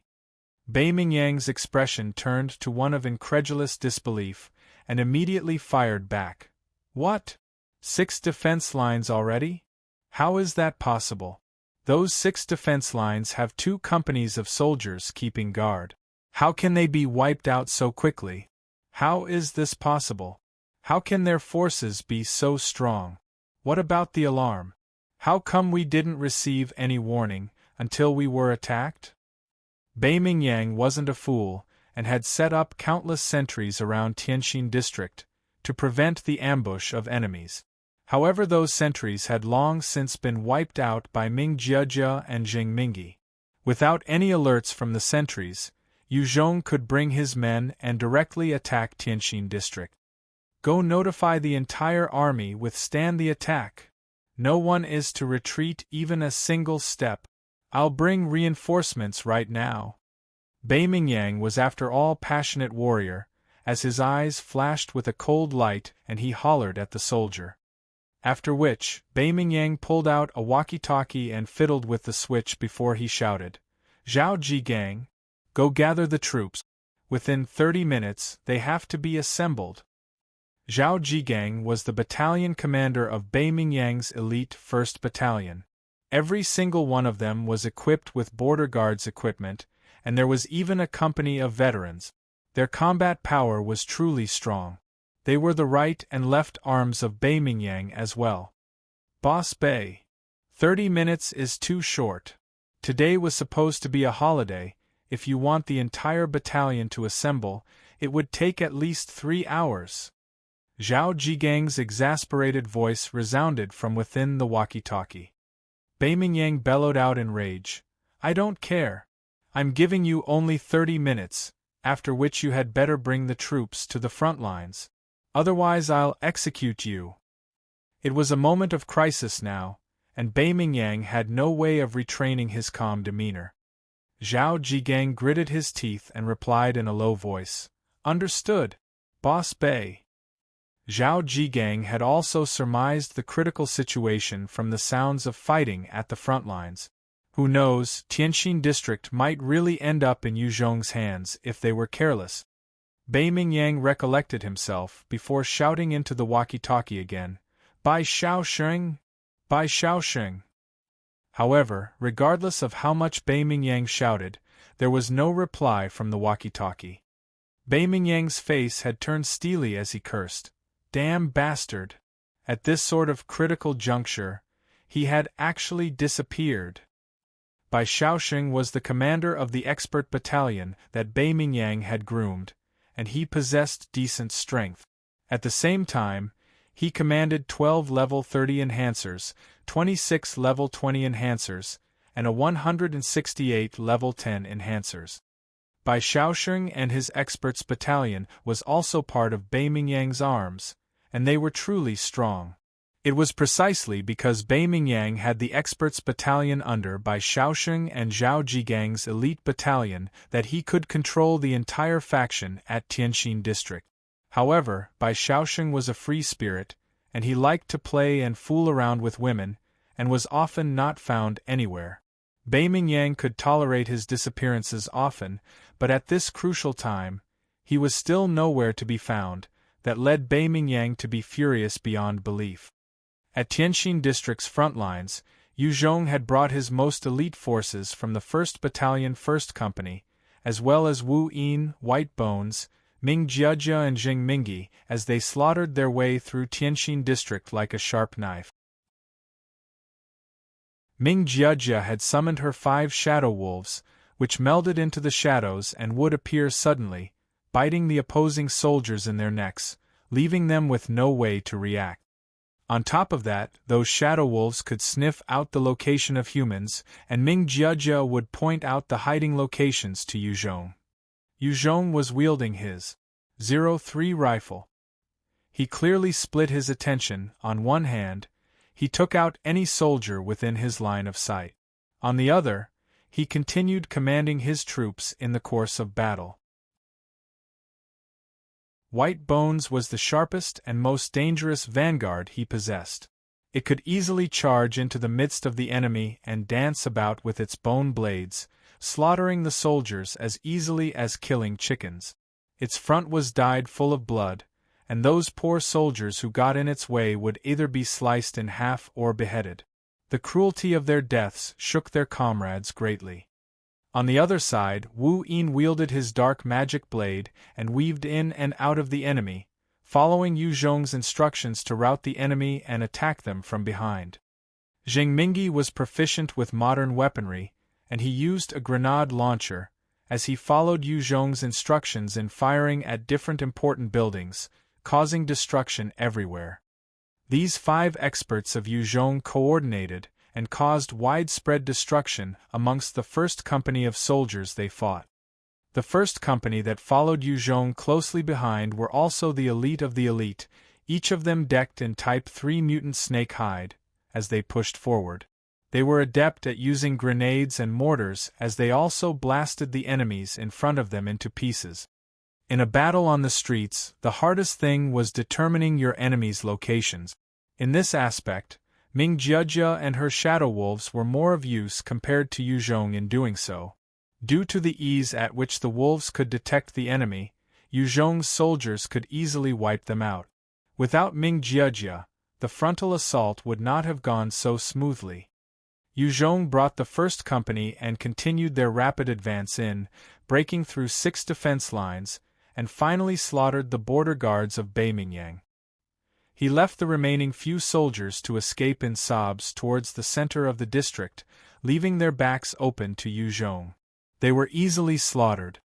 With Yu Zhong leading the sneak attack on Tianxin district, they were practically unhindered as they sliced through Tianxin district like a hot knife through butter, and they made their way closer towards the weapons storage facility.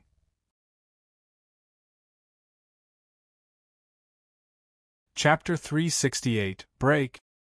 Chapter 368, Break. Book 3, The South. Yu Zhong had obtained various reports on the situation of Tianxin district from Shangluan, and had ascertained the different key locations to launch his attack. They were almost unimpeded the entire way. Zhao Jigang had assembled 2 companies of elites as they rushed to the battlefront, and as trained, they launched a frenzied attack on Yu Zhong's troop. A dense hail of bullets covered the front troops, causing a few of the soldiers to fall. Facing that sudden assault, the vanguard soldiers of Yu Zhong's troops also ducked hastily for cover as they returned fire. Those soldiers who had fallen on the ground quickly got up and rolled to the side as they ducked behind cover. Their Type 3 mutant snake hides had prevented the bullets from piercing them. As long as they didn't receive a head wound, they managed to survive. However, 2 elite soldiers that had trained under Yu Zhong had suffered headshots and died instantly. It was the first time that Yu Zhong's troops suffered casualties since their assault on Tianxin district. "Hold your ground. Stand for me and slaughter these bunch of bandits," Zhao Jigang shouted in fury, as though he was a madman. The firepower from Zhao Jigang's troops came down hard and heavy on the troops of Yu Zhong. Explosions rang out continuously, without a single moment of rest. Under that intense heavy fire, those soldiers who wore the Type 3 mutant snake hide found themselves being injured, and some even had their heads blasted away. Yu Zhong's troops fired back with their own heavy artillery without mercy, as Zhao Zhigang's side also sustained injuries. However, these troops did not collapse like most other normal factions, as they were well-trained soldiers and held their ground, risking their all to fire at Yu Zhong's troops. These must be the elite soldiers of Beimingyang. They truly can put up a fight. Yu Zhong observed them, as his eyes flashed with a strange glint. These troops of Zhao Zhigang were the most resilient soldiers that Yu Zhong's troops had encountered. They could be considered the core of the faction, and amongst the soldiers under Yu Zhong, those who could contend with them were at most 2 companies. These elite troops could be said to have undergone countless tough training and battles to achieve such a standard. Their aura and bearings were totally different as well. What a pity! Such a troop is going to fall at my hands today. Yu Zhong's eyes flashed coldly, as he carried Ming Jiajia with the level 5 bronze spiritual bell and charged forwards with white bones. There are 2 enemies at the second window of the 3rd story of the building on the right. There are 3 enemies lying in ambush at the next corner as well.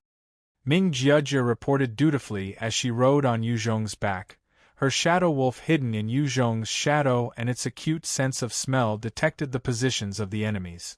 She herself was like the transmitter that provided the information to Yu Zhong.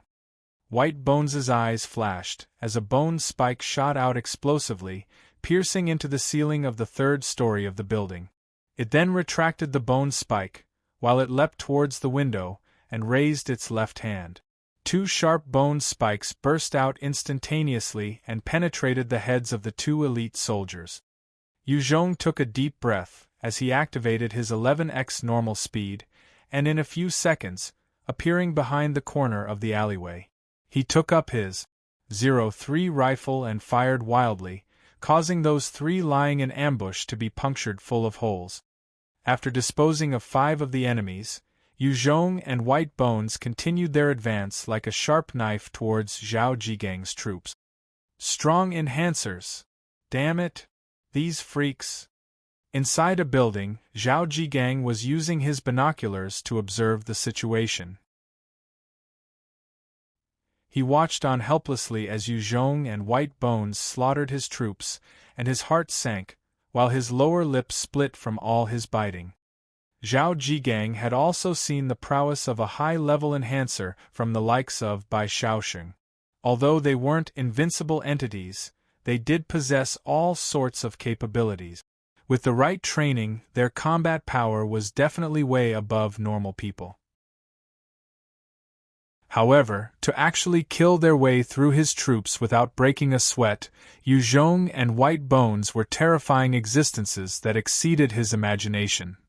Yu Zhong was still carrying Ming Jiajia on his back, while moving swiftly, only slightly slower than he normally can reach.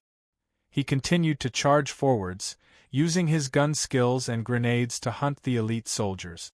In a matter of 10 minutes, the total number of soldiers that had died at his hands had already exceeded a platoon. If it wasn't for the positions of the soldiers being scattered, the number of deaths would definitely be higher.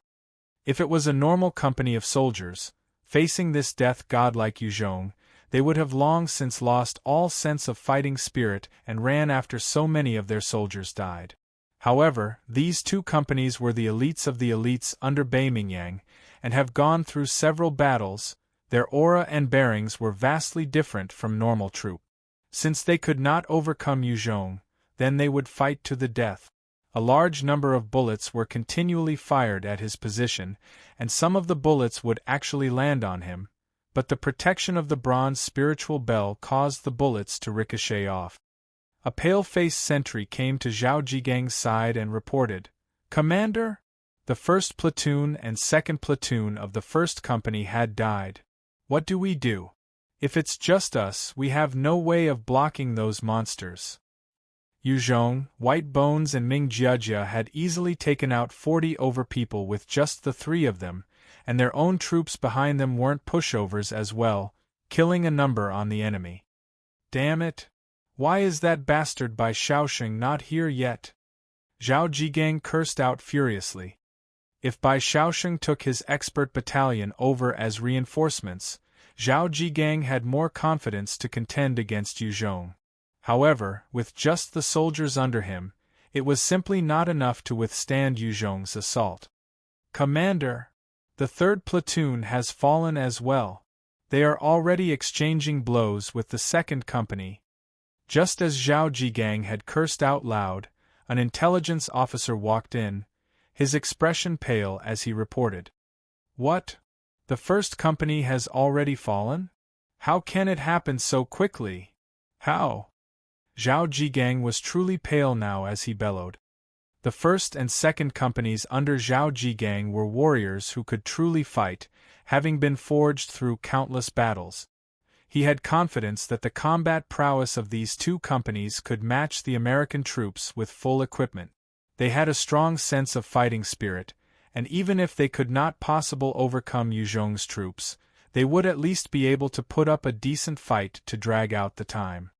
In fact, if it wasn't for the charge from Yu Zhong, White Bones and Ming Jiajia, the strength of Yu Zhong's troops would truly be unable to push through the elite forces of Zhao Jigang, and the battle might be dragged out for 1 or 2 days. With the appearance of enhancers and evolvers, the advantage was quickly shown during the intense battle. The abilities and skills they possessed went beyond the warfare tactics of before the apocalypse. One of the intelligence personnel asked, "What do we do? Commander, if we continue fighting, we will only be wiped out. Let's retreat." The other intel officer stepped forward. "Yeah, Commander, let's leave. Since we have already fought to this extent, we have done our part for Boss Bay already. As long as Green Hills remain, there'll never be a shortage of firewood. While there's life there's hope." Not everyone were valiant maters who did not mind dying for a cause. Should the situation call for it, there were some who would think of retreating. Zhao Jigang eyed those intelligence officers, his face turned countless times, and finally spoke out with great difficulty. "Retreat! Get the second and third platoons from the second company to retreat from the battlefield immediately." "Yes, sir." Those intelligence officers heaved a sigh of relief, and immediately issued the command for the soldiers to retreat. Upon receiving the order, the soldiers from the second and third platoons of the second company immediately withdrew, making their way back like fallen troops. Seeing how Yu Zhong had easily demolished their defenses and annihilated their comrades, their morale had sunk to an unprecedented low. "Those who surrender will be spared. Those who surrender will be spared." As Yu Zhong fought hard, he saw the soldiers from the second company retreating, and immediately hollered out loud, "Those who surrender will be spared. Those who surrender will be spared." The soldiers behind Yu Zhong also followed suit with their exuberant shouts. Amidst those shouts, the doomed first platoon also lost their will to fight, and immediately threw their weapons down, hugging their heads with their hands as they squatted. "Those who surrender will be spared. Those who surrender will be spared."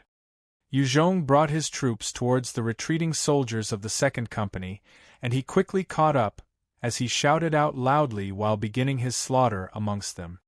While the soldiers were retreating, a number of them would fall under Yu Zhong and White Bone's hands, while the 4 shadow wolves controlled by Ming Jiajia also jumped out from the shadows as they bit down ferociously on the unsuspecting soldiers. "I surrender! Spare me! I surrender! Spare me!" Surrendered! Under the pursuit of Yu Zhong and the other 2, the remaining soldiers from the second company immediately threw their weapons and hugged their heads, the deaths of their comrades looming over them. The support troops of Yu Zhong quickly arrived, and were tasked to absorb the captives, while Yu Zhong himself continued making his way towards the armory. With the defeat of Zhao Jigang, there were no other powers that could stop the advance of Yu Zhong, and he quickly made his way to the front of the armory. He discovered that instead of an army defending the armory, there was a middle-aged man with a refined appearance. That middle-aged man looked at Yu Zhong and his vanguard troops, and he quickly made his way towards Yu Zhong. Seeing the man make his way over, the soldiers beside Yu Zhong raised their guns and took aim, preparing to take him out. Yu Zhong waved his hands and allowed the man to come close. Bai Mingyang looked at Yu Zhong and said slowly, "This commander, I am the leader of Tianxin district, Bai Mingyang. I would like to meet with Yu Zhong." You're tuning in to the Phoenix Knights YouTube channel. Don't forget to subscribe and join us on this journey to catch the most captivating stories.